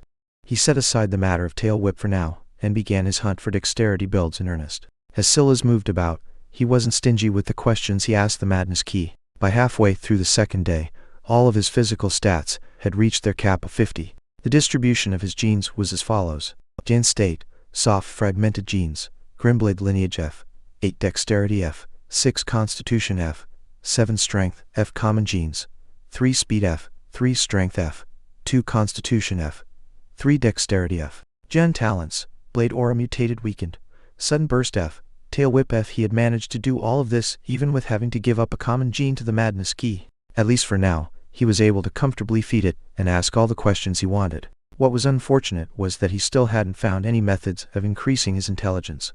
All the creatures he came across could only give physical genes, but this was a natural pitfall. These creatures didn't particularly have high mental stats, and they weren't known for their raw intelligence on Earth either, so not finding genes for intelligence, wisdom, or charisma from them only seemed natural. Maybe he would have to kill humanoid creatures for that. Sylas exhaled a breath. He didn't blink at killing animals, but there was something a bit sour about this. However, he was more pragmatic than he was moral. Those gnolls might provide him with exactly what he was looking for. It was just unfortunate he would have to go looking like this. Chapter 43, Castle Main. Castle bonus, big thanks to Readable and Raleigh Salt. 5/10. Sylas looked down at himself. He was still shirtless, and he wasn't going to find anything to replace it anytime soon. His bottoms were practically barely more than rags at this point, and he was just happy that his dignity at least was well hidden. Other than the key around his neck and the wraps around his hands and wrists, he had nothing else. It'll have to do. Maybe that rudimentary village will have someone who can give me real clothes. He stood to his feet from the stone he was sitting on, tossing a clean bone to the side. He didn't bother collecting the remaining body parts. He had found out the hard way that even forging weapons with his hands would be seen as a slight by the scorned raps. So he could only pick up things that were already weapon-like enough and store them to use as a projectile with his charisma or leave them be. After a breath, Sylas rushed in the direction of Castle Main. It wasn't long before it entered his sights. A wetland that was only a few inches of rain away from becoming a swamp appeared outside a clearing of trees. The grass was tall, at least half a foot, and every step felt like he might sink into a muddy quicks and adjacent. Castle Main was up ahead, and it lived up to the namesake quite well, not the castle part, but the rudimentary village part. The walls were just posts of wood that were the kind an old, shabby suburban home would have as a fence. The actual village was just 4 buildings. Well, it was more like one shack and 3 kind of tents. The mixture of wood and cloth wasn't bad though. The rest of it though were actual tents made of thin beast cloths. Sylas couldn't exactly look down on the appearance. After all, look at him. But what Sylas saw next left him feeling much less reassured. There were 2 groups of people ahead. One group came from where Sylas assumed was the village. He remembered that a city steel came with militia, and judging by the uniform of the men, if you could call it, that they were all of one unit. There were 5 of them, and they seemed to be standing at the ready, not so, subtly protecting 2 women. Across from them were 3 people, 2 men and a woman. They stood somewhat together, but from just a casual observation Sylas could tell that they had likely accepted a quest, just like he had. That was because they weren't a unified front like the first group at all. The trouble wasn't this. The atmosphere still looked somewhat harmonious and there weren't any fights that were about to break out. The issue was what they were wearing. How? Was the only thought Sylas could have. They weren't exactly dressed like noblemen and women, but they were dressed much less shabbily than himself, and they even had weapons to boot. Lauren Mitchell level, 1 physical, 31, mental, 17 will, 13 Alex Reynolds level, 1 physical, 37 mental, 13 will, 9 Morgan Hayes level, 1 physical, 47 mental, 29 will, 31 Sylas blinked, feeling a bit shocked. He hadn't even run into an option to progress his level, but these people already had? What was more interesting than that was the fact their mentals were so high. He had 122 charisma, yet that man, Morgan Hayes, only had 18 less mental than him. Sylas was immediately curious about what his stat distribution was. He turned his attention to the militiamen. Marcus Tanner level, 2 physical, 42 mental, 22 will, 12 a level 2. He checked the other militiamen, and they basically all had the same exact stats and the like. Sylas had been so distracted by everything else that he had forgotten to ask the madness key about how to level up. He didn't want to for now, but it was probably best that he knew what to avoid, so he didn't accidentally ruin his own plans. How do you level up? Creatures that have ascended beyond level 0 will have a gene core within them. This gene core can be used to absorb their genes and convert it into a higher form of ether known as pure ether. Absorbing pure ether can elevate the state of your body and increase your strength. This is known as cultivation by many, so they found a stronger beast. But how did they defeat a beast that powerful if the level 0s I've come across are already so strong? The only explanation Sylas could think of was that they had experiences similar to his own. The difference was that their dungeons gave them actual equipment while his gave him rags. However, Sylas wasn't completely disappointed. Just by their stats, he had come out ahead. If they scanned him, they should see Sylas Grimblade level, 0 physical, 50 mental, 47 will, 94. Even the strongest of them, Morgan Hayes, didn't have comparable stats. Sylas turned his attention to the 2 women the militiamen were protecting. Olivia Thompson level, 0 physical, 32 mental, 21 will, 27. Sylas nodded and moved on to the other woman when what felt like a white light blinded him for a moment. Sylas' brows rose. Suddenly sensing something, the woman in the distance looked toward Sylas, and he almost immediately felt something press against his mind as well. But just as quickly, the woman frowned, closing her eyes as her nose scrunched up. Clearly, she had just felt something similar, but it surprised her a lot more than it surprised Sylas. By then, everyone seemed to have noticed Sylas running in from the distance. Several probing touches pushed at Sylas' mind, causing him to frown. It wasn't because he felt that they were rude, considering he had done the same thing just now. It was just that he didn't like the feeling.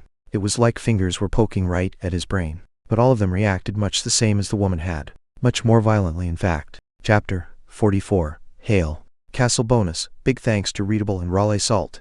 6-10 Alex Reynolds, who had the weakest mental of them all, even physically took a step back, tears falling from his eyes, as though he had just been cutting onions. This reaction alone was enough for them to ignore what Sylas was wearing, if that could be considered clothing at all. The woman regained her bearings as Sylas did, and the two looked at one another, a hint of something else in their eyes.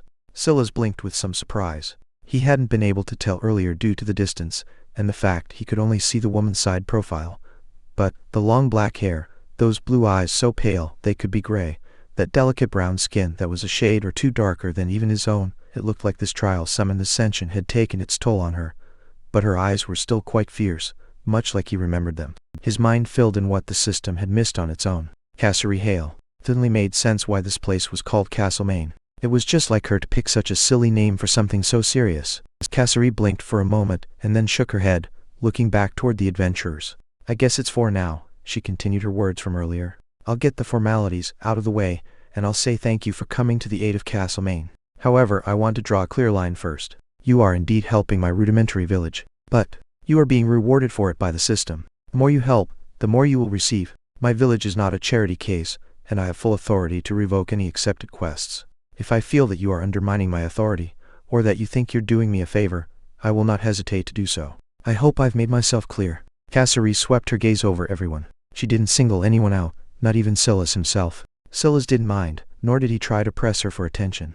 Right now, she was a leader, and this was a matter of life and death, not a reunion. Those gnolls would really be out for blood. The two of them hadn't been close for almost a decade. That was practically a lifetime. She had done a lot of growing without the name Sylas Brown creeping into her mind for who knew how long. The fact she was acting like this actually made him feel more reassured. She would be more likely to survive in the long haul. Of course, there was the possibility that he was overthinking things. The odds she had recognized him might be lower than he knew. His own memory was quite good, and he was good at associations, but it had been almost a decade. If it was in a usual setting, the odds that she'd recognize him would probably be just as high. But right now, when he was covered in mud and grime, maybe she didn't. That was fine too, in his opinion. I'll give you a brief overview. The Knoll village is about 12 kilometers in that direction. We discovered them first, but there's a good chance that they will stumble into us eventually. I want to take preemptive action, setting up traps around their territory and killing them off one by one until we can eventually conquer the city. There are two problems with this plan. Cassari took a deep breath. The first is their numbers. They had 20 warriors. They're a pure militarized territory. They had no women and children, and their entire population is made up of warriors. The second is their sense of smell. They once had 25 warriors. We killed 5 of them during earlier scuffles. However, due to an unfortunate slip-up, we were unable to deal with one of the corpses properly before it was found. We were forced to change our path back to the village, so that they couldn't track us, and managed to kill 2 of the 5 in that pursuit. If we want to deal with that number of warriors, hit-and-run tactics are definitely the best. But we have to be sharp and precise, getting rid of evidence to stop them from tracking us.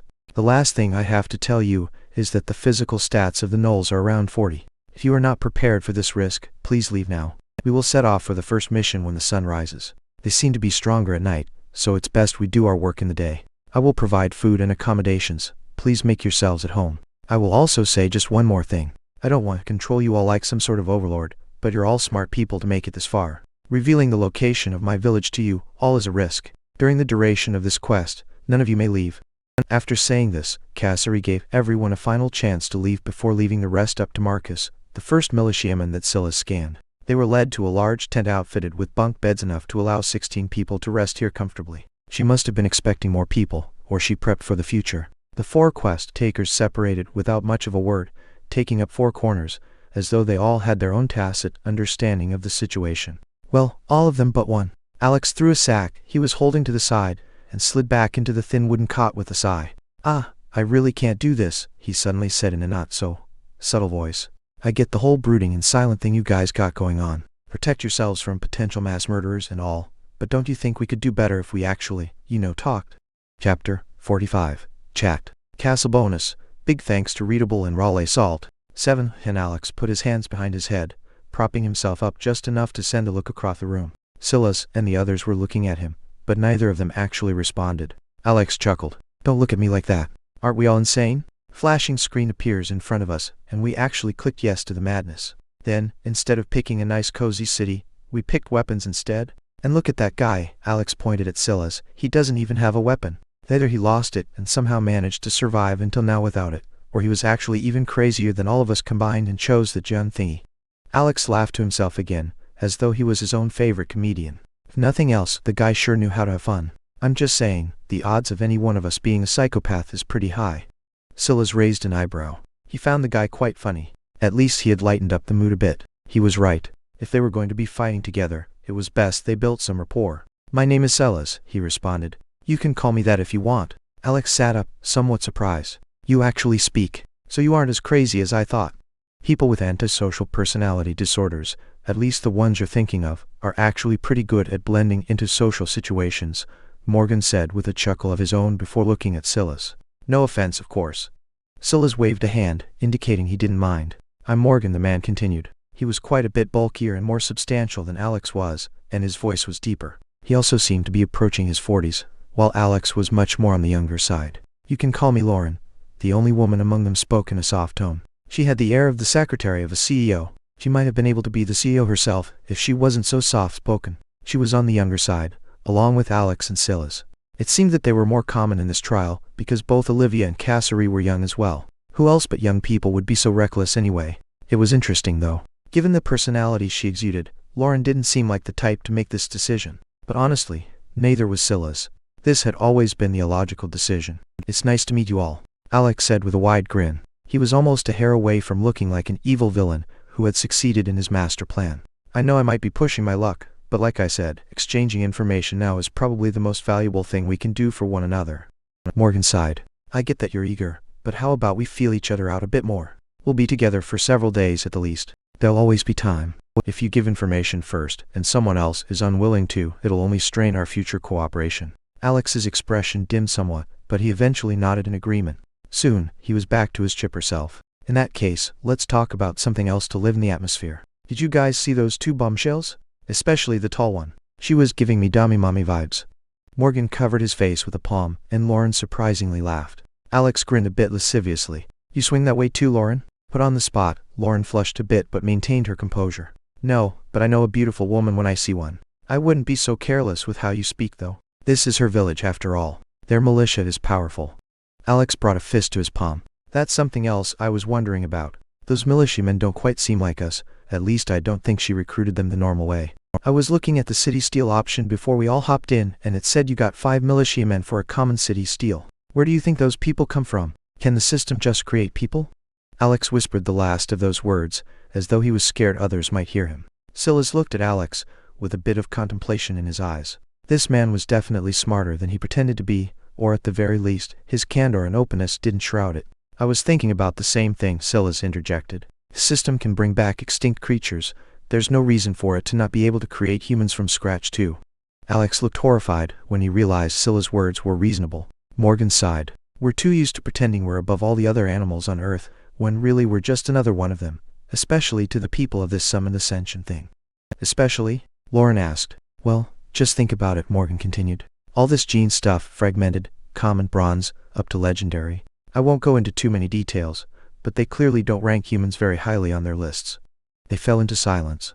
Sylas knew what Morgan meant by he wouldn't go into details. Doing so would probably expose what secrets he did have. Sylas himself entered with a fragmented gene, and he was already one of the better ones. Just look at how valuable the Bronze City steel was to the Grimblade family. They treated it like some holy treasure, and were having their 3 candidates use this trial as a place to duke it out for its ownership. This went to show just how heavy the prefix bronze weighed in this world, and yet there were so many ranks above it. Whoever had set up this summoned ascension probably didn't treat humans much differently from the animals Sylas had killed on his way here. Chapter 46, Gift 1.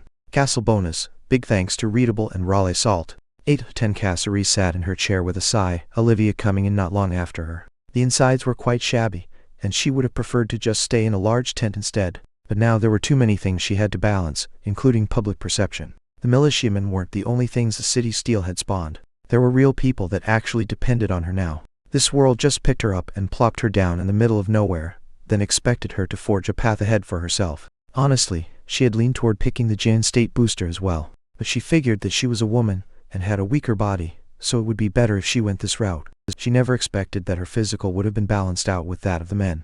If she had known that would happen, she would have never picked this route.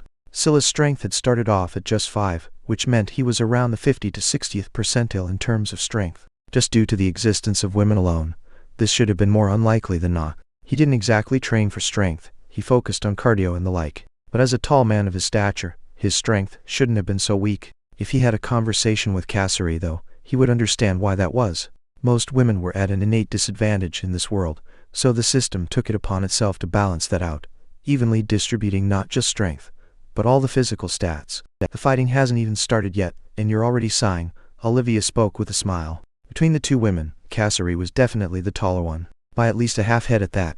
Olivia was a bit fairer, but much like everyone on Earth, they both had a tanned richness to them. What was more interesting was their outerwear. Most of the village's funds went to outfitting them and the militiamen, so they wore good leather armor, and they both had weapons sheathed at their waist. As the city lord though, Casserie didn't do much fighting.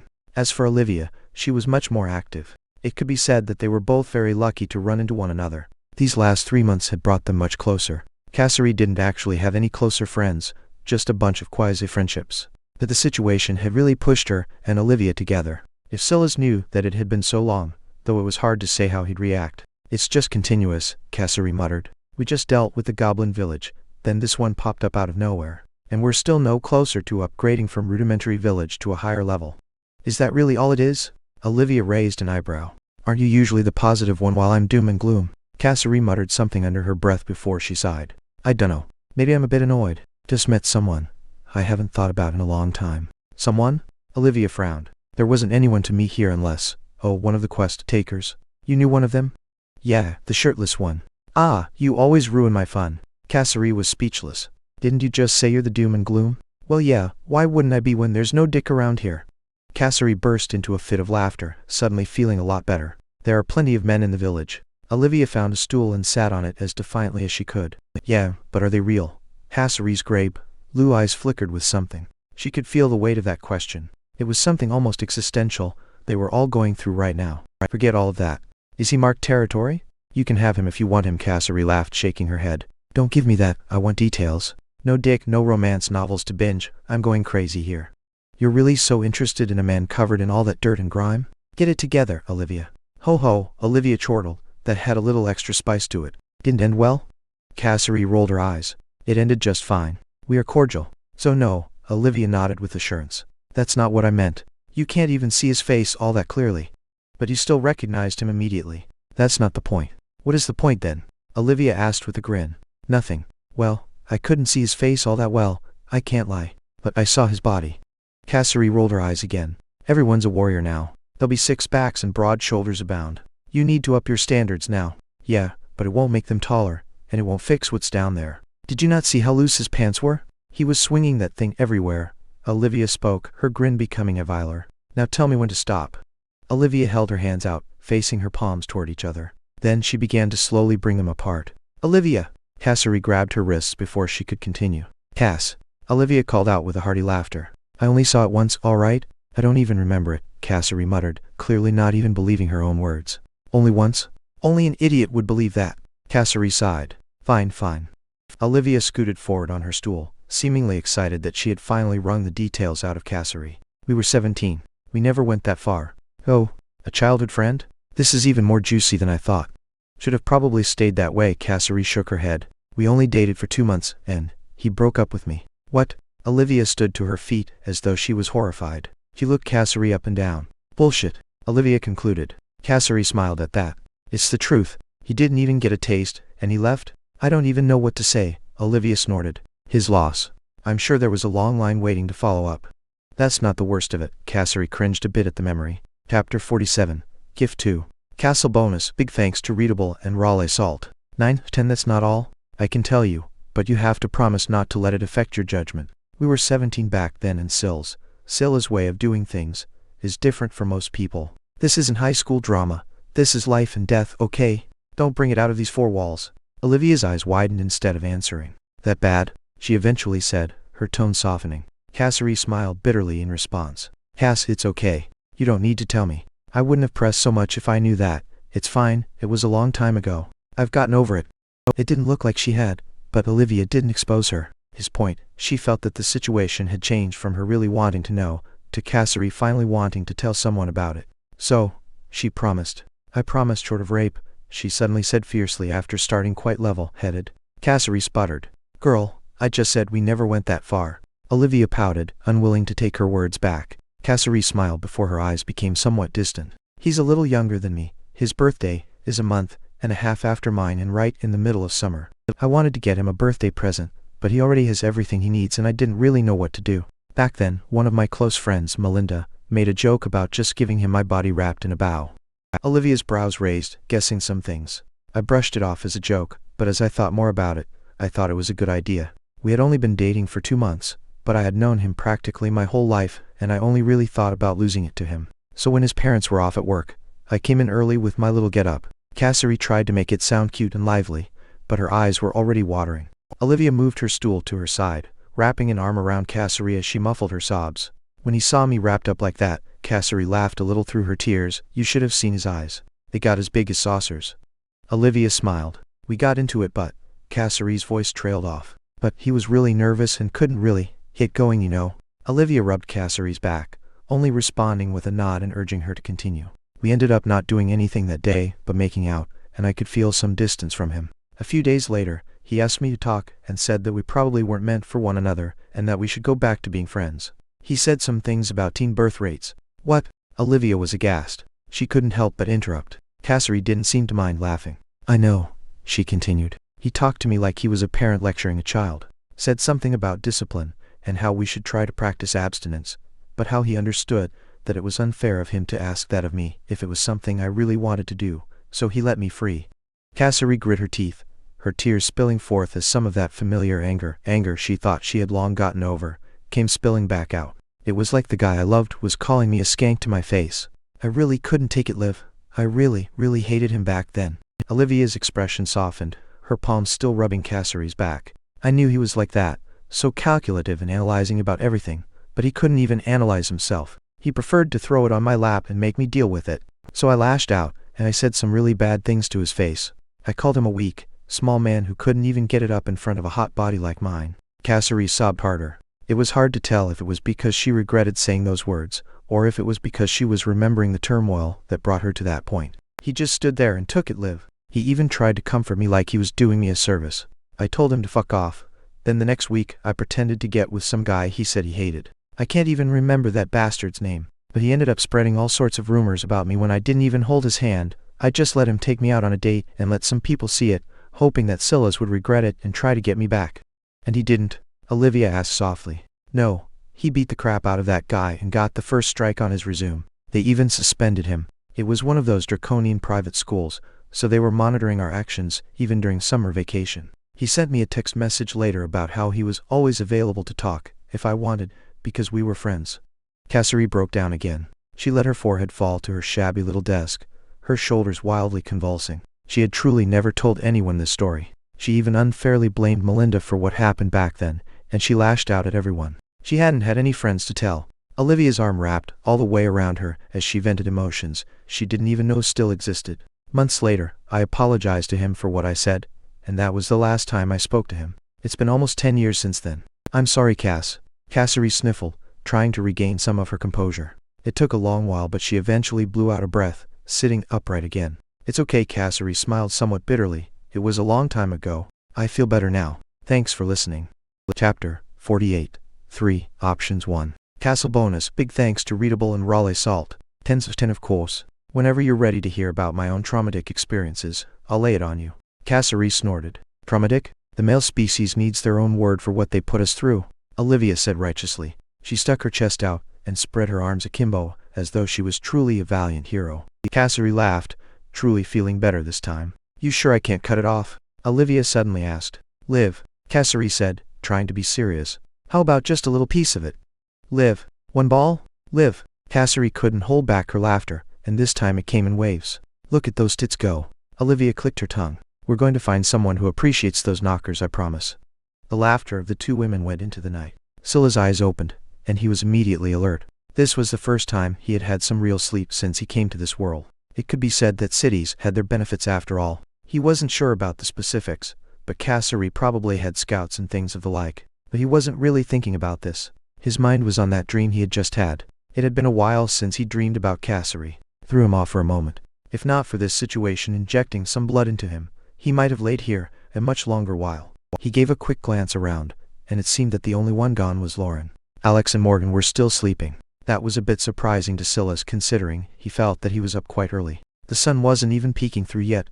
After some thought, he laid back down and checked on his gene crystal. Previously, he had already done, as the madness key stated, and found a foundation for his future, unique gene. Although he had some options, there were only really two options that made sense. The first was madness control, and the second was madness the comprehension. The obvious choice was clearly madness. It was the foundation upon which madness control was built upon, and intuitively, a comprehension just felt like a more solid foundation to use. He had even confirmed this with the madness key, though such a specific question felt like a waste. The trouble was that he still wasn't sure what path madness wanted him to take. At first, he had thought it was best used to attack the minds of others, but now he felt that it was best used to control himself.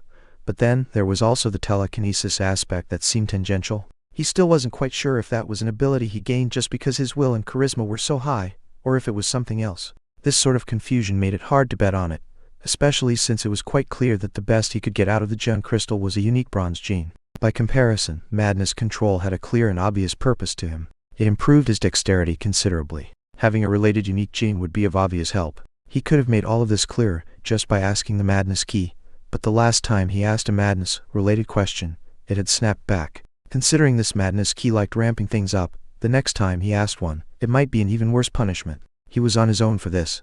But in the end, Sylas stuck with the obvious choice. He wasn't going to try to outsmart a system that was clearly beyond him. He would try to stick with what was obvious to him, and if he made a mistake, he could only do his best to try to correct it later down the line. Plus, he had had another thought when he decided on this. Wouldn't the evolution tree that the common gem crystal formed give him some clues as well? And he was definitely right about that. It had given him three options. Basic either flow F fragmented John raised genetic limit to 5 common genes of a kind raised stat limit to 60 relative stat units gen talents. Basic either flow common gene. Raised genetic limit to 10 common genes of a kind raised stat limit to 75 relative stat units gen talents. Basic either flow F bronze John raised stat limit to 100 relative stat units. John Talents. Basic Either Flow F Psyche Warp F Fragmented John raised genetic limit to 5 common genes of a kind raised stat limit to 60 relative physical stat units John Talents. Psyche Warp. Common John raised genetic limit to 10 common genes of a kind raised stat limit to 75 relative physical stat units John Talents. Psyche Warp F Bronze John raised genetic limit to 20 common genes of a kind or 1 bronze John of a kind. Raised stat limit to 100 relative physical stat units John Talents. Psyche Warp F Harmonic Puppetry F Fragmented John raised genetic limit to 5 common genes of a kind raised stat limit to 60 relative stat units. John Talents. Harmonic Puppetry Common John raised genetic limit to 10 common genes of a kind raise stat limit to 75 relative stat units John Talents. Harmonic Puppetry F Bronze John raised genetic limit to 20 common genes of a kind or 1 bronze gene of a kind raised stat limit to 100 relative stat units John Talents. Harmonic Puppetry F Basic Ether Flow, Psyche Warp, and Harmonic Puppetry. These were the 3 unique genes that it had created for him. But the requirements weren't cheap either. As for the names, they were decided by him after he read their descriptions. Each one had the exact same limit increasers. What really set them apart was hidden in the weeds. Chapter 49. 3. Options 2. Basic Ether Flow. Ether comes naturally to you, even when it's outside of your body. Your ability to extend your ether away from your core, attaching it to objects to control and wield, far exceeds others. Plus 5 intelligence, plus 5 charisma fragmented, plus 10 intelligence, plus 10 charisma common, plus 20 intelligence, plus 20 charisma bronze requirements to unlock bronze 5 strength, constitution, dexterity, speed, wisdom 10 charisma 15 intelligence. Psyche Warp. The minds of others are yours to bend and twist to your pleasure. Feed them illusions, delusions of grandeur, fear the likes of which they've never experienced in their entire lifetimes. Plus 5 will, plus 5 charisma fragmented, plus 10 will, plus 10 charisma common, plus 20 will, plus 20 charisma bronze requirements to unlock bronze 5 strength, constitution, dexterity, speed, wisdom 10 will 15 charisma. Harmonic Puppetry. Your body is your orchestra. Its strings are yours to pluck. Your resistance to the mental assaults of others is unmatched, and your control over your body is unmatched, even if that means exceeding its limits. Plus 5 dexterity, plus 5 intelligence fragmented, plus 10 dexterity, plus 10 intelligence common, plus 20 dexterity, plus 20 intelligence bronze requirements to unlock bronze 5 strength, constitution, speed, wisdom 15 dexterity, 15 intelligence. Each one had its own merits, and it was actually quite difficult to choose. Basic Ether Flow was a huge enhancement to his telekinetic abilities. A large part of the reason he was able to defeat Big Madness was because of those abilities, because getting close had been far too dangerous and his fists weren't nearly strong enough to harm the beast. However, by that same token, Psyche Warp was just as important to him. Without it, he would have died on the first floor of the slithering madness dungeon. Being able to deal with enemies without putting himself in any danger was enticing, and both of these unique genes fulfilled that wish. Then there was Harmonic Puppetry. Its description felt like you were controlling your own body on puppet strings that came from your mind, which was why Sylas had named it as such. This one was enticing for a different sort of reason. That magical feeling he felt while fighting the Titan Boa had occurred again and again on the journey here. That feeling of being able to control your body, making tiny tweaks here and there to make yourself even more perfect, was so enticing to him. It was like the perfect reflection of self-discipline, a form greater than even martial arts. Each one pulled at him so he could only start dinging them one by one. Harmonic Puppetry was appealing, but it was far too similar to Madness Control. The overlap was great, and Madness Control seemed to have a higher ceiling. Psyche Warp was great because it relied on his 2 highest stats, and also the 2 stats that didn't seem to have limits attached to them. Well, at the very least, he hadn't hit them yet, but it was also the most hit or miss stat. If he met a creature with a high enough will, it would be useless. Of course, that was the case for all stats to a certain extent, like because his constitution wasn't high enough, it was hard for him to harm strong beasts with his fists alone, at least when he didn't use Blade Aura. But he could only use Blade Aura on his body when Madness was activated in the first place. However, he could always fight quality with quantity and patience in that case, like he had against the Titan Boa. Eventually, within reason, his hits were going to hurt. On the other hand, Will felt much more cut and dry. Either you had enough or you didn't. Plus, it didn't leave you with much flexibility either. Although Psyche Warp seemed to be evolving toward controlling people, maybe even more permanently, Sylas wasn't sure how he felt about that either. It was a moral conundrum. He could target animals alone, but the conversation he had with Morgan and the others made that feel questionable, especially now that he saw their relative mental stats increasing slowly. Of course, Sylas wasn't some agent of morality. If it was the best option, he would take it. He just had no choice but to nitpick at this point. Then there was basic either flow. Sylas had added in the word basic on purpose because he felt it was the most scalable of the 3 unique genes. So long as he had more intelligence, more will, more charisma, his telekinesis would only grow stronger under its effects. Plus, the description of either flow made it clear that he would even be able to apply his other gen talents to it and synergize. As for the ding on either flow, well, it was a deviation from his current path. He was using his fists a lot, and he had gained something he could conveniently use his legs with as well. He was moving toward being a pugilist, especially with his unequipable scorned raps. Could he focus on 2 things at once? Well, I think that settles it. That reason is horrible because it's a problem that Psyche Warp suffers from as well. Harmonic puppetry is the one that doesn't, but the fact it overlaps with madness control so much is too huge of a ding. When Sylas made his choice, he locked it in. Now, he just had to find 50 common genes, when all the beasts he had seen until now, aside from the ones in dungeons, only had fragmented ones. Not to mention the fact he had yet to see any wisdom or mental genes. He hadn't received any will genes in the Slithering Madness dungeon, which presumably focused heavily on it. I'll just have to take it one step at a time. The requirement of 50 common genes was only to unlock the bronze unique gene. Tail down for the common and fragmented ones. But Sylas didn't want to waste this opportunity on a weaker unique gene. John crystals were probably even rarer than John state potions. He needed to optimize his usage. Chapter 50. 3. Options 3. I should go see if I can take a bath or something of the sort. I saw a well earlier. They should have access to fresh water even if it's cold. Sylas preferred cold showers anyway. He wouldn't mind it not being heated. He slipped off of his cot, feeling some of the aches and bruises on his body. But it was already better than it had been yesterday. It seemed that his constitution was doing wonders. The nails on his right hand were already half grown back. Walking out of the large tent, he rounded it, heading toward where he had seen the well. But when he got to the back of the large tent, he heard a splash of water. He looked to the side. There, down in a deep squat, a woman with her back to him threw some water over her shoulder with a cup and almost furiously wiped herself with a rough cloth. He couldn't see much from this angle, but because of her deep squat, he could see some of the curve of her buttocks. But more than that, there were the clear and deep scars she had suffered. It was clear that anyone who could make it so far had dealt with their fair share of struggles. Sylas shook his head and looked away. My apologies. Lauren was startled and covered her chest. She looked back to see that Sylas was already facing away from her. No, it's not your fault. She shook her head.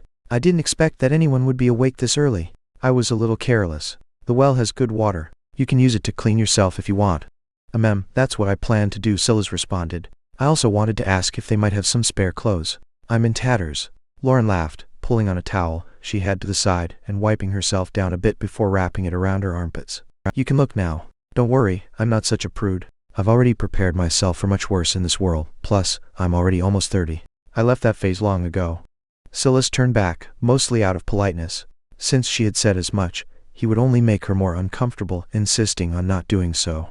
Her hair was still wet, but she had a valiantness to her even in such a seemingly vulnerable position. She looked ready to drop her towel and pick up a sword right this moment if she had to, even if it meant going into battle naked. Definitely a woman that had been through a lot. I think, if we can, we should try our best to hold on to as many of our old traditions as possible, Sylas replied seriously. Lauren blinked, not expecting this response. Then she smiled. Meaning I should protect my chastity with all my might? If that's what you want, Sylas nodded. I only mean that if you wanted to be a prude, don't let this world change who you are. We have to have our own sort of defiance, even in situations like this one. I see. That's an interesting statement. You don't look it, but you're quite the rebel. Rebel? I spent a lot of time as a secretary for people with egos too large to fit through a door. And I'm one of them? Maybe. It would depend on whether you can widen that doorway or be crushed by the archway. Sylas didn't respond, looking at this woman. It was rare that someone would leave him without the words to respond. Lauren seemed to become a little flustered beneath his look and shook her head. I'm just speaking nonsense, really. Don't mind me. If you don't mind it, you can feel free to use the water I have left. Getting water is difficult in these times, especially with all those beasts surrounding the lake and river, Lauren sighed. It's been months like that. I wonder how many people have died of thirst. Sylas grabbed onto a word she used immediately. Months? Lauren reacted with surprise. Did you find another water source? This was her immediate reaction. If Sylas didn't know about this, then could it be that he was getting his water from somewhere else? That would be huge. Sylas put 2 and 2 together immediately. He had been in the dungeon for months? That was impossible. His soft gene stat was still there, and it would only last for 7 days. Looking at the time, he still had 4 days left. That meant that he could have only used 3 days so far at best. How had months passed on the outside? No, Sylas shook his head. It just doesn't feel like it's been that long. I really lost track of time. Lauren sighed. Yeah, it really is hard without phones and the internet to keep you on track. She shook her head. Anyway, I'm going to go be a prude now and put on some real clothes. She gave Sylas a smile and walked past him, holding a bundle of clothes in her hands as she slipped back into the tent. Sylas conveniently took the bucket she had used and filled it to the brim at the well. It wasn't like the water was used. This was just the bucket she had been scooping water out of, so he didn't have a problem with using it. He began to clean himself as well, sighing that he still only had a single pair of pants. He should have asked about it last night, but he had to admit that it felt a little weird to have to ask Cassary for things. They had ended on good terms, he thought, but that didn't change the fact they hadn't talked in almost a decade. He didn't want to try to take advantage of a former relationship. Everything in this world was earned, and she had worked for months to get to this point apparently, as had the others.